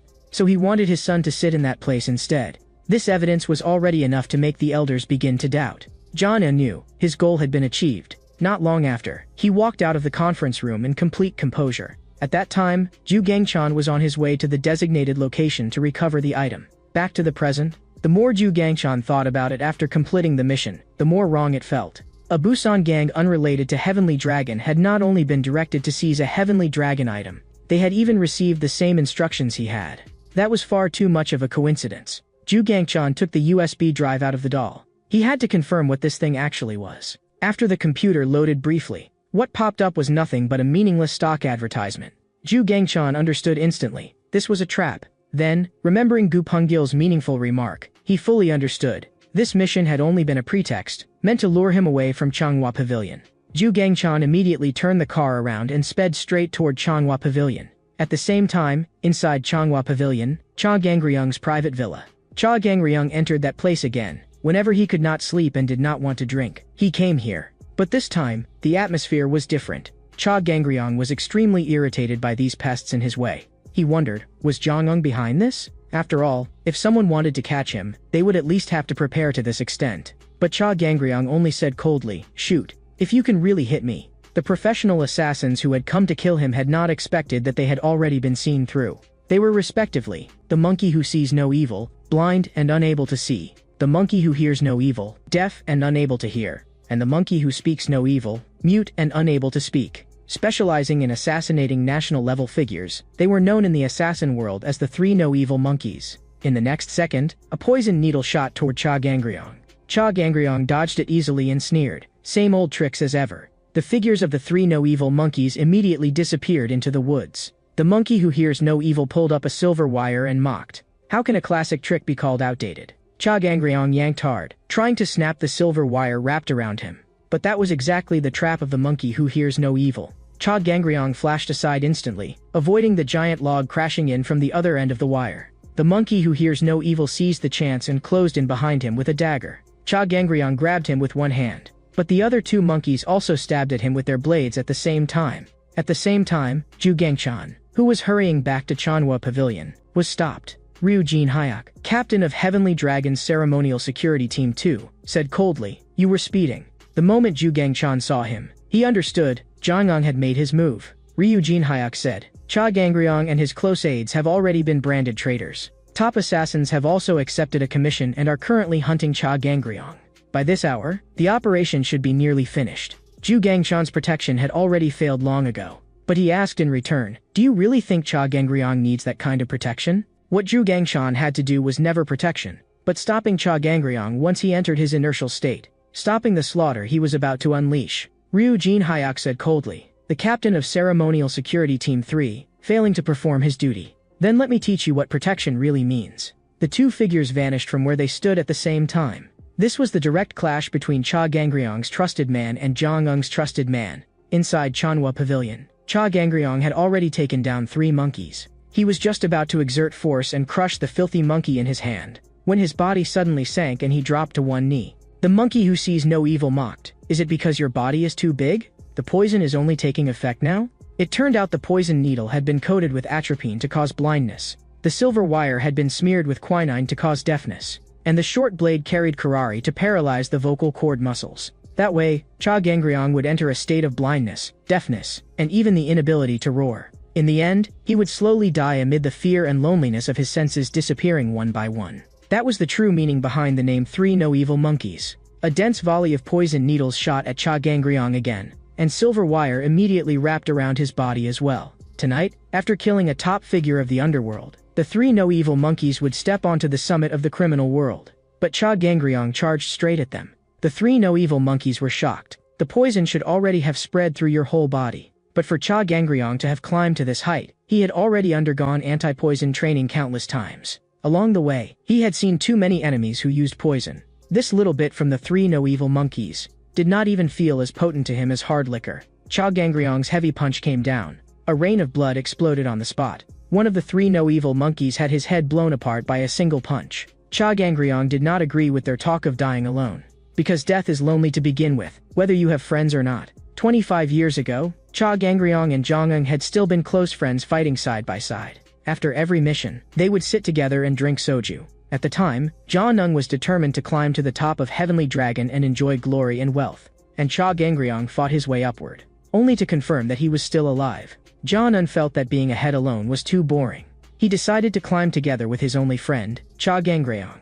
Cha Gangryong asked Jianong. Don't you think this is ridiculous? Once close friends, now drawing blades against each other. He picked up the earpiece from one of the three no-evil monkeys and directly spoke to Jiangun. Cha Gangryong told Jiangun to come out, so they could have one final, all-out fight. At the same time, inspectors from the Ministry of Justice arrived at Juvenile Prison Second Wing.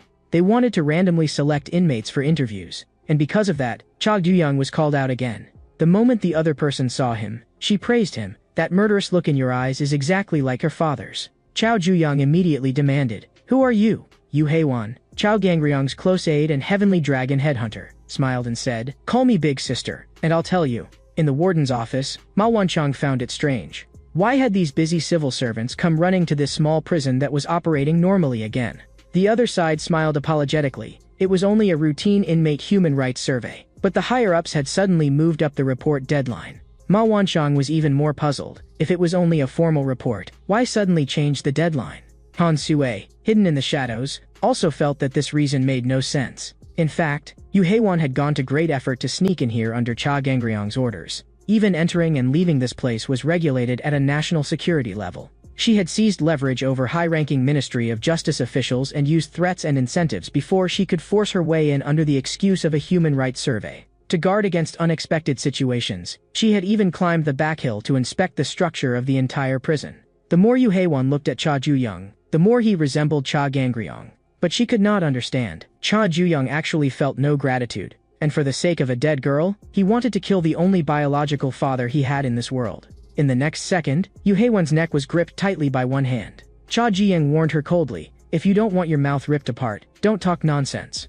Elsewhere, Ju Gangchan and Ryujin Hyok had already completed their first exchange. Ryujin Hyok said coldly, So-called ceremonial security is a force that fuses many elements and is also extremely restrained. If you could become a captain in such a system, your ability cannot be weak. Ju Gangchan, known as the blade that breaks the wind, had actually split a car apart with a hand blade. His speed was so fast it almost left after images. Ju Gangchan had also heard the rumors about the captain of Ceremonial Security Team 3, Ryujin Hyok, dodging the hand blade, flashed away. In the next second, he appeared directly above Ju Gangchan. A huge crash followed, and Ryujin Hyok, known for his restrained punch, smashed a car flat with one punch. Now both of their cars were already wrecked. The vehicle body cut by Ju Gangchan's hand blade began leaking fuel. Only then did Ryujin Hyok realize the penetrating force of that power was absurdly strong. In the next second, the leaking car exploded. Ju Gangchan was about to get serious. At the same time, in the prison, Yu Heiwan was pinned against the wall by Cha Juyang. Yet she said calmly, That fiery temper is exactly like your father's. Yu Heiwan apologized for her slip of the tongue and hinted that Cha Juyang ought to let go. After all, if someone saw an inmate gripping a government official by the neck, it would be troublesome.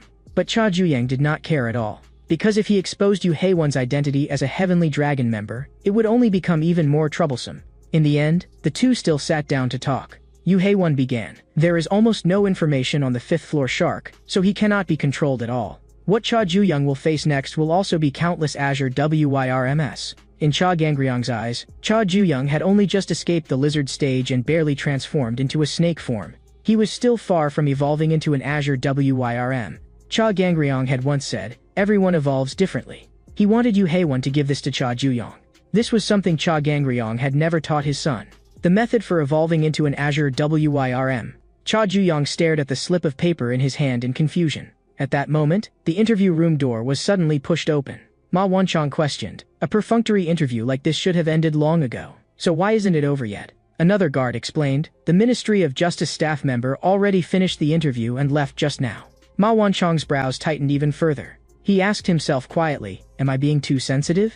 Late at night, Han Sue returned home after buying ingredients, ready to cook a big meal. But she suddenly realized she had forgotten to buy meat. So she casually picked up a kitchen knife and began thinking about what kind of meat to buy.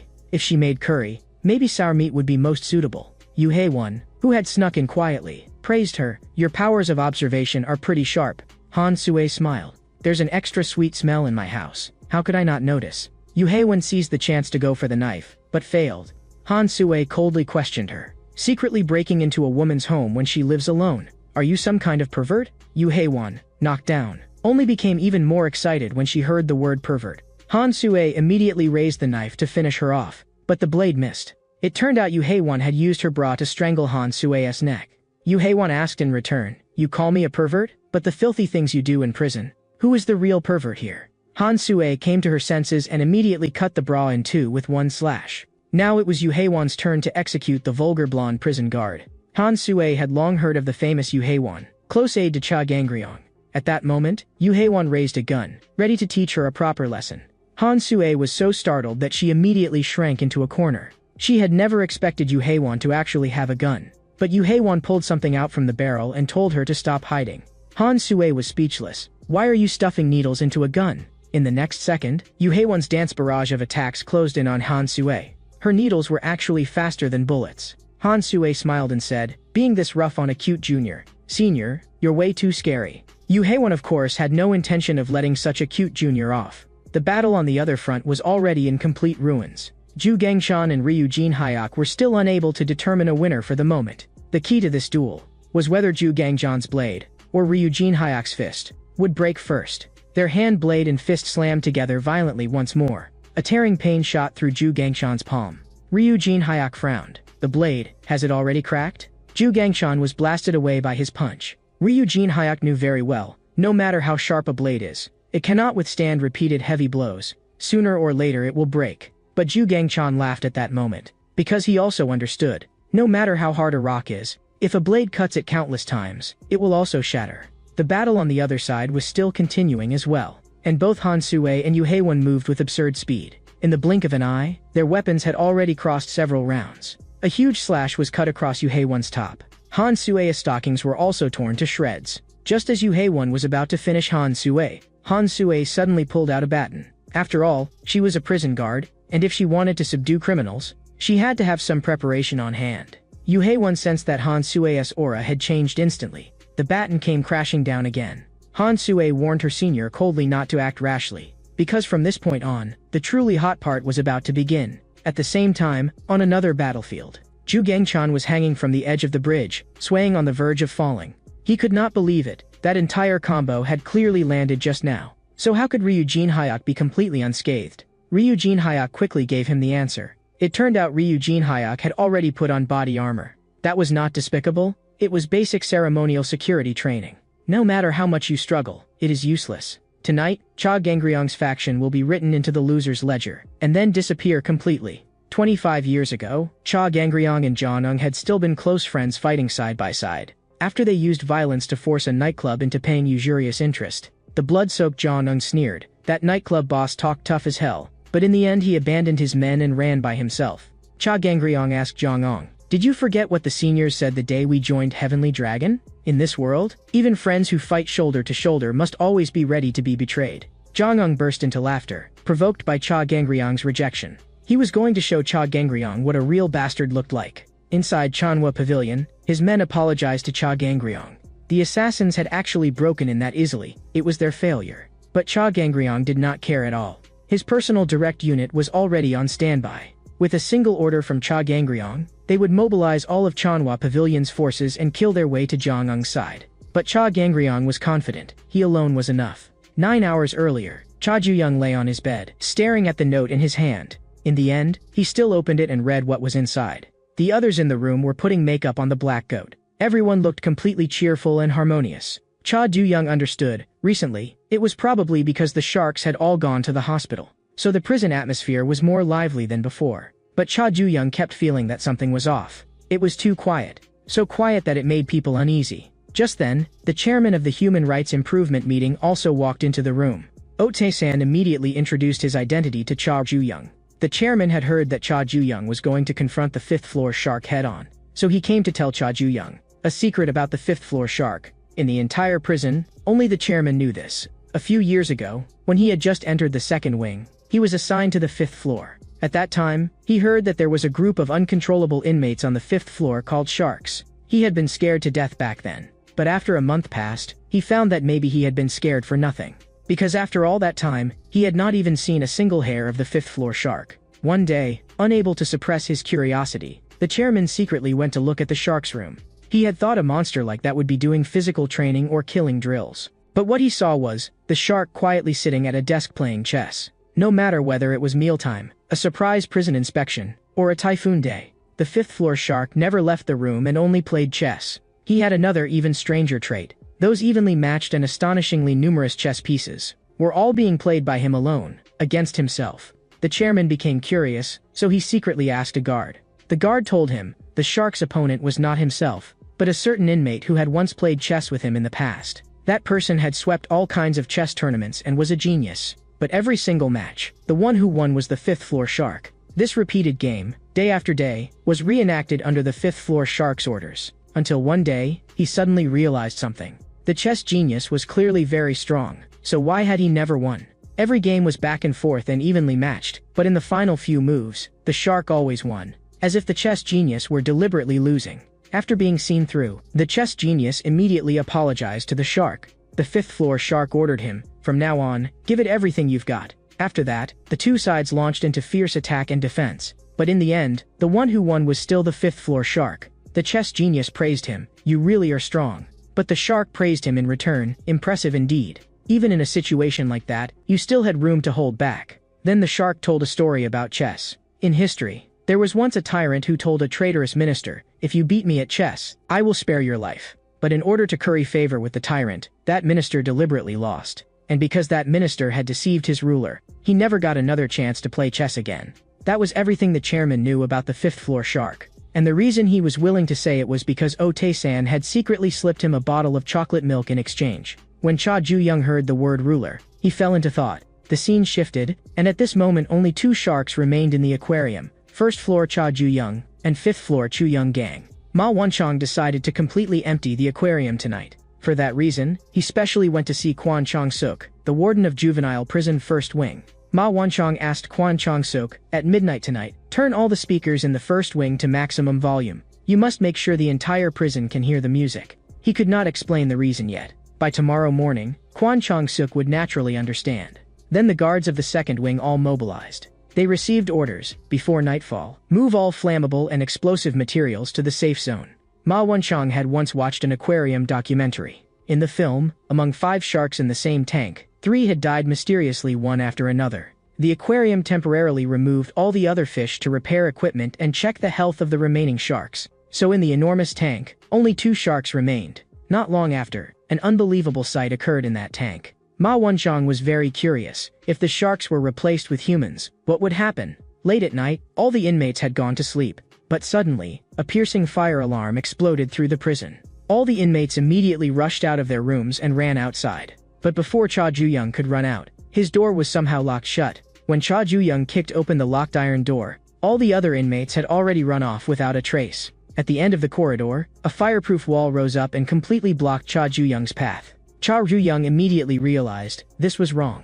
Only after escaping onto the bus did Ote-san and John Eun-soo discover that boss Ju-young had still not come out. The white-haired guy guessed what had happened and could not help going blank. Someone was actually even crazier than he was, crazy enough to treat human lives like entertainment. A guard reported to Ma Wanchong through the monitors. All inmates had boarded the vehicles and were being transferred to the first wing for shelter. Now, Ma Wanchong could finally go find the answer to the question in his heart. In the aquarium that had originally maintained peace, when the competitors and the fish schools vanished one after another, what kind of reaction would the final 2 sharks have? To recreate the same scene from the documentary, Ma Wanchong had prepared for a long time. And now, he was going to confirm with his own eyes whether that phenomenon also applied to humans. On the bus to the first wing, Ote-san hurriedly shouted to the guards, there is still someone in the prison who did not escape. But the guards ignored him directly. The more Ote-san thought about it, the more wrong it felt. The moment the alarm sounded, all the inmates were immediately transferred in the middle of the night,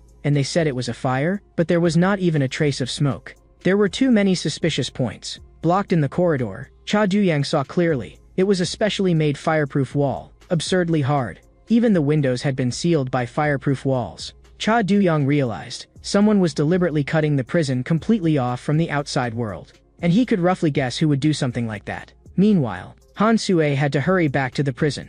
Because orders had come down from above, no matter what happened tonight, all guards had to remain at the prison on standby. So she was going to inject Yu Haewon with a powerful sedative. Because the effects of this drug were too extreme, it had already been banned more than 10 years ago. Han Sue told Senior Yu Haewon not to be too afraid. The side effect of this drug is nothing more than paralyzing the autonomic nervous system. Inside the prison, Cha Ju-young was rapidly assessing the situation. He discovered that whether it was the path to the basement, or the path to the cafeteria, or even the emergency escape stairway, all had been sealed off. Now the only exit left was the staircase leading upward. But all the exits on the second floor were sealed as well. Although Cha Ju-young did not know the reason, he could now only keep going upward, all the way to the highest floor of this prison, the 5th floor. At that moment, the broadcast announced, a total blackout is now in effect. But Cha Ju-young's every move was still being captured clearly from every angle by the monitors. Ma Wanchong was trembling with excitement. To him, tonight was a feast. Cha Ju-young could not understand what that strange warden was trying to do. In the deathly still darkness, sudden intermittent knocking sounds echoed. Following the sound, Cha Ju-young found that room, pushed open the door, and found someone inside playing chess. The moment he saw the chessboard, Cha Ju-young immediately knew. The other man was the 5th floor shark, Chu Young-gang. Cha Ju-young had not expected that even at a moment like this, he was still playing chess. Chu Young-gang raised his hand to cut Cha Ju-young off, because he had never permitted anyone to step into his room. Cha Ju-young asked calmly, "Do I need your permission just to enter a room?" Chu Young-gang said coldly, "Here, without my permission, you can do nothing, not even breathe." Then Cha Ju-young sat down and played chess with Chu Young-gang. After only a few moves, Chu Young-gang could already tell, Cha Ju-young did not know how to play chess at all. Cha Ju-young said flatly, "I only played it a few times as a kid. Of course I can't compare with someone like you who sits shut inside a room playing chess every day." Chu Young-gang asked Cha Ju-young, "Do you know why I lock myself away and play chess?" Because chess is a bloody struggle of offense and defense, and its target is only one, the king. While you think of ways to topple the enemy king, you also have to protect your own king. Every choice and judgment in each move tests whether a person has the qualifications to be king. On the other side of the monitor, Ma Wanchong could not make sense of it. What exactly was this scene? The Cha Ju-young he knew should have already pounced on Chu Young-gang and beat the hell out of him. He had not expected him to actually sit down and calmly play a game with the man. Ma Wanchong thought through many possibilities. In the end, he arrived at an absurd but simple answer. It was Chu Young-gang's calm and restrained aura that had in turn suppressed Cha Ju-young. The game in the room quickly ended. No matter how one looked at it, Cha Ju-young had lost. Cha Ju-young asked Chu Young-gang, "Do I have the qualifications of a king you spoke of? After all, I took every move seriously." Chu Young-gang reacted as if hearing a joke. A king is never someone who reaches the throne through effort. That fate is decided the moment you are born. Other than me, everyone else is born a mere pawn.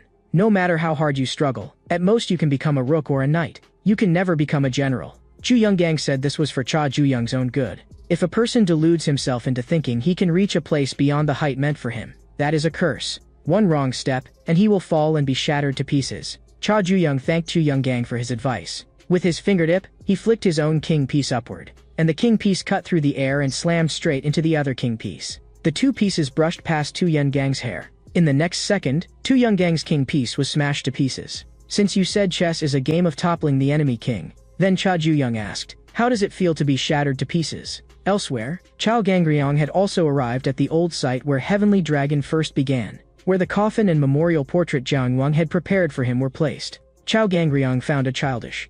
Jiang Wang walked in here with a group of people as well. He mocked Cha Gangryong, "Did you see the gift I prepared for you?" Cha Gangryong replied, "I'll personally tear that gift off your head." Then Jiang Wang walked into the building alone. The others he brought belonged to Heavenly Dragon's strategic planning office. They had only one mission: make sure that nothing happening inside this building got out. Jiang Wang spoke like an old friend. "Nice cigarette, isn't it?" They began talking about old comrades from their generation. As they talked, they brought up peers, seniors, and juniors. Aside from the two of them, almost all of them were dead. Jiang Wang could not forgive it. The one who caused all of this was Cha Gangryong. But Cha Gangryong only found him pathetic, because the dead were dead, and crying was useless. Elsewhere, Zhu Gangshan was still hanging from the edge of the bridge, his body swaying on the verge of falling. Ryu Jinhyuk asked him, "Do you know why you lost?" Falling into the trap was not the key. The reason Ryu Jinhyuk could win was because he was not loyal enough to Jiang Wang. And the reason Zhu Gangshan would lose was because he was Cha Gangryong's loyal and stupid dog. Zhu Gangshan's hand was pierced through by a blade, and his body began to drop. Elsewhere, Han Sui had already injected Yu Haewon. What Yu Haewon did not know was that the first time Han Sui saw her in Heavenly Dragon, she thought Yu Haewon was strong and beautiful. So in private, Han Sui had always admired Yu Haewon. She had once thought, if I ever climbed high enough, I would definitely have one hell of a fight with Senior. But being able to personally send off the Senior she respected now was not bad either. Yet the completely unharmed Yu Haewon was baffled. What kind of nonsense had Han Sui been talking this whole time? The one who had actually been injected with the drug was Han Sui. Everything just now had only been her hallucination. Yu Haewon had not expected to hear such a blunt confession from her junior. Next time they met, Yu Haewon would grant her wish and have one hell of a fight. Ryujin Hyuk, having dealt with Tru Gangchan, should now head back as well. According to his agreement with Jong Ong, starting tomorrow he would be able to take the position of captain of Ceremonial Security Team 2. Ju Gangchan sneered. For the mere position of captain of Team 2, you were willing to join hands with Jong Ong? It turned out that as he fell, he had grabbed a swinging rope and forcibly climbed back up. Now Ju Gangchan was going to show Ryujin Hyuk the killer move he had trained for many years. What Ju Gangchan had originally excelled at was a special kind of one versus many attack. But this move had been practiced for one purpose only, a one-hit kill. 10 years of training, and the strike took only 0.001 seconds. Ryujin Hyuk did not even have time to react before he was cut in half at the waist. Ju Gangchan threw his corpse off the bridge. To outsiders, he might have been nothing more than Cha Gangryong's stupid dog. But that sure kill strike was exactly what Cha Gangryong himself had taught him back then. Outside Heavenly Dragon's old site, the people from the Strategic Planning Office suddenly heard a loud crash. Because inside the building, Cha Gangryong had thrown a punch. He told Jong-un to stop talking about dead people and get straight to the point. A long time ago, a married couple came to an orphanage to adopt a child. The staff recommended the best child in the orphanage to them. This child had the best grades and excelled in sports, art, and creativity. The man had originally wanted to adopt Chu Young-gang as his son, but the moment he saw Chu Young-gang for the first time, he turned around at once to look at other children. His wife asked him, was there something wrong with that child? Even now, the man still felt lingering fear, because it was the first time he had ever seen a child with such a terrifying gaze. In the fairy tale book Chu Young-gang read, it said, once upon a time, there was a child abandoned all alone under a bridge. The villagers all thought the child's gaze was too frightening, so no one dared adopt him. Until one day, a fortune teller came to the village. He said, your gaze is excellent. Your eyes can see through everything. You will soon understand that people avoid your eyes, because you yourself are a special existence. After shattering Chu Young-gang's king piece, Cha Ju-young asked, that means I win now, right? Chu Young-gang praised him. Your idea is fresh, at least. But you still cannot become king. Cha Ju-young frowned. Winning still isn't enough? Chu Young-gang said calmly. A true king, even while looking down on all things and ruling the world, must remain forever noble, forever elegant. Only then did Cha Ju-young understand. So as long as your posture is elegant enough, that makes you king? Even while getting beaten, you still have to keep up that act? Chu Young-gang calmly spread his hands. If you have the ability, then come at me. Inside Heavenly Dragon's old site, Jong-un smiled. Your temper hasn't changed one bit. Normally you act as if you don't care about the world. But once you move, you lunge forward like a wild dog. Whether Jong-un lived or died did not matter. But Cha Gangryong still had an only son cast from the exact same mold as himself. Jong-un was very curious. Do you really know nothing at all? About what Cha Ju-young would face tonight? Cha Gangryong threw another punch. He ordered Jong-un to explain immediately. What happened to my son? In the room, Chu Young-gang provoked Cha Ju-young again. If you have the ability, then come at me. Then Cha Ju-young did not hold back. He flipped the chess table in one motion. Since the king had opened his arms to fight, Cha Ju-young had no reason to refuse. But Chu Young-gang kindly reminded him, the more you try to touch me, the farther away from me you become. That arrogant tone made Cha Ju-young want to throw up. But after several collisions, Cha Ju-young still could not even touch the hem of Chu Young-gang's clothes. Chu Young-gang said calmly, I did not dodge. It is your petty little tricks that are useless against me. Chu Young-gang placed 2 fingers on Cha Ju-young, and in the next second, it was time for him to make his move. Cha Du-young collapsed to the floor on the spot. His legs suddenly lost all strength. Chu Young-gang looked down from above, kneeling and looking up at me. Fits the identity of an insect like you much better. But Cha Ju-young quickly recovered and suddenly grabbed Chu Young-gang's leg. He had finally touched him. Since you say a king is a being who looks down upon all things, then Cha Ju-young would show you who exactly is looking down on whom. Stepped on, Chu Young-gang suddenly laughed out loud. It had been a long time since he had last been hit, but this was still far from a checkmate situation. After being touched by Chu Young-gang, Cha Ju-young dropped to his knees again.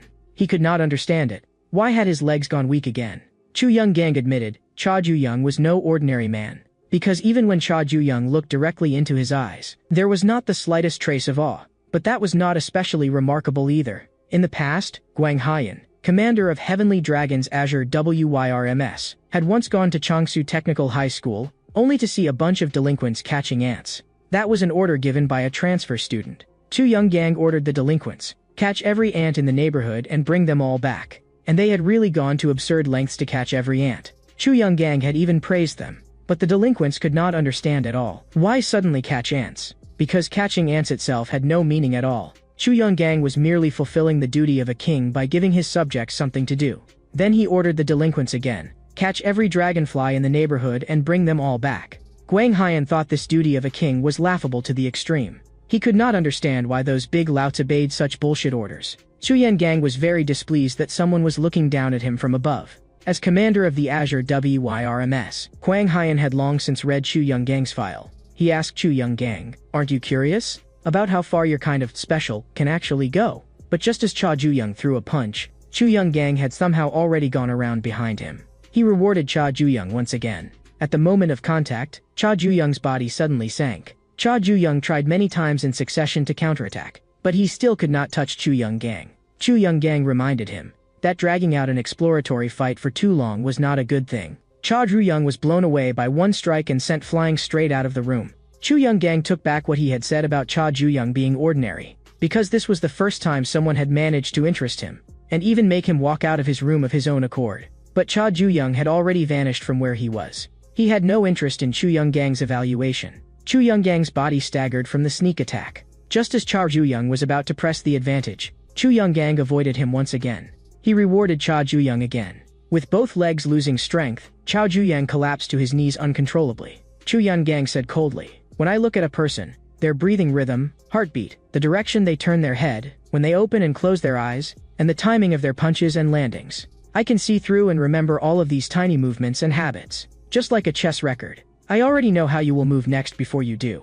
Anyone seen through by Chu Young-gang would get chills. Those who truly understood how terrifying that was would lower their heads on their own even without violence. And in Chu Young-gang's eyes, Cha Ju-young too was merely an ordinary ant. At that moment, his father's terrifying face flashed through Cha Ju-young's mind. Back then, just like now, he had knelt before his father. Cha Gangryong had coldly asked his useless son how long he intended to stay kneeling.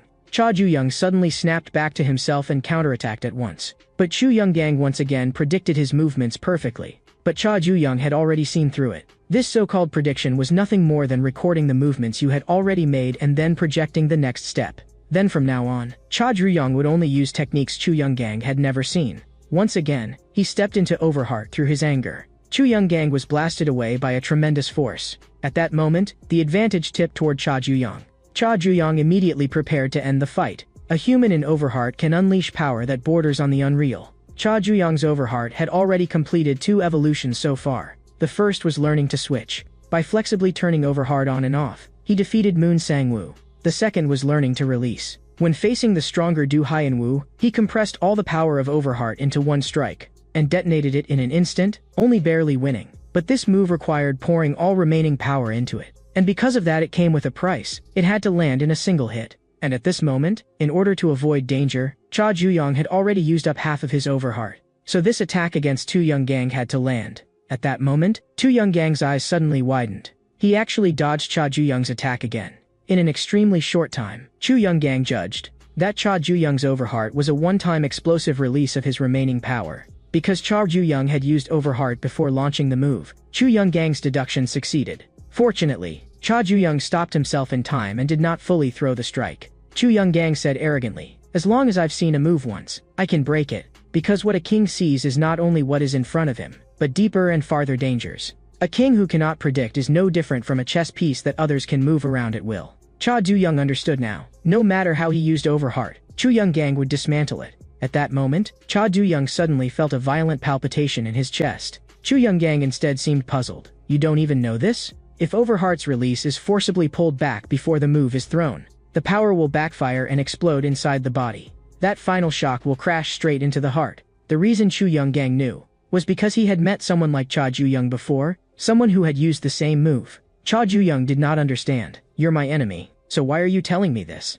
Chu Young-gang let out a light laugh and said coldly, "A king, even while standing on the battlefield, must still bestow mercy. Only by bestowing mercy to that extent can this barely be called a duel." Chu Young-gang entered Overheart through his arrogance. As Cha Ju-young was pressed to his knees again, for the first time he began to wonder whether he might lose. Inside Heavenly Dragon's old site, Cha Gangryong was still demanding to know what exactly happened to his son. John-ung mocked him. Even a cold-blooded man like Cha Gangryong worries about his son? But at this point, what could you even do if you knew? Cha Gangryong threw another punch. John-un told him not to struggle uselessly. Tonight, you and your son will be sent on your way together. Cha Gangryong's pupils contracted. Did that mean his son was already dead? Jeonnung sneered. Cha Gangryong's ridiculous dream of pushing his son to the top would be utterly shattered tonight. Cha Gangryong had originally still planned to hold back, but now, that was no longer possible. But at that moment, Jeonnung suddenly struck out with a palm.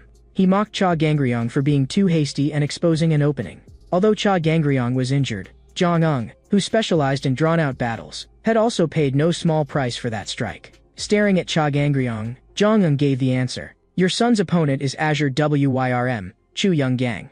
Among a group of heavenly dragon prodigies overflowing with arrogance, he alone can still suppress the whole field with the bearing of a king. He is called the Tyrant, because those who resist the king have only one road left, death. Inside the prison, Chu Young-gang had already beaten Cha Ju-young until he could no longer lift his head. He was very satisfied with Cha Ju-young's performance, because unlike that chess genius, Cha Ju-young never kept holding back against him. So as a reward, Chu Young-gang would also use his full strength to send Cha Ju-young on his final journey. But at that moment, Cha Ju-young's heart began beating wildly. Cha Gangryong had always dismissed the kind of king Jeonnung spoke of, because that was only being king on the ground. Cha Gangryong had already told his son everything, including the method of ascending to heaven. The emergency lighting in the prison restarted. The moment the lights came on, Cha Ju-young was standing with Chu Young-gang beneath his foot. The most ferocious predatory shark in the world can stain an entire sea red with a single bite. That is the great white shark. As an apex predator, it can sense prey dozens of miles away. The great white shark is the culmination of evolution and the executioner that decides the life and death of the fish. Ma Wunchong had not expected the king of sharks to fall to such a state. Could it be that in the end, Chu Young-gang too was just an ordinary shark to be stepped on beneath Cha Ju-young's foot? Chu Young-gang also could not understand how things had turned out like this. That full power strike a moment ago had clearly been about to land. But in that instant, Chu Young-gang's sight lost hold of Cha Ju-young. Blood flow, breathing, pulse, all of it slipped beyond his control. This was an attack with no warning at all. For the first time, Chu Young-gang felt true shock, because Cha Ju-young had actually awakened some new ability. But even so, as the one being overwhelmed, Chu Young-gang still believed that he could see through it again. A flash of scarlet passed through Cha Ju-young's pupils. Not long ago, the note Han Sue had given him about how to evolve into an Azure Wyrm had said, "He who opens his heart gains dominion over the world." At the time, Cha Ju-young had not understood that sentence. But even more ironically, to come this far, he still had to rely on the person he hated most in order to grow stronger. That made Cha Ju-young feel disgusted and ashamed. For years ago, Cha Ju-young had once been held by Cha Gangryong over the edge of a cliff. He trembled in terror, but Cha Gangryong had coldly said, "This is a lesson. The method of going beyond overheart that uses emotion as a medium." Cha Gangryong asked him, "Don't you want a stronger body? No matter how strong overheart is, if you fall off a cliff you will still be gravely injured." Then Cha Gangryong threw his son down without hesitation. He wanted Cha Ju-young to open his heart. Based on epigenetics, Cha Gangryong judged that gene expression could be changed by environment. Extreme pressure, oxygen deprivation, changes in physical exertion. These external factors would gradually rewrite the heart and muscles, and the bodily changes accumulated in that way would ultimately be inherited by the next generation. The dying Cha Ju-young could not understand a word he was saying. He was unwilling to die like that. But until the very last moment, he still did not know how to open his heart. Jumping off the cliff himself, Cha Gangryong asked his son, "Do you see it? The scenery you can see after opening the heart." Cha Gangryong called that bloodline. At the time, Cha Ju-young had not yet learned overheart and could not make that power his own. But Cha Gangryong believed that before long, Cha Ju-young, who carried his blood, would merge with the acquired change in his heart and step into a brand new realm. Cha Ju-young remembered everything. The blood of Cha Gangryong had fused with his open heart. At the very instant he touched the boundary of death, Cha Ju-young stepped into a new domain. If overheart is the domain that transcends the mind, then Cha Gangryong's bloodline is the evolution of the body. At this moment, Cha Ju-young was evolving with every passing second inside his body. So of course Chu Young-gang could not keep hold of him. He was no longer a match for Cha Ju-young, who had stepped into a new realm. But Cha Ju-young felt no excitement. Being helped by Cha Gangryong once again, he felt only irritation. Chu Young-gang, who had been more exceptional than anyone since childhood, still had no one willing to adopt him.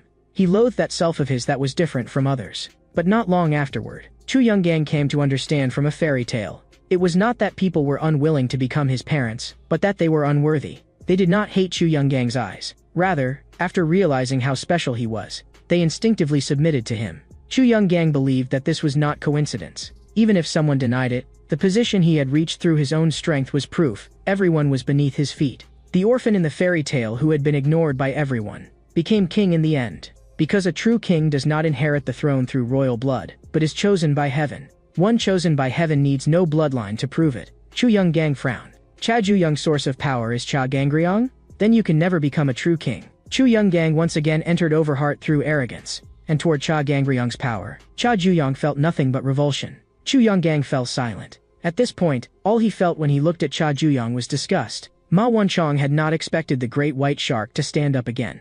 At this rate, the outcome of this experiment would remain impossible to predict until the very last second. In the fairy tale, that special orphan ultimately ascended to the seat of king. Several decades passed in the blink of an eye after the kingdom was founded. The king's authority rose so high it seemed ready to pierce the sky, leaving the world with nothing but awe.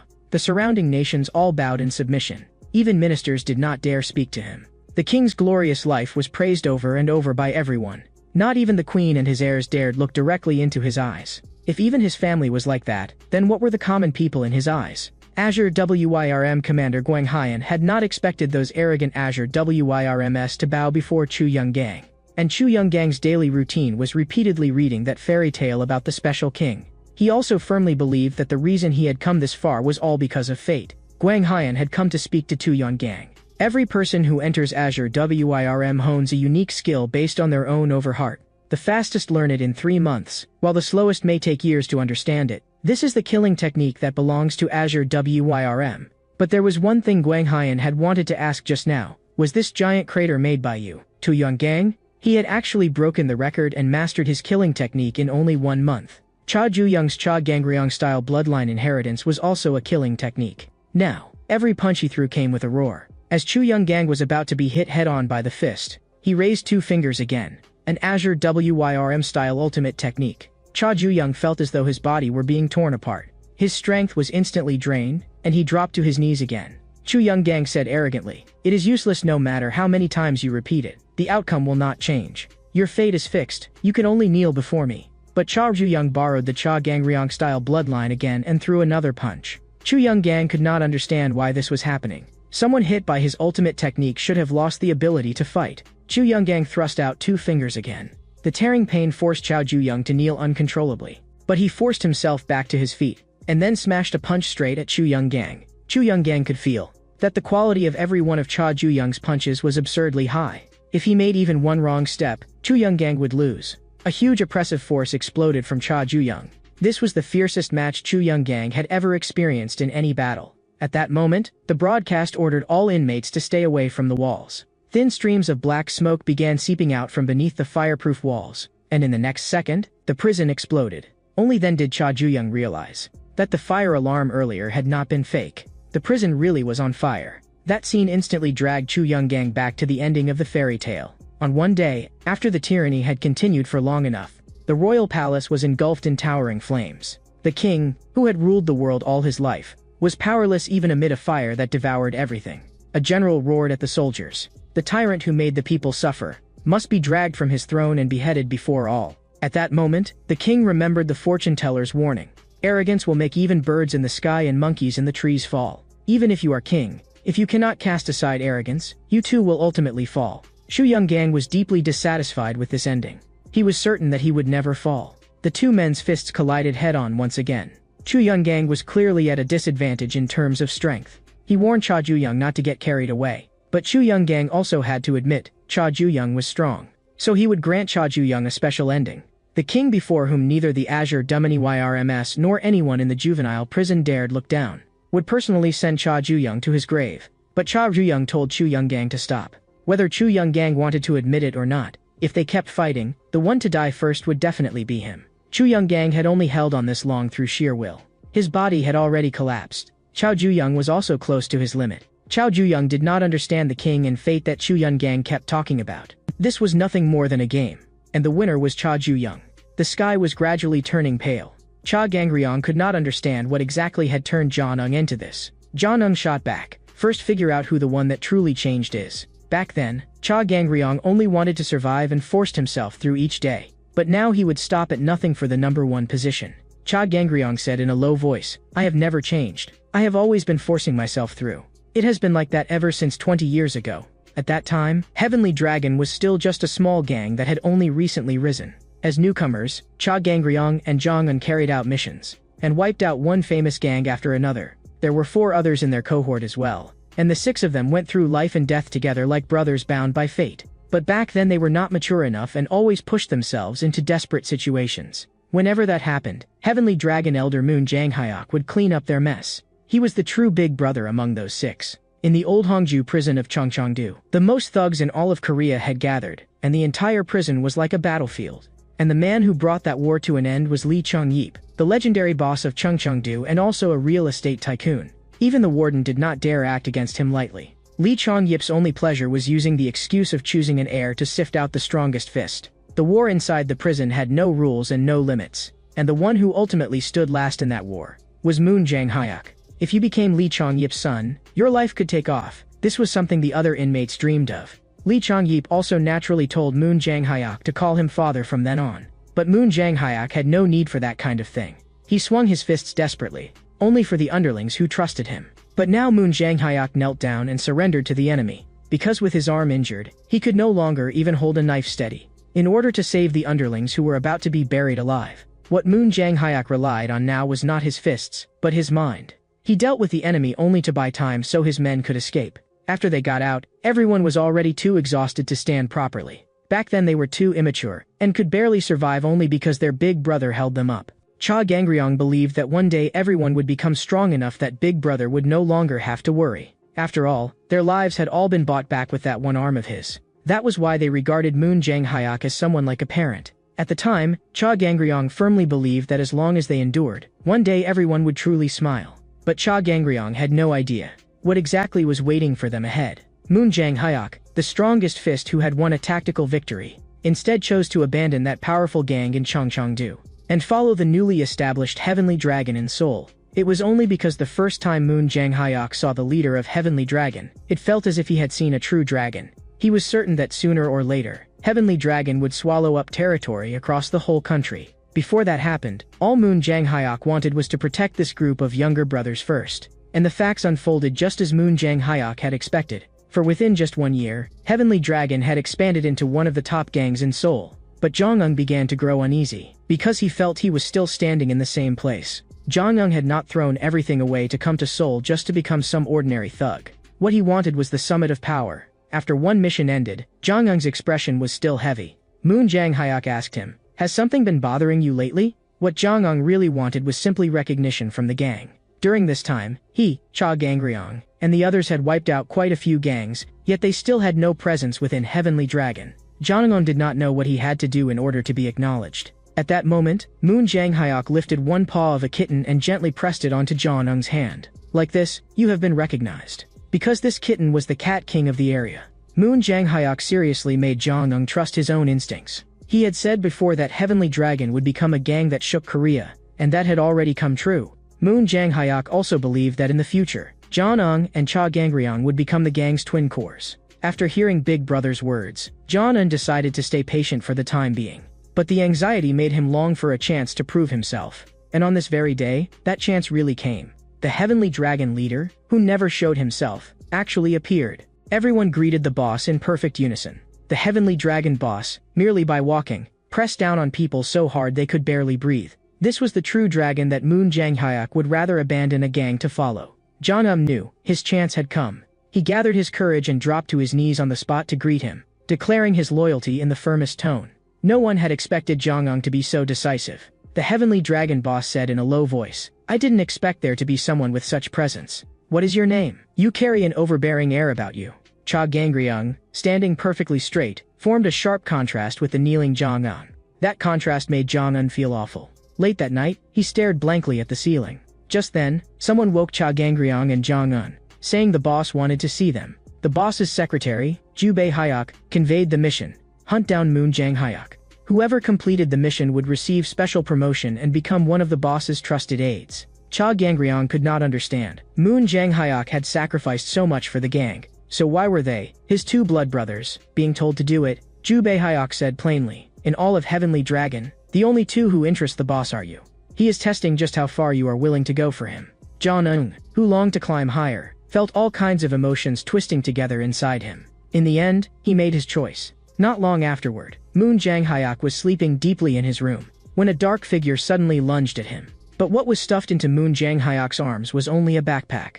Cha Gangryong and Jong-un decided they would flee together with Big Brother. In truth, even Secretary Ju Hyuk could not understand why the boss wanted to kill the highly accomplished Moon Hyuk, and why he would make Cha Gangryong and Jong-un, who regarded Moon Hyuk as a parent, carry it out. The Heavenly Dragon boss said flatly, that is precisely why the target must be Moon Hyuk. If they only wallow in that meaningless loyalty and stand still, then they can only be useless pawns. More importantly, there was something the Heavenly Dragon boss wanted to confirm in Cha Gangryong.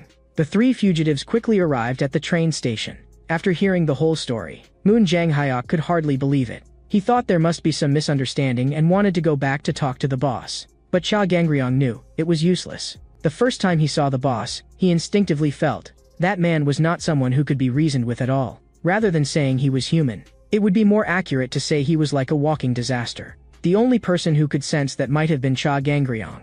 He had to get Moon Hyuk out. But Moon Hyuk had spent his whole life in the underworld and had never heard of any organization that would let deserters go. Not wanting to become a burden, he told Cha Gangryong and Jong-un to hurry back while there was still time. As for himself, he would think of something.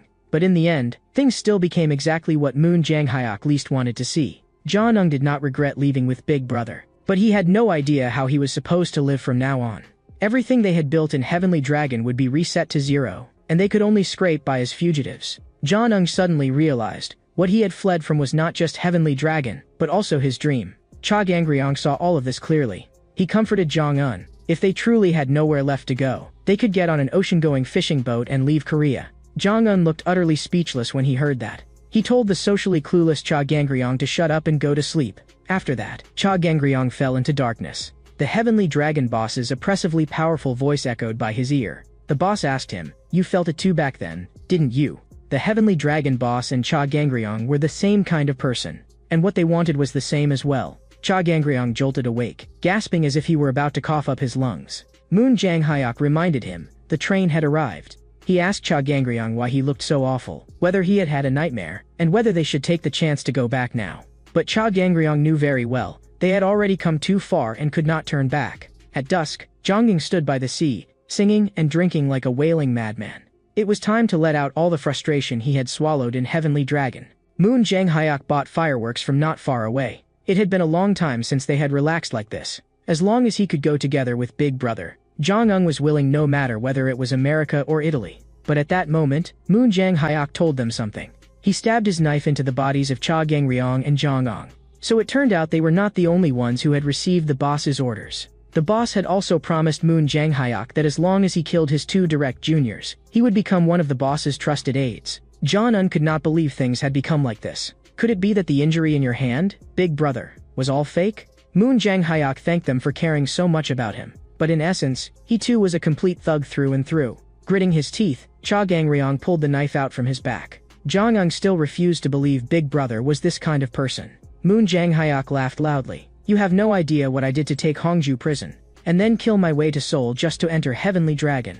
That group of brothers who had once followed him in Cheongcheongdu all died by Moon Hyuk's hand. He did not want to leave Heavenly Dragon with regrets, so Moon Hyuk chose to carry out the boss's mission. Jong-un told him not to joke like that, because before, Big Brother had even sacrificed his arm to save them. Moon Hyuk said coldly, "My hand was never sacrificed for you." Just as Jong-un was about to be stabbed again, Cha Gangryong threw a punch at Moon Hyuk. Cha Gangryong had just started to say something, but Moon Hyuk immediately lunged back at him. "Now is not the time for you to take it easy." But Cha Gangryong stared at him. "Big Brother, do it. Why did you stop again? Are you afraid to stab? Your acting is terrible." Moon Hyuk had not expected Cha Gangryong to see through him after all. From the very beginning, he had kept avoiding fatal wounds or deliberately exposing openings. And that arm, which had already been injured to begin with, was also nearing its limit. Jong-un still had not processed it. What exactly was going on? Moon Hyuk praised Cha Gangryong for having sharp eyes. He only wanted to save his younger brothers, so he acted to the very end, until his act turned into a plea for death. And in the end, Moon Hyuk still had to finish himself off with his own hands. Cha Gangryong and Jong-un hurried to stop him. When they got to the seafood restaurant, Moon Hyuk repeatedly confirmed, "You really do not regret this?" By now Heavenly Dragon has definitely already realized someone escaped. After all the violent movement just now, Moon Janghyuk's hand was now completely ruined. Jong-un could not understand why Big Brother had to go this far. He told Moon Janghyuk not to worry. Gangryong and I will follow Big Brother until death. But at that moment, Cha Gangryong froze. Those words from the Heavenly Dragon boss kept echoing over and over in his mind. Jong-un called out to him several times before Cha Gangryong finally came back to himself. After a moment of silence, he also said, I will stay with Big Brother forever. At the same time, everyone inside Heavenly Dragon was gathered on the grounds that a traitor has appeared. From now on, the traitors had to be brought back. Secretary Ju Baehyuk secretly wondered whether the dragon the boss wanted could really be contained in this cup.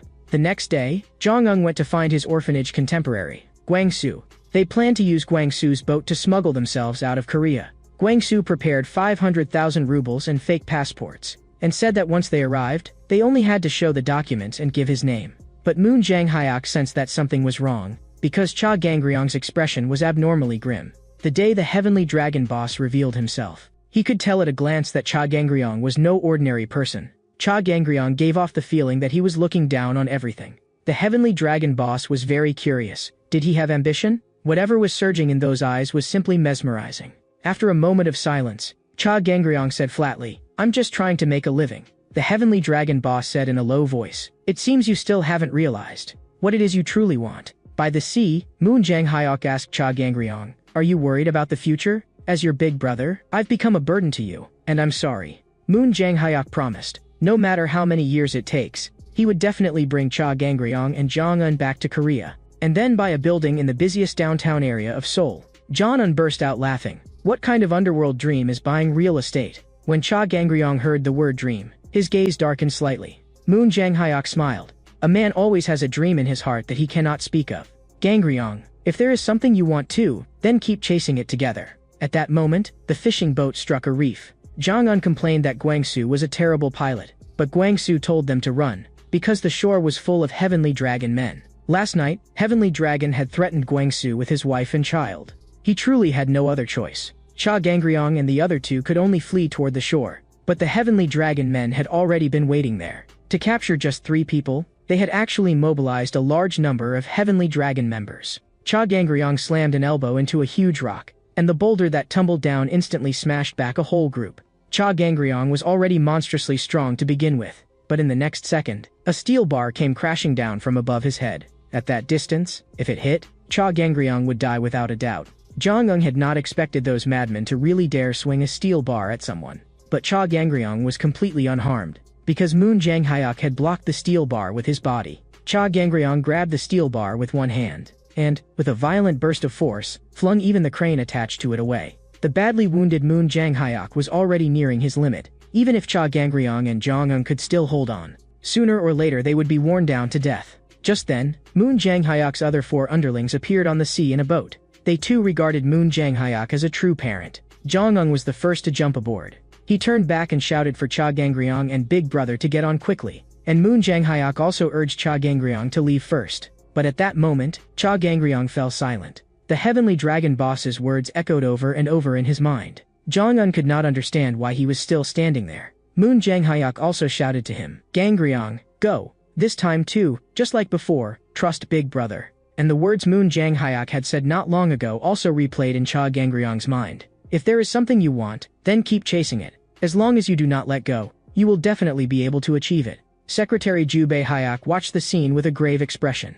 Cha Gangryong quietly apologized to Big Brother. In the next second, the knife in his hand stabbed into Moon Janghyuk's body. Moon Janghyuk's face was filled with disbelief as he fell into the sea. When Jong-un saw that scene, his eyes almost split apart. That day, the Heavenly Dragon boss had said to Cha Gangryong, You still have not realized what it is you truly want. You and I are the same kind of person. You are not someone with nothing. You are only pretending that you want nothing. A person can live without hands and feet, but no one can live without desire. Do you want me to tell you? The thing even you do not dare admit. What it is you truly want. When he heard those words, Cha Gangryong's heart gave a violent jolt. He asked on the spot, How can I get it? And now, Moon Janghyuk's body was falling into the sea. All the other underlings were completely stunned. Why would Cha Gangryong attack Big Brother? Jong-un almost did not hesitate at all and jumped straight into the sea to save Moon Janghyuk. But on the sinking Moon Janghyuk's face, there appeared a trace of relief. Ju Baehyuk said to Cha Gangryong, You made the right choice. But at that moment, Cha Gangryong was forcing deep breaths, suppressing the surging emotions inside him.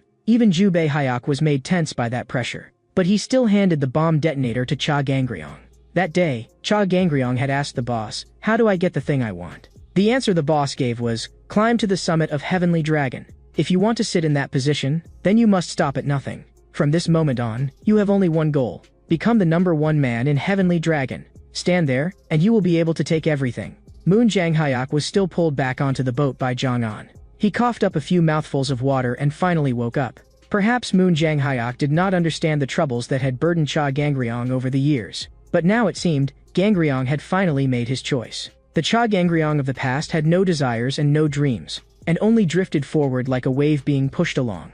He clearly possessed strength, yet never longed for anything, and he lived only to confirm that he was still alive. It was not until he met the Heavenly Dragon boss that Cha Gangryong first truly faced the sleeping dragon inside him. He was torn again and again between desire and Big Brother. That period was as tormenting as hell, yet ironically, the one who gave the final answer in the end was still Big Brother. Following Big Brother's teaching, Cha Gangryong decided to pursue his desire. To climb to the top of Heavenly Dragon, he would use any means necessary to rise, even if he had to abandon the brothers who had gone through life and death with him. That too was a price that had to be paid. One of the underlings steering the boat suddenly noticed something making noise in the corner, and that thing was a bomb. Jong-un had not even made it back ashore yet, when Cha Gangryong pressed the detonator with his finger, and the entire boat exploded in an instant. So the Heavenly Dragon men had already planted a bomb on the boat. No matter where they fled, those who ran had to die. Only this time, Cha Gangryong carried out the execution with his own hands, and from then on he had no more attachments.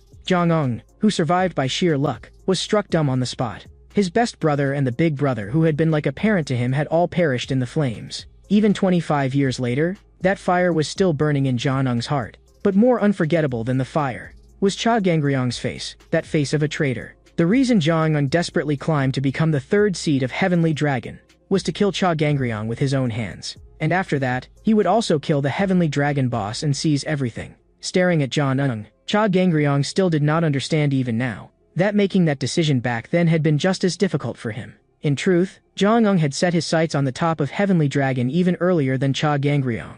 Cha Gangryong had merely finally admitted his own desire. That was the final lesson Big Brother had left him. Jong-un roared, "You traitor, you have no right to mention Big Brother." They had dragged this fight on for far too long, and now, it was time to settle it. They would see who went down first to meet Big Brother.